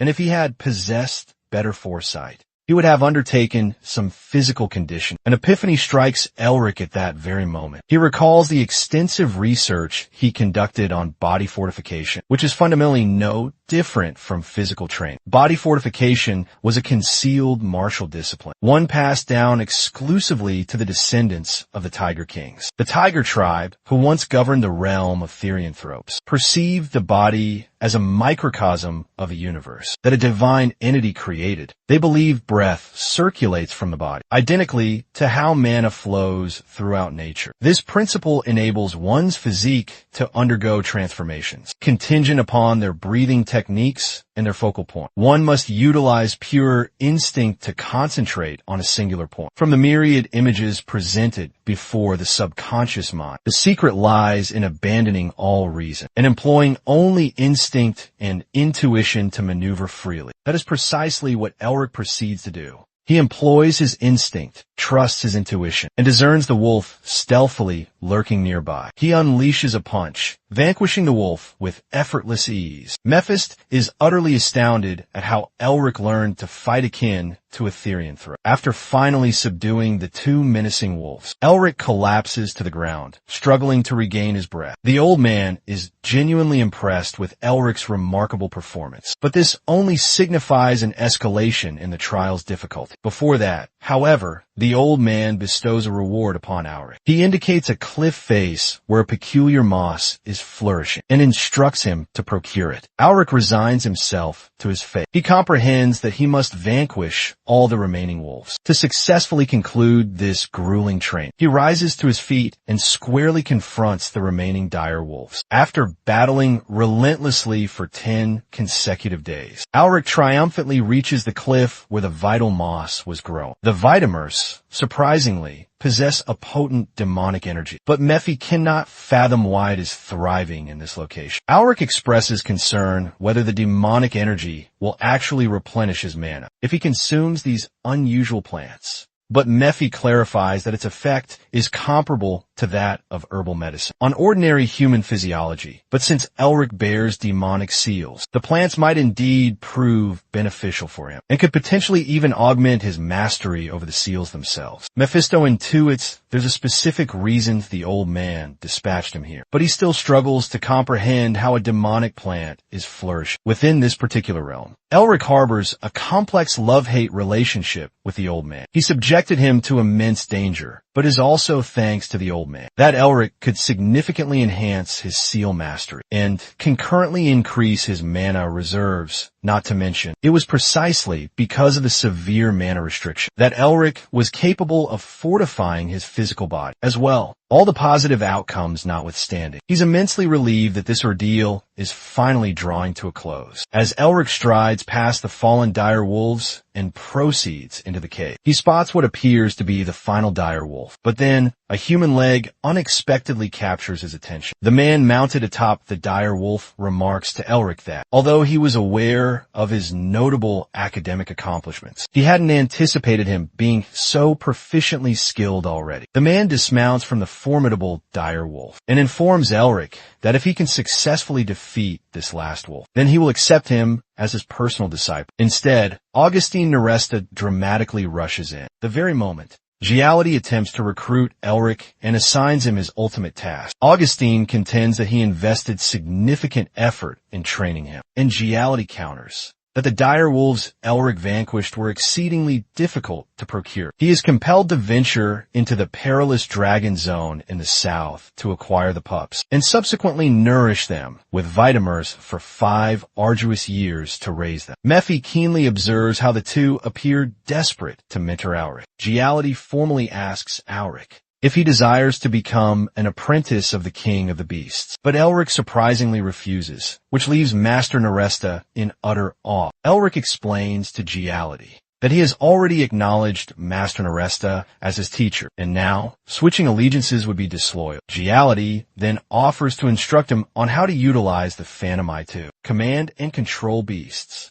Elric finds this proposition exceptionally persuasive and agrees to be Giality's apprentice. He eagerly requests him to teach him the Phantom Eye technique, but Giality stipulates he must first vanquish the dire wolf. The Phantom Eye necessitates an immense control over one's mana, and the Louis combat methodology significantly boosts an individual's mana circulation, which in turn greatly enhances the Phantom Eye's power. Elric has successfully replenished his mana by consuming the vitamers, so once he defeats the final dire wolf without resorting to magic, Giality promises to instruct him in the Phantom Eye skill. He squanders no time and sends the dire wolf soaring through the air. With the ultimate challenge now successfully completed, he now fervently desires to learn the coveted Phantom Eye skill. The old man, Augustine, solemnly approaches Elric. He stands directly before him and places a hand upon Elric's shoulder to unveil the profound truth. They instantly teleport outside the Louis Hall, a location held sacred by the Louis. Elric immediately senses the dense and somber demonic energy permeating the air. It strongly resembles a demonic zone, one that could only be constructed by higher demons. Mephi perceived something distinctly unusual about the place when he initially encountered the vitamers, and the entire area appears as if it were constructed by Augustine himself. The old man reveals to Elric that his family has hunted demons for generations, but he then poses a critical question. How can a demon-infested zone be considered a sacred place for the Louis? As they venture deeper inside the ancient hall, Elric recognizes the distinct Eastern architectural style and the inscriptions in Eastern languages. The old man explains that the original founder of Louis was an alchemist who had been deeply engrossed in researching medical botany in the East, until one tragic day he lost both his wife and daughter to a powerful higher demon. He relentlessly pursued the demon all the way to the west, consumed by a desire for vengeance. However, the demon proved exceedingly strong, and the Grand Master was forced to alter his plans. Consequently, he resolved to significantly strengthen himself by ingeniously combining the arcane knowledge of the East with the wizardry of the West, and even went to the extreme of incorporating certain elements of demonic power. The founder's deep-seated grudge has persisted for a staggering 1,000 years. Elric speculates the reason the old man selected him as his disciple is because no one has yet managed to exact that long-sought revenge. But the old man astonishingly tells him that the vengeance was actually carried out a very long time ago. The shocking revelation that it was the old man himself who achieved this revenge leaves Elric utterly surprised. Mephi, too, acknowledges that the old man must possess truly formidable power to have successfully vanquished such a demon. He cannot even begin to fathom his new master's incredible strength, to have triumphed over such a monumentally powerful demonic entity. The old man clarifies that the fateful fight was also influenced by other external factors, which is precisely why he established a new, ambitious goal for himself. He dramatically shows Elric the demon, and declares that he desired to unequivocally prove it was his own skills that ultimately defeated the demon. By meticulously raising a disciple and having him confront the demon once more, Elric is in fact that chosen disciple. The old man wants him to utilize his teachings and bravely fight the demon, all to demonstrate that he and his profound teachings are demonstrably more powerful than the ancient demon. Elric's task isn't merely to vanquish the demon and thereby validate the old man's formidable skills. His crucial job is to claim its potent seal. It startles him immensely when he discovers the old man is aware he can absorb demon seals, despite being entirely human. However, Master Naresta reassures him emphatically that he will not divulge his secret, not fully trusting the old man's solemn promise. Elric instinctively becomes defensive. The old man then decides to reveal a profound secret of his own to earn his trust. Giality urgently tries to dissuade the old man, but he remains resolutely persistent. The old man carefully removes the bandages from his hand and dramatically unveils his most guarded secret, the arm of a fearsome dark elf. Where the conventional elves reside within the forest of light, the dark elves inhabit the shadowy underground and revere malevolent forces. The Empire, after systematically eradicating them, officially classified them as demonic entities. Elric astutely points out that transplanting body parts across different species is strictly illegal, especially when involving demons. The old man assures him that no one besides Giality is privy to his secret, not even his own nephew Guy. He explains that he discovered Elric's secret while he was rendered unconscious. The old man's sole intention was only to instruct Elric more effectively. Thus, he sincerely apologizes for causing him any discomfort. It was precisely because of that startling revelation that the old man resolved to make Elric stay and help achieve his lifelong, cherished goal. He acknowledges that this request might appear somewhat greedy to him, so he graciously gives him the option to walk away if he so chooses. Giality, his formidable tiger, and Mephisto, they all stand by, patiently awaiting Elric's crucial decision. He understands that it is indeed avaricious of the old man to expect him to fulfill his personal ambition. However, he also manages to see things from the old man's unique perspective. He comprehends that, much like the old man, he too is diligently working toward a significant goal. Therefore, he cannot bring himself to refuse him. Elric bows deeply before Master Naresta in profound respect, and formally accepts him as his revered master. Then, he inquires of the master about his immediate next steps and the true name of the demon. The old man informs him that the fearsome beast is known by numerous names, from the far east to the distant west, but the Lui refer to it as the vicious beast Shu. Without a moment's hesitation, Elric steps resolutely forward with newfound confidence to complete his assigned task. Even Mephisto fully recognized Shu's immense, terrifying power. Thus, absorbing its potent seal could greatly strengthen him. However, he still remains completely ignorant of how to actually absorb seals. Mephisto becomes visibly annoyed that he didn't even know the method to absorb the seals, while simultaneously acting so supremely confident all that time. He explains to him that for demons, absorbing seals is essentially the same as consuming food. No one explicitly tells someone how to eat. Therefore, he cannot possibly teach him how to absorb the seals. The sheer gravity of the perilous situation finally settles in for Elric. The Grand Collar exhibits absolutely no reaction whatsoever. And when he first successfully absorbed the Mountain King's potent seal, it occurred entirely on its own, spontaneously. Finally, a profound realization dawns, making everything crystal clear. All he truly has to do is simply absorb. Elric surges forward, and the beast begins to shriek and thrash wildly about, while he actively absorbs its powerful seal. It wasn't solely magic, martial arts, and body fortification that he diligently learned in the past week. He also mastered the art of harmonizing the different, potent magical energies within him. Elric astutely utilized his newfound knowledge to skillfully combine the intricate mechanisms of seals and incantations, and it miraculously worked. He successfully learned to absorb the seal. Abruptly, Elric discovers himself inexplicably surrounded by dense, ancient woods. He ponders if he has been somehow teleported to an alternate reality as part of a test, much like his encounter with the Mountain King.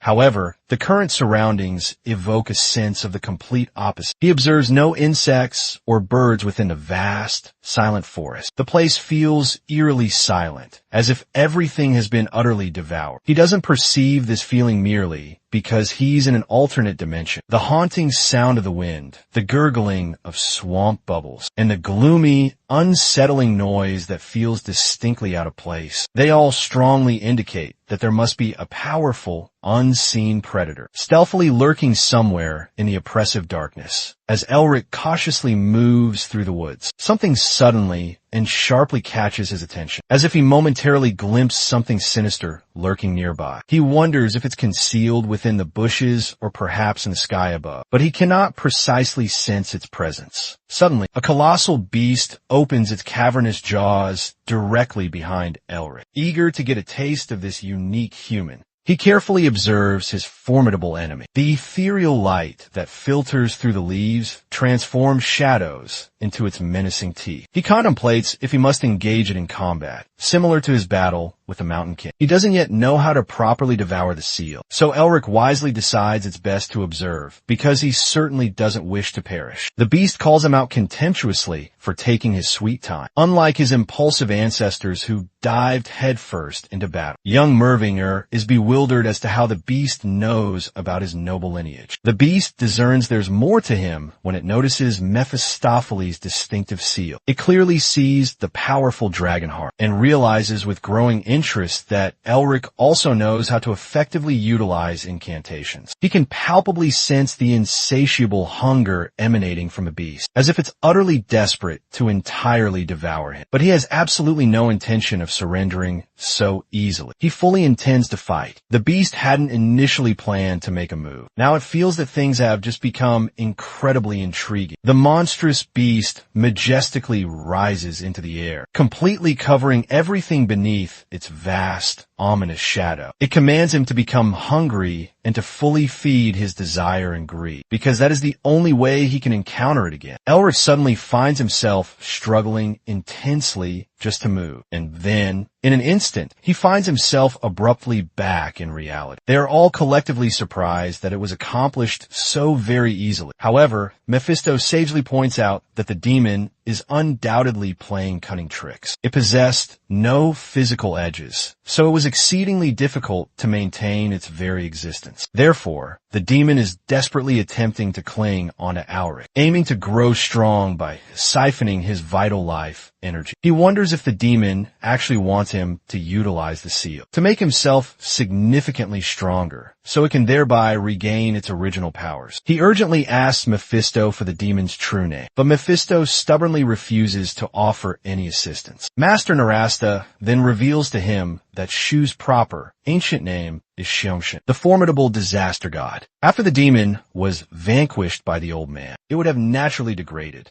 so its designation should have consequently changed from Xiongxin to Xionga, Xiongsa, and Xiongxing, respectively meaning disaster devil, disaster killer, and disaster star. Mephisto is visibly annoyed with the old man, that a mere human possesses knowledge of the hierarchy of demon names. Mephisto finds it somewhat peculiar the specific way the old man discusses. The old man triumphantly celebrates Shangbao, the embodiment of disaster violence, and proudly presents the seal of Violentus. He informs Elric that Shu formerly used to be a demon called a Gay, or more commonly known as a wraith of starvation, because of their inherently hungry nature and their insatiable craving for power. They arduously climbed up from the very bottom of the demon hierarchy. Precisely because of this, the seal will now allow Elric to detect impending danger more efficiently and instantly find out his opponent's critical weaknesses in a mere second. This extraordinary ability is exactly what the Lui were diligently trying to recreate. It aimed to completely transcend the 5 ordinary human senses through mana circulation in order to awaken the intuition, that profound feeling of heightened senses. The old man reverently calls it the way of the Age. The old man suddenly bursts into emotional tears, having successfully acquired the coveted seal of Shu. He gravely tells Alric that he now needs to significantly enhance the seal, so he can adequately compete with Shu's true, formidable form. Alric perceives the incredibly detailed knowledge that both the Lui and Master Augustine have painstakingly acquired. He truly understands how immensely difficult it must have been for them to gain such esoteric information, and they meticulously gathered all this vast knowledge for only one singular goal. The ultimate goal was to acquire the legendary seal of Violentus, and Elric resolutely decides to faithfully serve the Lui's profound purpose. Suddenly, Elric feels his heart strangely itch and his senses become acutely heightened, precisely in the way the master had foretold him. He begins to talk to the old man about it,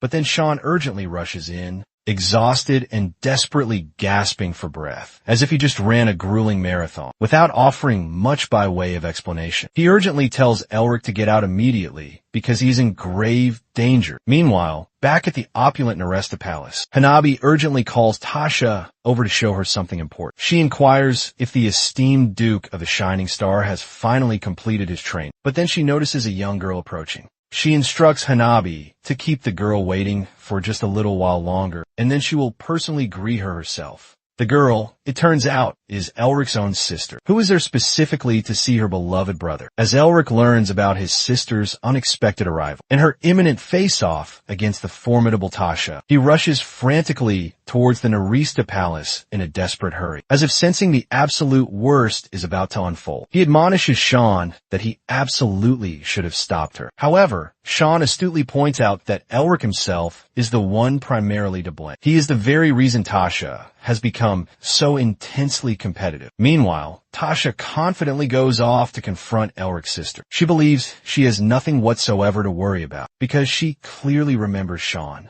casually mentioning that she probably possesses no magical talent. However, Elric is genuinely terrified of his own sister, and it can't possibly be just because of her age difference, which makes Tasha begin to wonder what's so truly special about her. Elric's sister patiently keeps waiting at the imposing front door. The guards staunchly refuse to permit her entry. She adamantly insists on meeting with Sean, but the guards firmly tell her that they cannot possibly go against Tasha's direct orders. While she demands of the guards why Tasha won't allow her inside, she suddenly hears her voice from directly behind. Elric's sister, the formidable Hysa Merving, bows with surprising respect before the imposing Tasha. Her unexpected politeness, despite the undeniably harsh treatment, comes as a considerable shock and surprise to Tasha. Hysa calmly asks her the specific reason why she's not being allowed inside. Tasha curtly tells her that they simply cannot permit someone to randomly walk in and out of the heavily guarded Neresta Palace, despite the clearly visible and distinctive traits of the Mervinger family. Tasha stubbornly argues that she can't just blindly trust anyone, because it could very well be a clever disguise.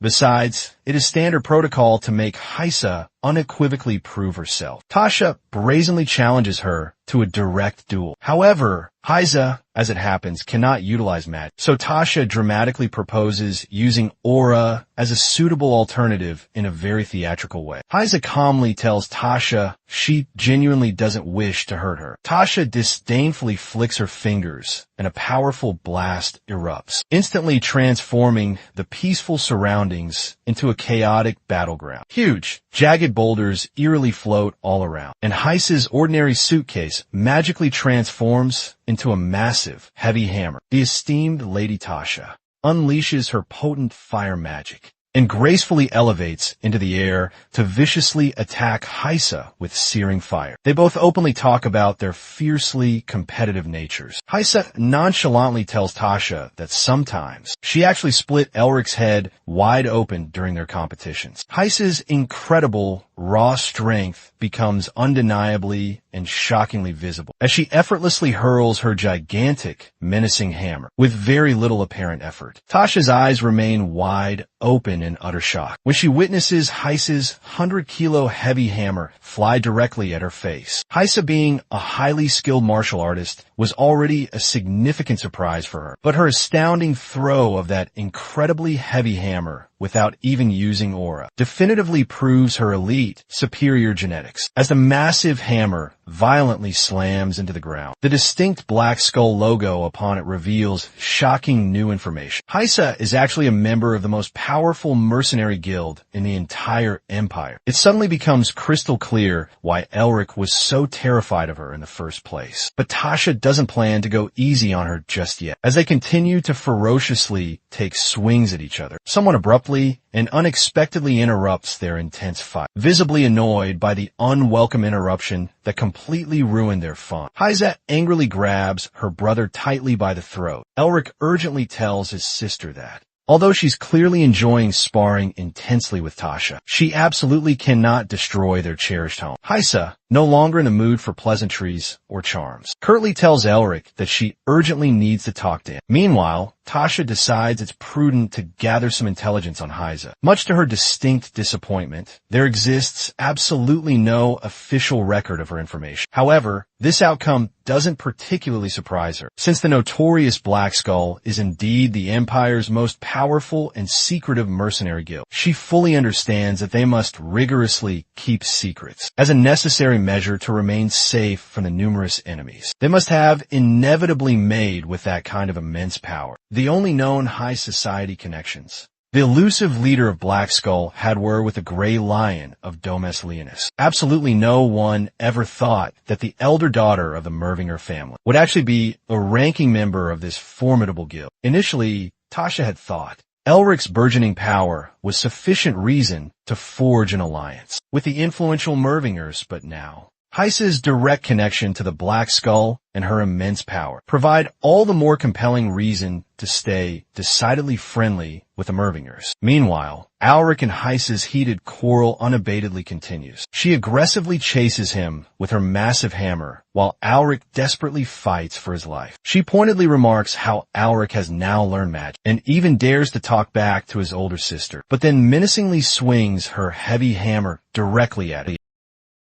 The lethal strike, all thanks to the way of Eggy. Heise had consistently threatened to shatter Alric's legs. Each instance he stirred up trouble. Meanwhile, Mephi relishes the confrontation from safe distance. He has never witnessed Alric so utterly terrified before, and observing someone wield aura instead of mana for the first time genuinely piques Mephi's curiosity. Heise unleashes a blow that Elric cannot evade. He quickly conjures a shield to intercept the assault. Even with his formidable abilities, Elric struggles to maintain his stance against his sister's incredibly powerful onslaught. But as he glances upward, he finds Heise restraining her hammer. She was immensely relieved that Elric was exerting his utmost effort, especially when she discovered his intention to venture into the dragon's den. But then, he tragically fell unconscious. After regaining consciousness, he vanished and never once contacted her. She was deeply upset that Alric never reached out to her, and she endured a full half year without his presence. Heise had always been fiercely protective of Elric, constantly intervening to stop him from doing things, and he intensely resented her for it. But he also comprehends that she wasn't merely attempting to control him. Following their parents' tragic demise, it was she who bravely shouldered the role of an adult. She had no other family except for him. So, Naturally, she was fiercely protective and desperately wanted to care for her brother. Alric candidly reveals everything to her, his period of unconsciousness and subsequent disappearance. All of it was intrinsically tied to their family's sacred mission. Even though he had felt like abandoning the mission entirely, he felt there was ultimately no point in restoring the family's diminished honor. But then, after a series of transformative experiences, he came to realize that demons and pervasive evil could seize control of the world at any moment. He believed it would be an utter disgrace to the family if he chose to hide, instead of bravely confronting evil as their ancestors had valiantly done. Alric solemnly informs Hysa that he is journeying north to uncover the ancient mission of their ancestors, and regardless of how perilous it becomes, he ardently wishes to fulfill the mission, just like their revered grandfather. He vows he will persevere until the entire world shines brilliantly like stars. Tears stream uncontrollably down Hysa's cheeks as she becomes deeply emotional listening to her brother's heartfelt speech, but she still playfully threatens to bash his head in if he ever disappears again. Alric wryly points out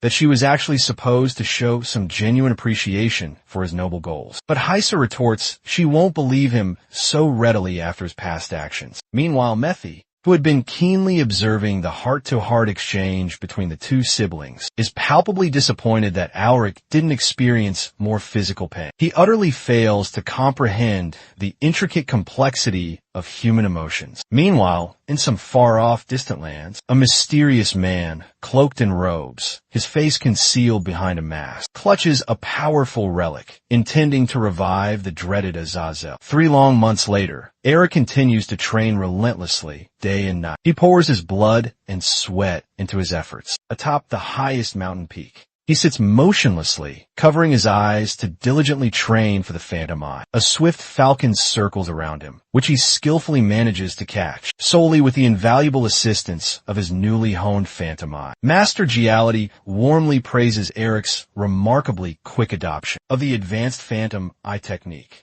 But then, Master Augustine suddenly attacks him completely out of nowhere, still with his eyes firmly closed. Alric miraculously manages to block the incoming swing, decisively proving to his master that he has also mastered the way of the Egi. Master Augustine informs him that he has now learned everything they could possibly teach him from this point onward. He must continue to learn independently by engaging in actual, real combat. Elric sighs with immense relief, hoping he never has to see either of his masters again, after everything they relentlessly put him through. The masters find it exceptionally ill-mannered of him to respond in such a way. Elric sincerely thanks his masters for all the invaluable knowledge he learned from them, and swiftly flies away, fervently hoping to never encounter them again. After Elric dramatically flies away, leaving the two behind, they feel a wave of nostalgia for the old bygone days, when they freely roamed the vast empire alongside the legendary Seth. Augustine and Giality fondly cherish those old, adventurous days, imagining how Seth would have undoubtedly thought they were grumpy old codgers, and how remarkably nice they are in stark comparison to him. Elric fleeing hastily to the north,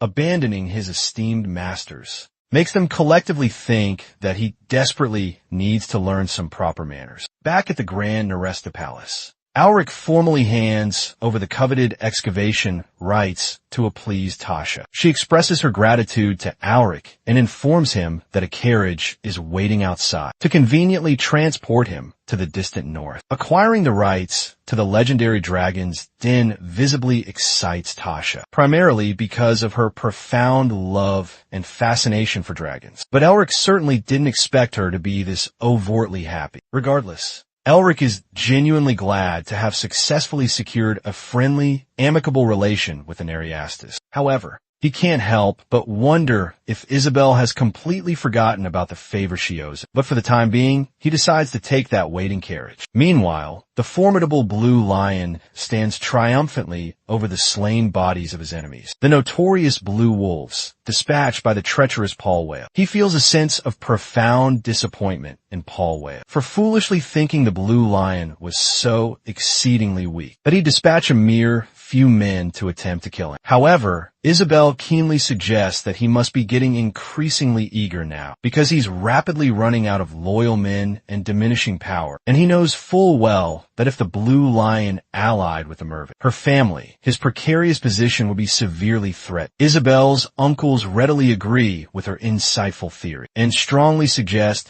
decisively killing Paul once and for all. The Blue Lion calmly tells them that he will personally deal with this family matter himself, but first he needs to meet the Duke of the Shining Star, and then carefully consider what to do about the problematic Paul. Somewhere far out there, the enigmatic masked man inquires about the abject failure to successfully install Paul as the next Blue Lion. Hilton explains that someone unexpectedly interrupted their plans, but confidently assures him that their larger, overarching plan won't be affected. The masked man feels that eliminating the Blue Lion, while he was suffering from a debilitating aura blockage, should have been remarkably easy if Auric hadn't unfortunately interfered. However, he currently believes directly going against Auric is utterly useless right now, and instructs Hilton to focus intently on making Paul the next Blue Lion, and then utilize his body and formidable army to faithfully serve Azazel, his one true, powerful master. Meanwhile, just outside the imposing Neresta Palace, Elric is visibly annoyed that the carriage Tasha so thoughtfully arranged for him also came with a horse. Not only that, but Sean, Hysa, and both of his masters are present too. He finds the impending trip with all those people exceptionally annoying and rather embarrassing. It feels more like an awkward family trip to him.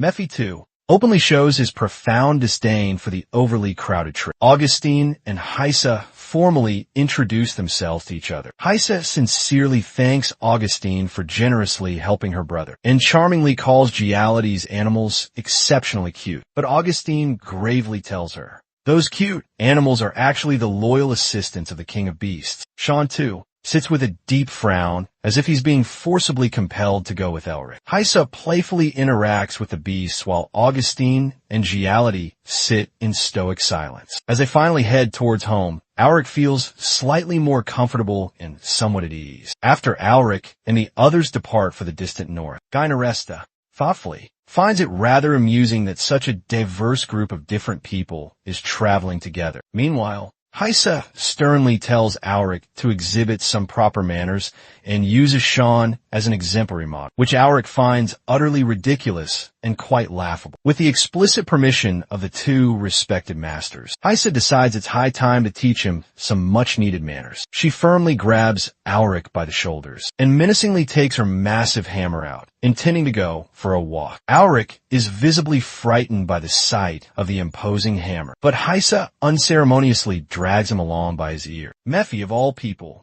thoroughly enjoys witnessing Elric get unceremoniously dragged out. As they journey leisurely through the quaint village, they unexpectedly face a sudden hindrance. A menacing group of 3 bandits threatens them with their sharp knives and roughly tells them to hand over all their valuable stuff. The bandits and Elric stare intently at each other for a tense moment, which seems to agitate them even more. Elric calmly gets out of the carriage to personally deal with the bandits, but Giality quickly stops him. He wishes to dramatically display his immense power to his students and calls forth his tiger. The bandits become utterly terrified for their lives when they see the ferocious tiger. Just as Giality is about to showcase his formidable power, Auric drops a giant, solid ice block in the middle, effectively stopping it. He calmly tells Giality that a bloody massacre isn't the appropriate way, because these mountain folks are clearly robbing out of sheer necessity. The bandits immediately kneel humbly before Elric and desperately beg for his forgiveness, pathetically claiming that their families are starving.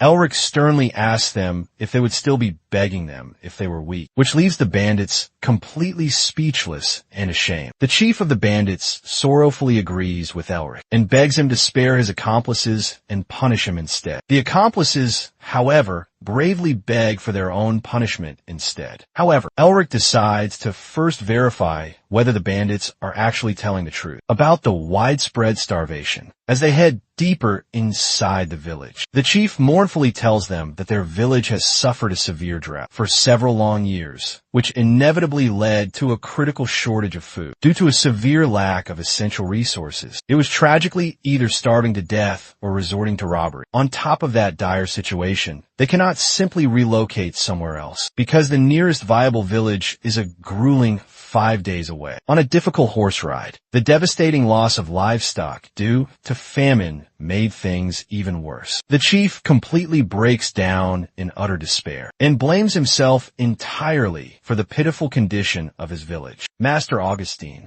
solemnly acknowledges that the villagers have indeed done wrong by resorting to robbing, but wisely suggests showing them some mercy, because it is ultimately the Empire's egregious failure to not send adequate welfare. He firmly believes that looking after the truly needy is a fundamental duty of nobility. The chief joyfully thanks Elric profusely and earnestly promises to never rob anyone ever again. However, Mephisto continues to carefully look around. He meticulously scans his surroundings and senses a faint, yet distinct, demonic energy emanating from the nearby fields. They cautiously head towards the vast, barren lands. Master Augustine pointedly asks Elric if he's absolutely sure about the demonic energy, because he personally cannot sense anything unusual. Mephi informs Elric that the potent demonic energy is buried somewhere deep underneath this vast expanse of land, and he reminds him he should keep his promise of giving him the demonic energy. Elric readily agrees with Mephi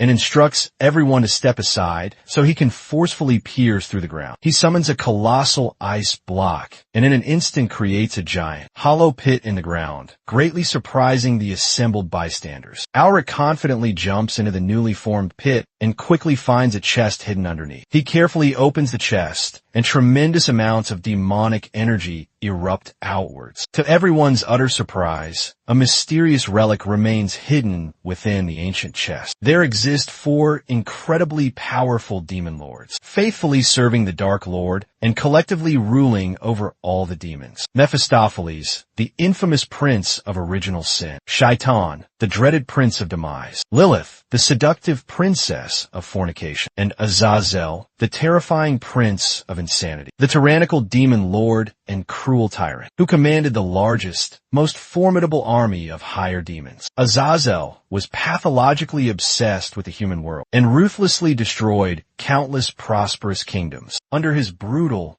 devastating invasion. The totem is meticulously made by Azazel's devoted followers to use it for human sacrifice. Elric gravely suspects that the totem, specifically made for human sacrifice, could horrifyingly mean that the villagers were intended to be sacrificed for Azazel's unholy revival. Mephisto somberly agrees that the dreadful suspicion is most likely true. He urges Elric to absorb the potent demonic energy of the totem and then give it to him, but then Master Augustine abruptly interrupts. He strongly suggests handing over all the information to the official bureau, because the totem represents a significant discovery of the traces of demons that were supposedly exterminated some 30 years ago, much to Mephisto's visible disappointment. Elric concurs with Master Augustine's sound judgment, and he certainly can't leave the totem completely empty if it's indeed going to be handed over to the administration bureau. He asks Mephi to teach him how to properly utilize his seal, and then perhaps he can do something about it. But Mephi flatly refuses, as Master Augustine hands the chest over to Sean to have it promptly sent to the administration bureau. Mephi becomes utterly desperate and offers to give Elric absolutely anything, except for telling him how to actually use his powerful seal. Between Sean's involvement, Mephi, and Master Augustine's strong wish to send it to the bureau, Shu unexpectedly takes one over. He keenly senses the immense demonic energy within the totem and absorbs it in an instant. Mephisto becomes furiously angry that Shu brazenly took over his intended target. Elric sagely suggests that a single totem cannot possibly bring drought to an entire village, and there must certainly be more to it. Meanwhile, somewhere far out there, Azazel's devout followers fervently worship him, while the high priest acutely feels that something is terribly wrong. He senses Elric's unwelcome interference with the sacred relic. The high priest, along with his fervent worshippers, stands solemnly before the gigantic, imposing statue of Azazel. He fervently asks him for his divine wrath to severely punish the disturbers. The high priest instructs his followers to tell Judah to immediately go to Kaya and meticulously perform the sacred revival ritual before cautiously heading north. Meanwhile, back at the recovering village, Elric stands pensively by the newly restored lake. He wonders why no one noticed the demons. However, the villagers are overjoyed that they finally got back their water again, allowing them to regrow vital crops. Too many innocent people were tragically sacrificed, but that will happen no more. Master Augustine informs Elric that the crucial evidence has been successfully sent to the Administrative Bureau, and now it is entirely up to them to initiate the official investigation. He confidently assures Elric that the negligent officials stationed around the village will also be held fully responsible. However, actually punishing them is no longer within their direct control. Elric readily agrees with Master Augustine's assessment. With the Bureau's active involvement, the demons certainly won't be able to move around freely, and right now, he must focus intently on finding the elusive flower temple to fully master winter, and then he can systematically wipe out the remaining demons. The village chief sincerely thanks Elric with profound gratitude. Elric tells him to take good care of the villagers and bids them a heartfelt goodbye. The villagers are completely surprised to learn that the powerful wizard, who just selflessly helped them, is none other than the legendary laconic hero, the esteemed Duke of a Shining Star, the one and only Elric Mervinger. They cherish this moment in pure happiness, knowing that the star of the Empire proved himself. Once again, as Elric and the others steadfastly continue their arduous travel, Carl urgently calls him outside. This time, it's the dreaded Oculus standing menacingly in their way. The Oculus is a highly secretive intelligence agency, serving primarily the interests of the imperial family. They show absolutely no remorse to kidnap, coerce, or even murder someone if that ultimately achieves their assigned mission. Their formidable power is considered equal to that of the Tyrium and the Domus Leonis. It doesn't particularly surprise Elric that they are here now, since they embarrassingly failed to detect the widespread demon activity until he had single-handedly resolved everything, and then sent them the official report along with the damning totem. Regardless of their immense power or the fact that they are backed by the Emperor himself, he is deeply offended by their blatant disrespect towards the Duke of the Shining Star. Elric's dismissive scoff visibly offends them. The Oculus agent begins to arrogantly boast about the Oculus's vast power, but he curtly interrupts him, showing absolutely no care whatsoever. He skillfully uses Shu's formidable power and condescendingly tells them that the mere fact that they're doing field work probably means they're merely a Viscount at best. So, with or without the imperial family's backing, they absolutely cannot speak to the Duke of the Shining Star in such a disrespectful manner. Elric's overwhelming demonic power forces the Oculus agents to reluctantly give in. They had no prior knowledge he was at the advanced level of a high wizard, having absolutely no other choice but to concede. The Oculus agents exchange meaningful looks with each other, silently agreeing to a common, unspoken understanding. The Oculus agent then removes his concealing mask, bows deeply before Elric in a show of profound respect, and sincerely apologizes for the disrespect. He admits he went a bit too hard with his overt display of power, but rightfully so, because he firmly believes if he hadn't done that, they would have undoubtedly seen him as weak and bothered him at every given chance they possibly got. He sternly tells them that if they ever do something like that again, he will not hesitate to inform the council. The Oculus agents walk away, audibly grinding their teeth at Elric in palpable anger. But there's one more formidable person who isn't quite done with him yet. Master Augustine calmly approaches him and gravely tells him that they dared to disrespect his prized student. But if it were him, he would have unhesitatingly taken their head for it. All sorts of conflicting emotions visibly take over the Oculus agent. He never once thought that Elric would be a student of the strongest, most renowned wizard of the Tyrium. So much blatant lack of crucial information makes it abundantly clear to him that he urgently needs to change his informants to someone who can actually competently do their assigned job. Having utterly failed with their initial intimidation tactics, the Oculus agent formally introduces himself as patron from the esteemed 4th Bureau of the Oculus. Elric immediately realizes that he's from the Crown Prince's influential side and casually wonders if the important news has already reached him. Alric's arrogant and apparent lack of seriousness visibly annoys Patron, but he's forced to feign a smile and remain outwardly polite. He informs Alric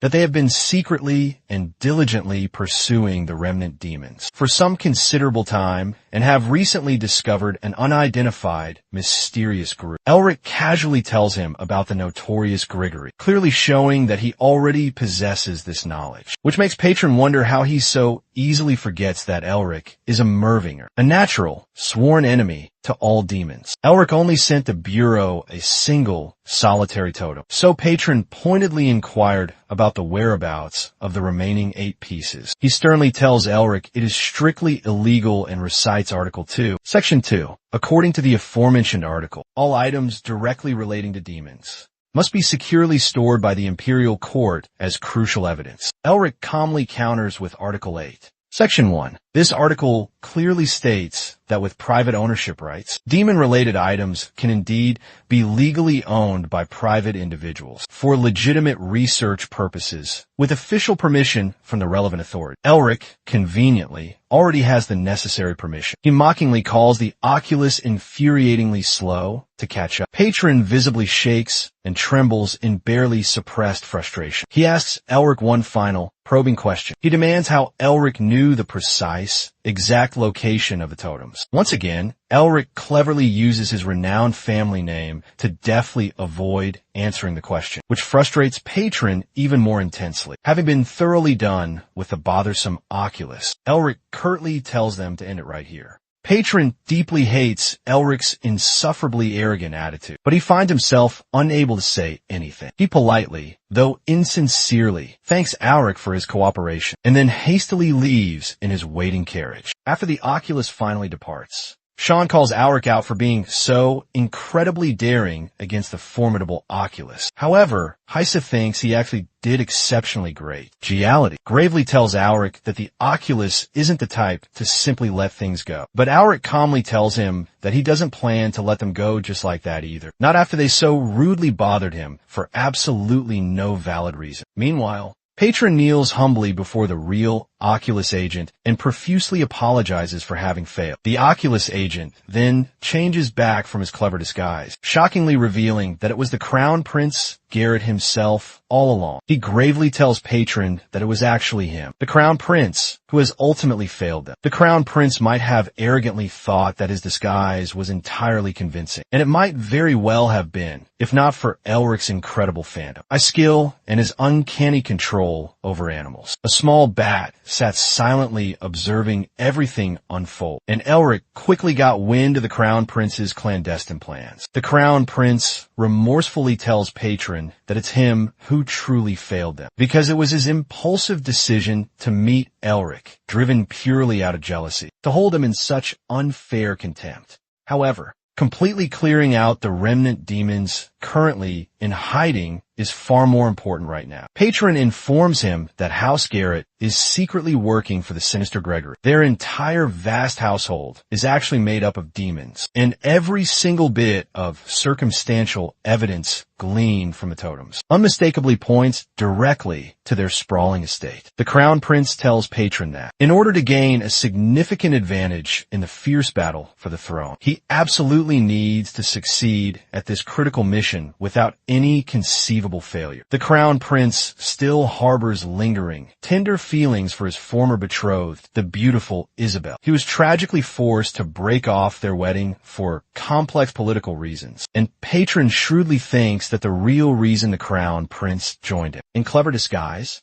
was to surreptitiously find out crucial information about the mysterious man who bravely saved Isabel. Patron had only wanted to make the Crown Prince feel more comfortable. However, his ill-advised attempt to put down Elric ultimately gave him a perfect reason to humiliate them. The Crown Prince will soon be the radiant sun, destined to lead the entire empire, and therefore, he absolutely cannot get further involved with Elric anymore. Patron grimly decides that it's finally time that Elric perishes. However, Elric still keenly observes all their intricate plotting with his loyal bat. Meanwhile, the Oculus agents gather ominously outside the dreaded demon zone, with strict orders to completely wipe out everything within. Among the Oculus ranks, Sean, Elric and Hayeyes bravely fight the encroaching demons too. Because of this remarkably clever involvement, Elric was able to surreptitiously obtain some crucial information. Seeing the crown prince himself in disguise among the Oculus was merely an unexpected bonus. What truly mattered most to Elric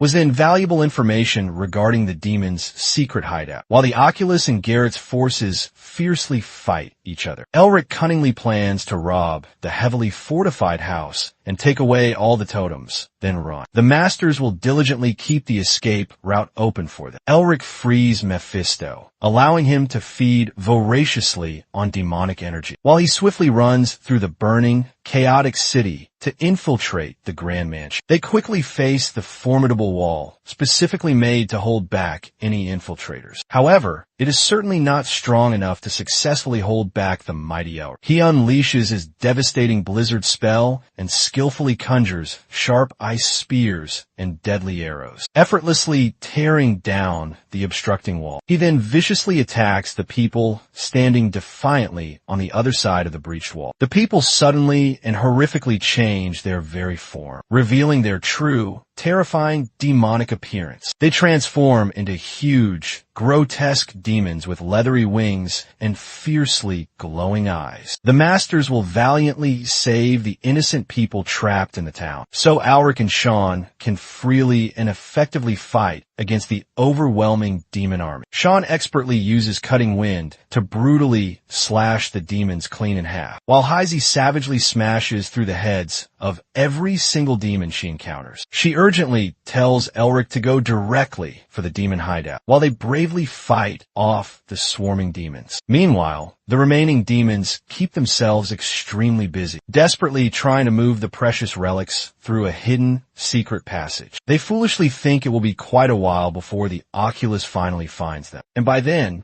they'll be long gone. However, Elric is most certainly not the Oculus. The sturdy roof directly above the demons' heads ominously starts to crack, and he dramatically barges right into their supposedly secret hideout. The huge, energy-filled totems will be a veritable feast for his demonic seals, as the entire city gets violently rampaged. Viscount Garrett becomes furiously angry that the Oculus somehow found his hidden vault. He wonders aloud how they possibly found out about it, since only his closest, most trusted associates knew about its existence. He questions if a treacherous mole has infiltrated his private estate. But then, his mansion's formidable wall suddenly gets blown completely off. Patron, along with a contingent of Oculus agents, makes a truly heroic and dramatic entry inside Garrett's opulent mansion. He contemptuously calls Kaya, who now inhabits Garrett's body, a disgusting rat. Garrett furiously tells him he's the actual rat for planting a mole within his own house and brazenly taking over his private vault. However, this is the very first time he is even hearing about the vault. Kaya thinks that he's just playing dumb and cruelly threatens to torture him. He bravely draws out his sharp sword to summarily execute the vile demon, officially and legally under the Imperial Court's respected name. They both ferociously charge directly at each other, causing a huge, devastating blast within the mansion that can be clearly seen from a great distance. Meanwhile, Heisa and Sean witness the massive blast and immediately wonder if Alric has done something incredibly stupid yet again. Right at that very moment, he comes running out, audibly laughing. He quickly gives Heisa the prearranged signal. She expertly swings her massive hammer and sends it soaring through the air, completely destroying the mansion's vital support pillars. The terrified demons run frantically for their worthless lives, while the entire Grand Mansion dramatically falls. Sean, Elric, and Heisa quickly run to rejoin the waiting Masters. Master Augustine can't quite believe he actually agreed to do something like this, but Gelthy sharply reminds him that it was entirely his original idea to play the hero and cleverly one-up the Oculus. After successfully evacuating all the innocent residents, Elric and his loyal friends decide to make a run for it, while the entire VY county gets spectacularly blown to bits. The very next morning, the Oculus agents stand grimly above the smoking ruins of the VY county. Patron gets furiously angry that things didn't go exactly as planned, and that Kaya had somehow managed to get crucial outside help. Everything valuable was now buried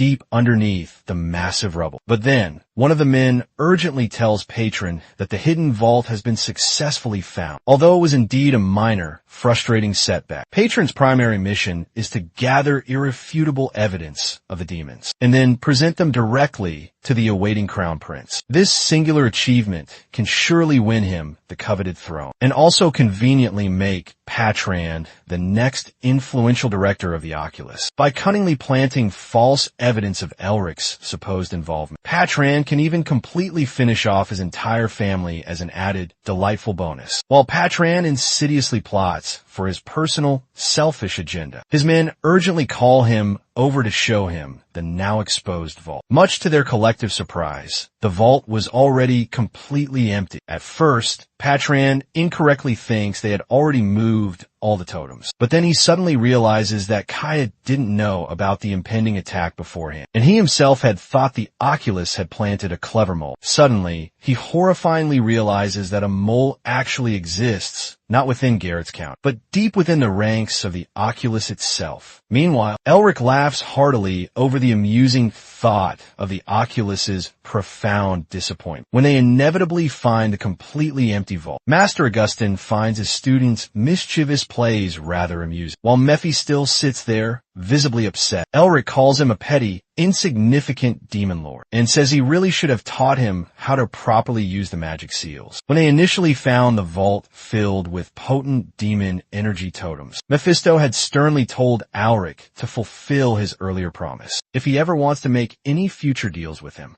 So he reluctantly agrees and allows Mephisto to absorb the abundant demon energy. Mephisto greedily enjoys and thoroughly savors every single bit of the potent demon energy. He finds it even more delicious, especially since it originally belonged to the dreaded Azazel. But then Elric abruptly stops feeding him and cleverly uses Mephisto's palpable desperation to get exactly what he wants, the crucial trigger to the legendary seal of original sin. He cruelly threatens to feed the rest of the remaining demonic energy to Shu if Mephisto doesn't immediately give him exactly what he wants. Mephisto audibly grinds his teeth and burns with intense, seething anger, but ultimately gives in at the very end. He told him that in order to use the seal, he must first prove himself worthy, and to be truly worthy, he must fully understand the intricate nature of the seal. To truly understand the concept of original sin, Elric has to first acquire the corresponding seal within its established hierarchy. However,